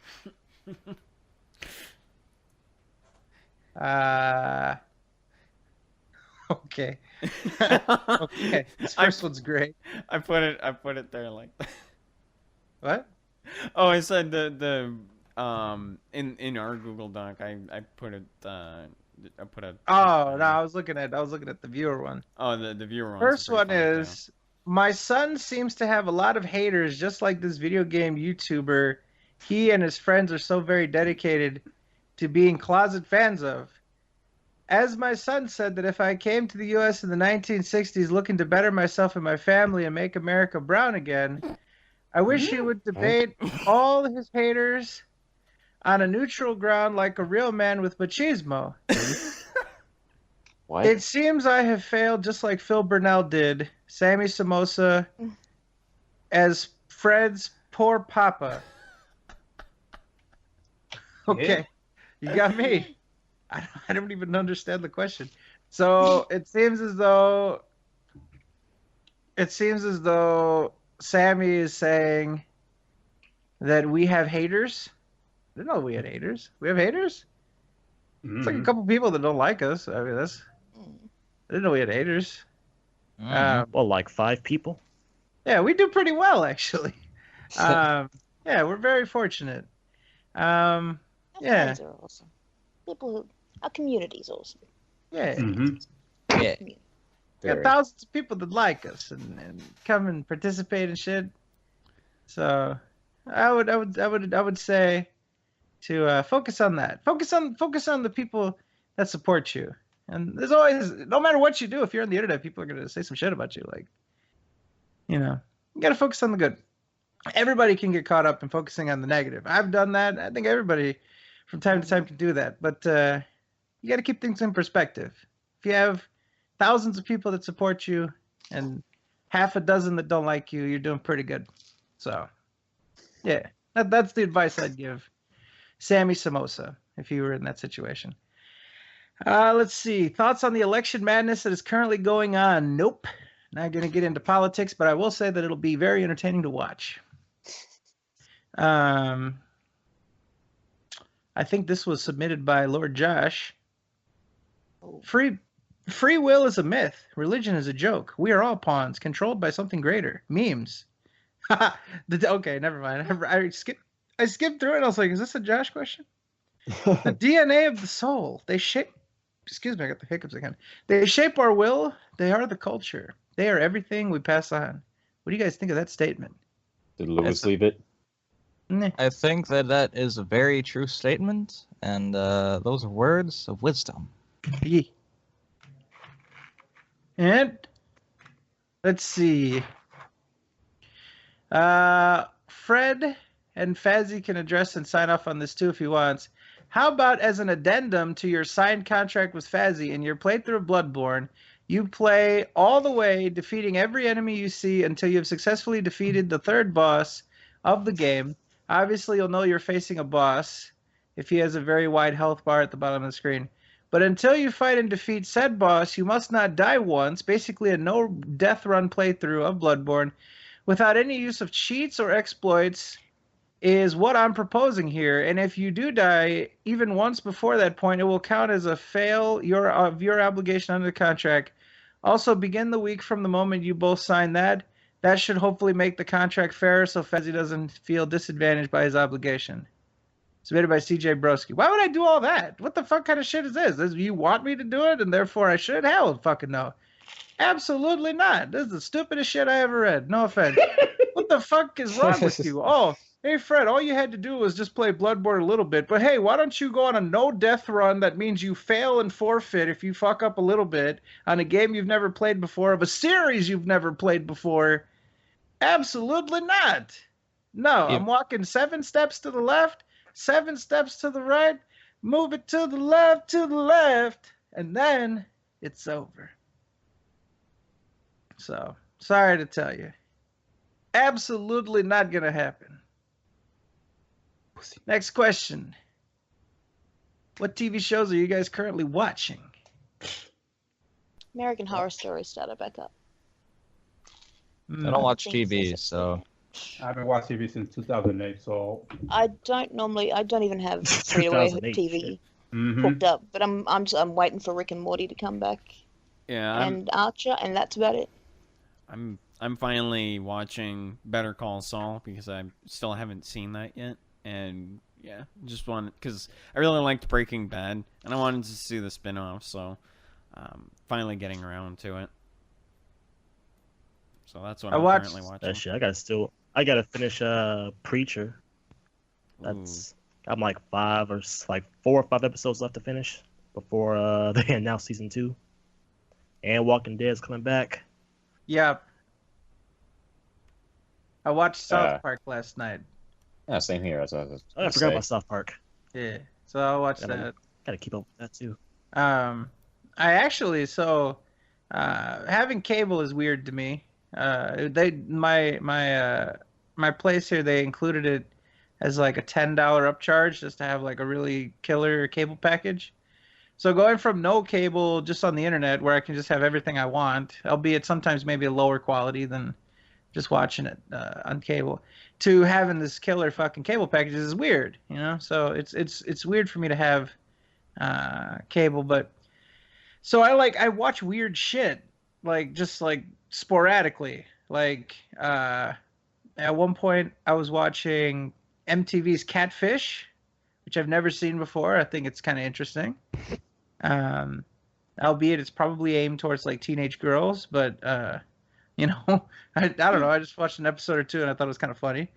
And then I was watching this new like National Geographic show called Drugs Inc., where they like allegedly hang out with like drug dealers and shit who wear masks and smoke cigarettes through the mouth holes with sunglasses on while they invite camera crews into their fucking flop houses and like package drugs in front of them and then take camera crews in a car with them to go run and do drug deals and shit. Like, I Yeah, I think think it's I've seen highly this. suspect.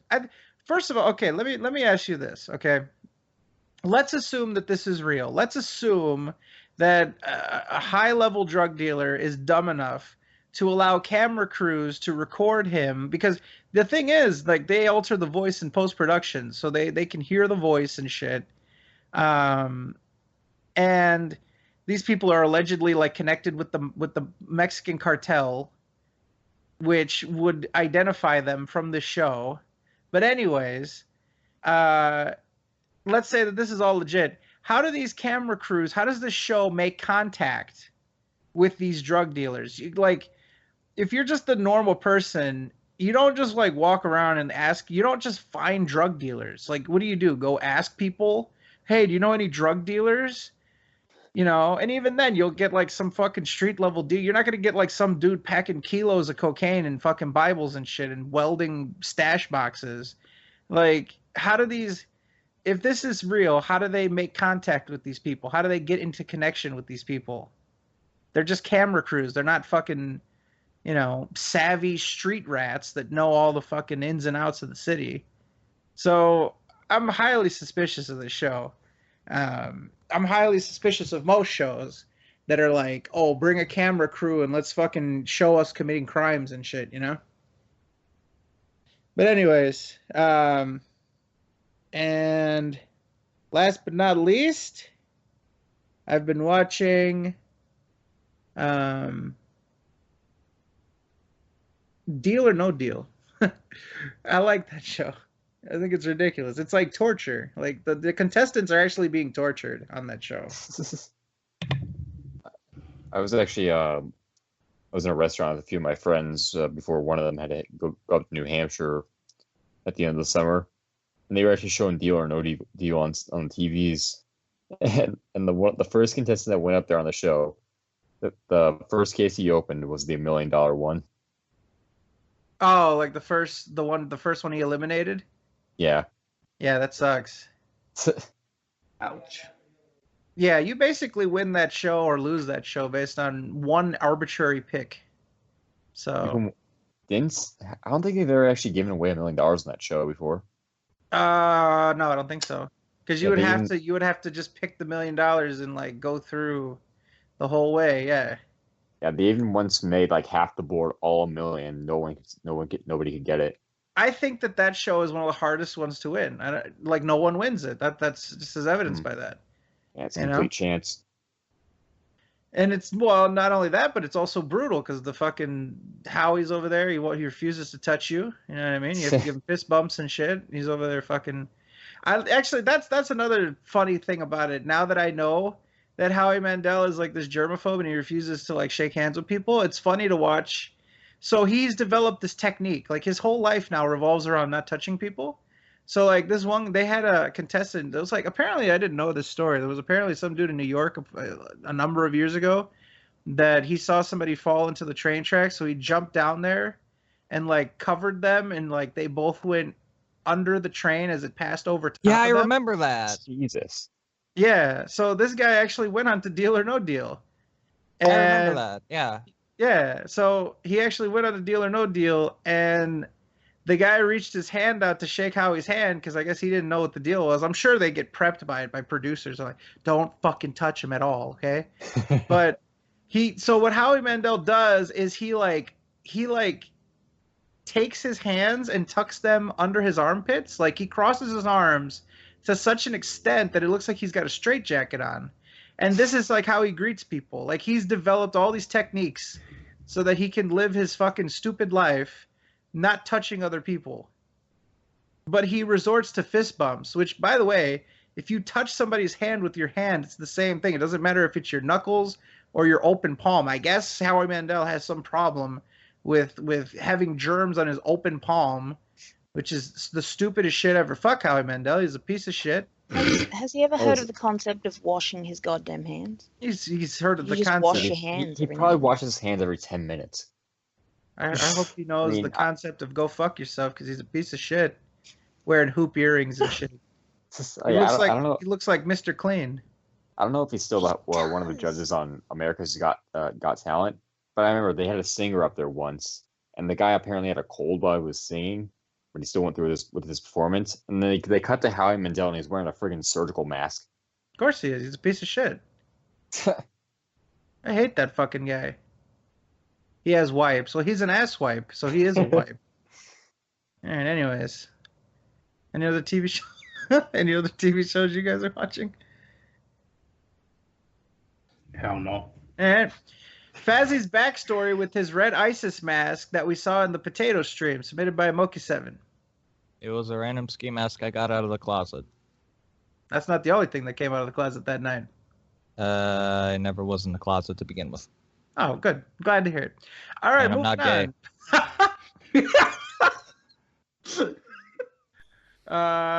Let's see. What's the worst accent? Again, Moki7. Bloody The hell. worst accent? Is it among us or just on the planet or? Like I guess the planet. What is the worst accent? So that's just like in general. It's a horrible thing to look. What? The worst accent. Ooh, I don't know. Yeah, you know what? I'd rather not answer because it seems racist at the end of the day. So I don't want to come off as racist because. That does. Okay, let's move on. Oh yeah, Let's see. DSP's he's shitting on people who like the Dead Rising 1. Of course he Well, is. unfortunately, he just declared today he's not going to play Scarface, so it looks like you're running out of options, Phil. He doesn't want to play Recore because it's got no views. He doesn't want to play Dead Rising because it's hard, and he's going to finish BioShock soon. I mean, I don't think people care about BioShock either. As a matter of fact, you know what? I know we're already out of the Phil segment, but just for shits and gigs, I'm gonna go look at his views, and I'm gonna see how he's been doing with these just hot off the presses gameplay. All right, so okay, Recore. Wow, holy shit, dude. Okay, Recore Part 1 today, 3 hours ago, 278 views. Ouch. Holy God, that's so bad. Recore Part 2. That's gotta sting. Recore Part 2. 152. Jesus. Yikes. Bloody hell. Let me go in order from 3 on. 145, 115, 146 because it's a boss. 107, 88, 72, 152. Jesus. One of them has 72. Hmm. He's not going to make his money back on that playthrough. Nope. And BioShock. Yeah, how's Okay. he doing in that? All right. BioShock. Part 1, 5,000. Part 2, 2,000. Jesus Christ, that drop. He went from 5,055 to 2,335. So Oh half. my God, dude. Part 3, That's 1,800. Whoa. Part 4, 1,500. 2016 is his worst year ever out of all the years he's had He before. fucking deserves it, dude. Nah, I'm not even gonna. You know what? He fucking deserves it. And dude, people aren't tuning into. Dude, many of these Nuka worlds haven't broken 1,000. Nice. I'm looking at. Yeah, dude, I'm looking 566, 600, Oh my God. 704, 557, 446. Like this is doing miserably. The miserable playthrough. All these King of Fighters are sub. All these King of Fighters that he did a week ago are sub 1,000. 500, 607, 609, 494. Jesus. People just don't watch him, dude. I'm looking at Deus Ex parts with 520, 511. God. And this is from over a week ago. Holy shit. And he has the nerve to quit Scarface when dude, all this is fucking him over.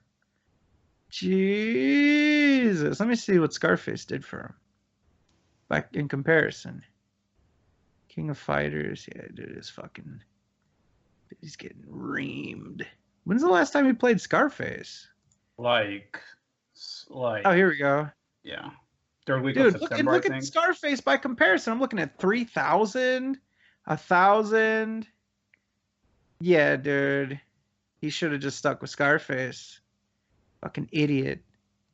Last time he played Scarface was August 22nd. Almost a month ago. Wow. Yeah. He's been stringing people along for almost a month now. Idiot. All right. Sorry about that. I just had to go on a brief little aside there. So, okay. So if he quits or if he, no one cares about Recore. No one was there for the stream. I remember he even started the stream in the stream chat like, oh, there's not a lot of people in the chat. Is something wrong?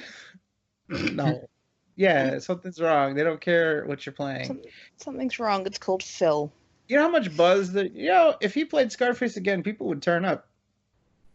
All right, so let's see what else we got in the miscellaneous doc. Do you have any pet peeves submitted by a Moki7?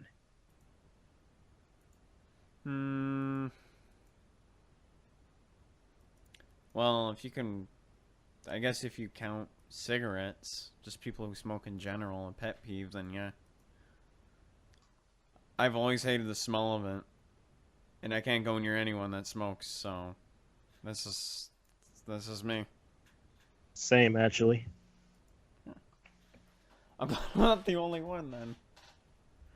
Because the smell of it is so disorienting, and I don't know how people smoke at all.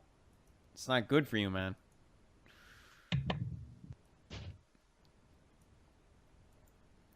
Anyone else have a pet peeve? Oh yeah, when someone's while you're eating the dinner with some person, he's chewing with his mouth open. You just want to punch the fuck out of that person because he won't close his mouth out chewing. I wonder who that reminds you of. That's good. And he has no shame. Frank here is not even denying it at all. Yep. Oh god. And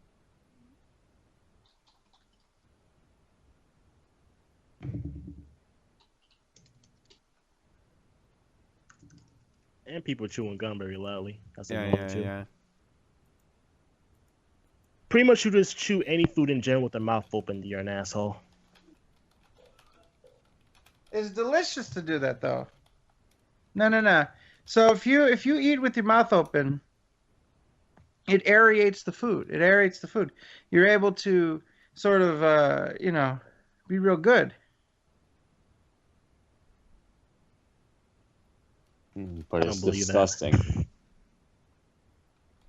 I tried it. You got me to try it, and it did absolutely nothing. So these are the snipers, huh?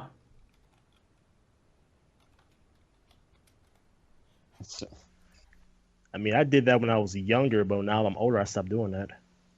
So, chew my mouth closed.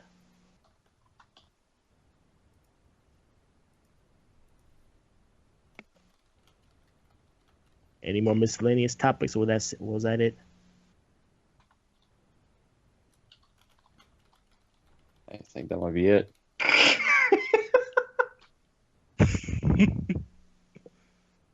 All right, let's see what else we got here in the Gugada.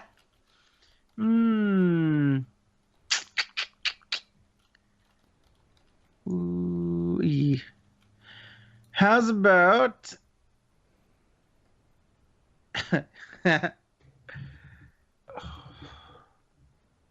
Why is Fazzy such a basic bitch? Ooh. I read this one and I'm prepared to roast this person. Okay, let me finish the question then. The closet scally hates gravy, which is just thickened juice meat, so he hates flavor. He only talks about 2 PS1 games, and he wouldn't let Phil play Cipro, and makes Cipro great for once. Also, learn a new insult, you lump of wood that's currently on fire, submitted by a yellow space rock. Damn. All right, first of all, I'm about to roast you like, I don't know. Anyway, first of all, Shooting the negatives on you. all right, first of all, I can dismiss just about everything that you've said here, especially your poor grammar. Because, oh my god, I've never seen a sentence that was said even worse than this one. First of all, you can't even spell Spyro right, so learn how to fucking insult me, you piece of shit. Second of all, I have been learning new slander, so I don't want to hear anything coming out of you, fucking yellow space rock. What are you, the moon that got pissed on? Damn. Nah, get the fuck out of here. And then basic bitch, you're the most basic bitch. Fucking yellow. Terrible color. Damn, this sounds like it was prepared. This was a prepared diatribe. He had a script Would in you front of him. would you say he's a bottom bitch, Fazzy? Not even. I mean, I realize that you can't really go lower than this, but I mean, come on, man. That's just. And then 2 PS1 games. I talked about more than just 2 PS1 games this podcast, so immediately invalid. Go fuck yourself, fuck your mother, and go suck one. I don't want to hear anything coming from you again. Damn. Yikes. Fans just went full DSP.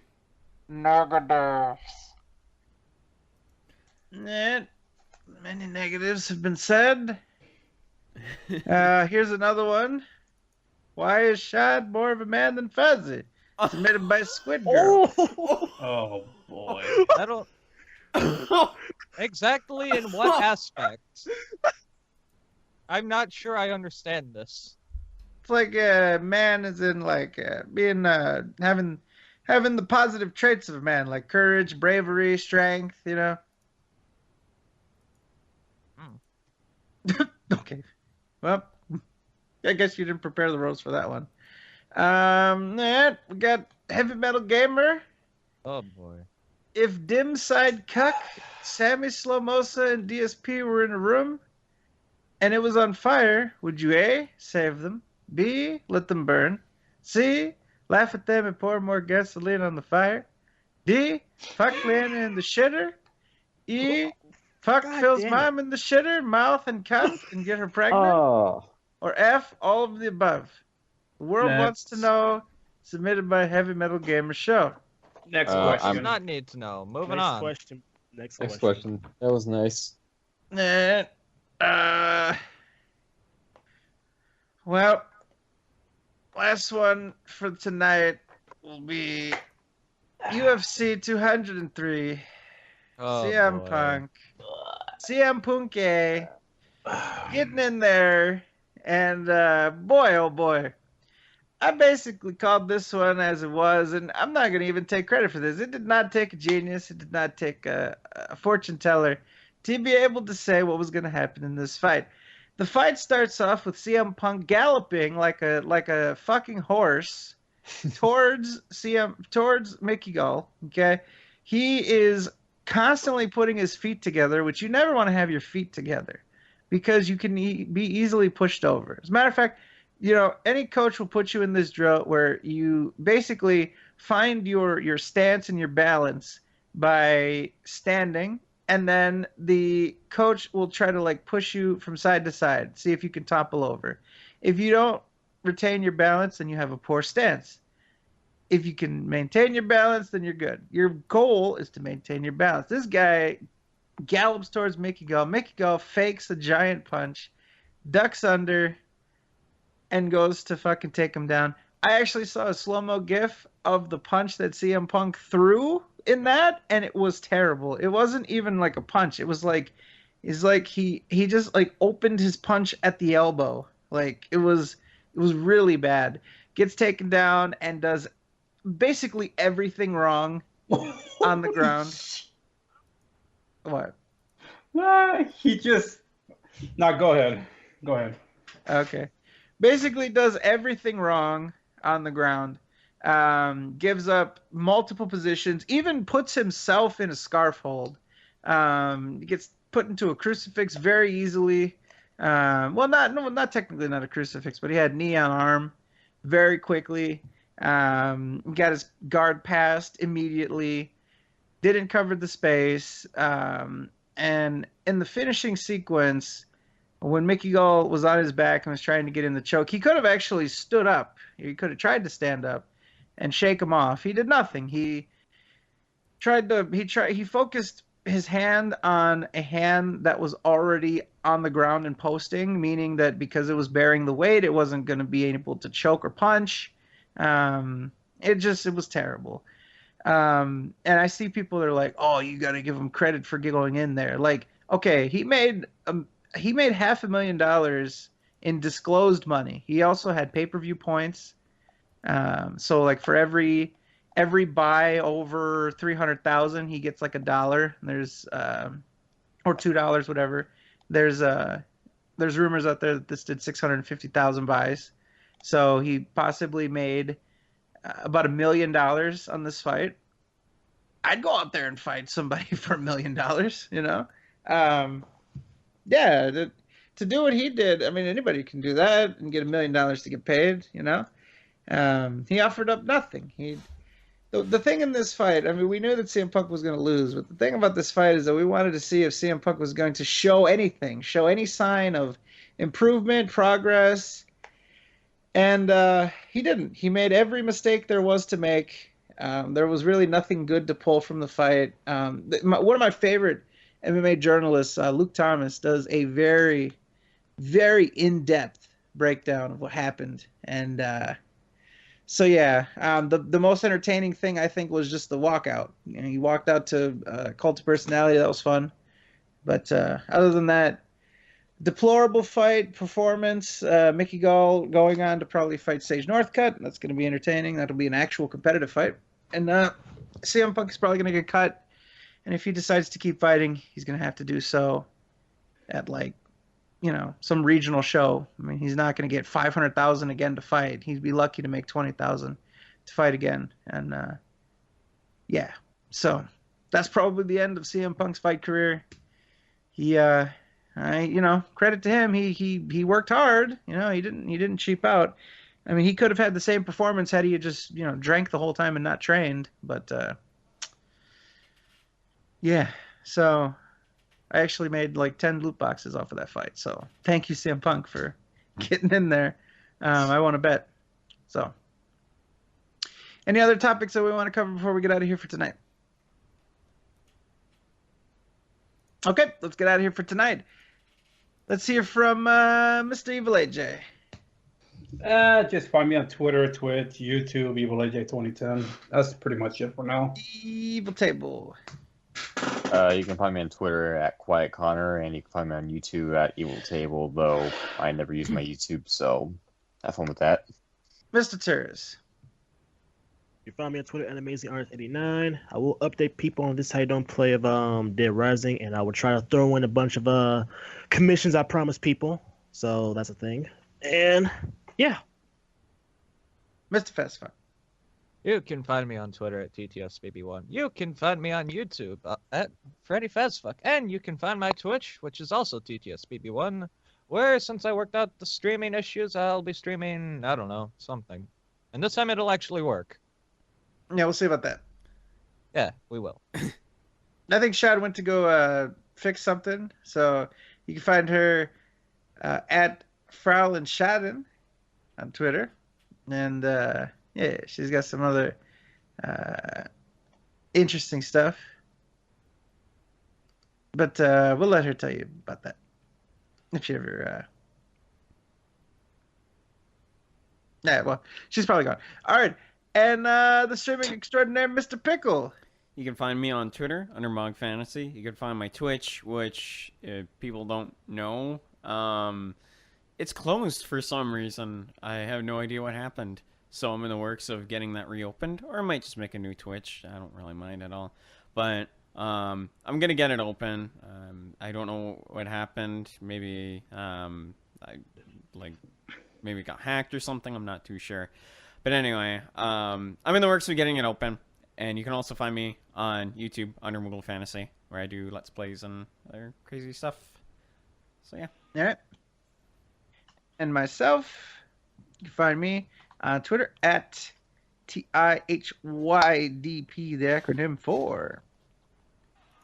This is how you don't play Scarface for 8 sessions and then quit it because somebody's making this how you don't play of it. You can also find me on YouTube, Fred Fox, 2 channels. You take a guess which of those 2 channels you're gonna find. You know, just take a guess where you're gonna see that this how you don't play pop up.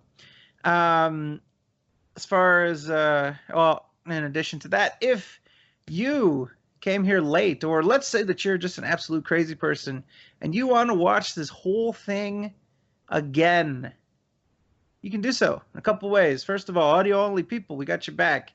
You can go to soundcloud.com/the Sons of Kojima. You can go to iTunes, search Sons of Kojima, search SoKast. Those are your audio only options. I think that's pretty good. You can take the show to the gym with you. You can drive with it, whatever you want to do. If you want to see the tried and true method, if you're old school like me and you like to see the video footage, the screen sharing, any other antics, can head on over to the YouTube, Sons of Kojima on YouTube. The audio-only version will be up, I don't know, maybe tomorrow morning, tomorrow afternoon. The YouTube version will be up, I don't know, in a couple days. And that'll be that. Shirts, hashtag SOK shirts. Message me, message Moogle, message anybody in the group. Fucking post it on the Discord. Do whatever you want to do with it. That is going to be picked tomorrow. That's going to be picked next week, episode 98. Episode 100 is fast approaching. Buckle your seatbelts for that one. Okay, AJ. And, we just heard Phil on your thing.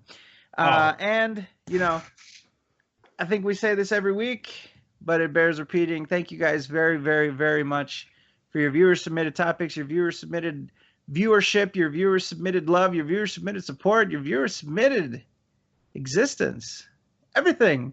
Thank you guys for tuning in. Thank you guys for checking out all the stuff that we do. Thank you for posting in our Reddit. Thank you for tweeting us positive things. I get DMs all the time from people, so I appreciate that. Thank you to Eddie for being who he is and showing up. Thank you to the GSOK. Shout out to those dudes, the homies. Shout out to the Discord. Shout out to everybody around the world that can hear me, did hear me in the past, will hear me in the future. So shout out to you people. There's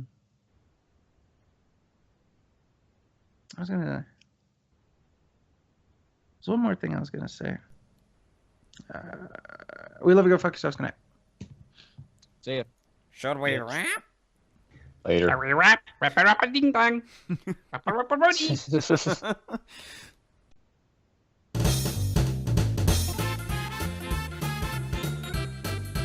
Hi. How's it going? Hi. So, we've got a quick giveaway. Sort of last minute, but that's how these things go.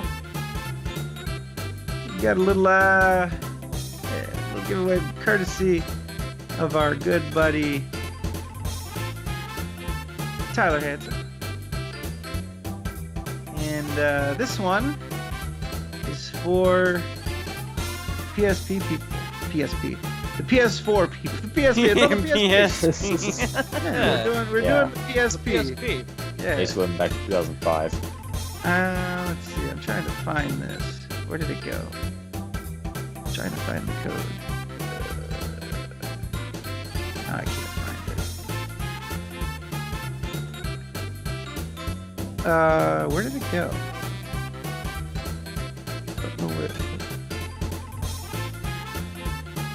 swear I saw it.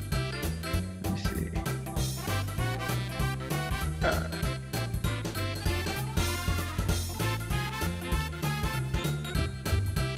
Did you lose it? I didn't lose it. I'm just looking for it in the chat.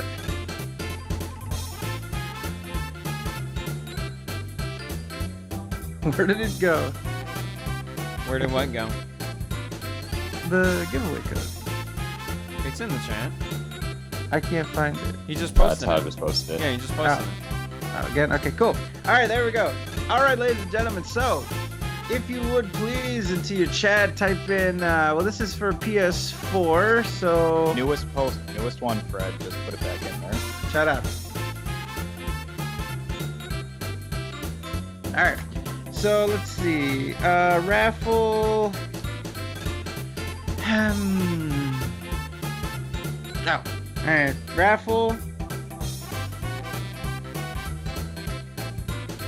1-1. All right. So all you have to do is type in the word "found" into your little chat there, and you will have an opportunity to win a grand prize of a code on PS4. Found. Yep. Tyler, what is your Skype icon? That's Harambe McHarambe face. Oh, is that that gorilla in China they friggin' named? Oh, They didn't actually name it. It's just funny. aw. The Harumba? Harambe McHarambe face. That's Oh. Yeah, well, Josh Green card named him. He's right there. Yeah. So anyways, found into your chat. You have a chance to win the grand prize courtesy of Tyler Hansen here, who places it in hard to find places. Yeah, the chat of this current call is pretty hard to find, I guess. Well, yeah, when it's spammed to shit with all kinds of messages, Well, that's not my fault. most of which say, "Should we rap? Should we rap? Should we? Should Should we?" Rap. should we rap? Wrap It Up is gonna be good. That might also seem like a condom t-shirt. Like it'll have like some sexual innuendo to it. Oh god. Yeah. There you go. Should we rap? Okay. That's a Let's good wrap- slogan for Trojan. Wrap it up. Yeah, wrap it up. If I were to make a mixtape, I'd be like, should we rap? Yeah. Freestyle rap. Yeah. So anyways, I'm gonna give you guys 10 more seconds. Type in the word "found" if you want a PS4 code for some fantasery. Somebody asked, where did the "should we rap" thing come from? Alright, so yeah, ask Moogle. How about that? Moogle, why don't you explain to them the "should we rap" inside joke?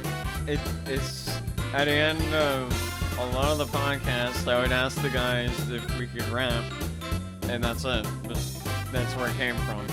Yeah, so he is the person that streams, and he always asks, should we rap, as if it's like for the benefit of everybody except for him. And it's actually that he wants to rap and he wants to end the show, but he always frames it as, should all of us together come to a mutually beneficial decision and rap. So we always enjoyed it, and it's like Well, a philosophical. We've turned it into a philosophical question. Oh, Yeah. I mean, Should thou rap it? well, we're all part of the podcast, so it's only fair. Should thou rap upon thine divine intervention? Anyways, type "found" into the chat. Man, this guy's done a lot of work on Kitten Bot. Look at that. It's like all up to date, and it like reminds people. Beautiful. Yeah, that's It was great. It was actually a band of people in the chat earlier who were posting links. Good. That's how it's programmed.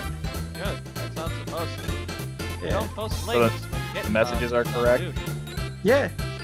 Yeah, if you have links, then people might put, like, there might be people posting fucking scam links and shit, phishing links to people. You know what I mean? You might, like, think it's a GIF or something, and then boom, ass Yeah. rape. Kitten bots growing up. Yeah. Soon going to meow like it's possible. Alright, so let's stop raffle. Oh, Meowbot was a male?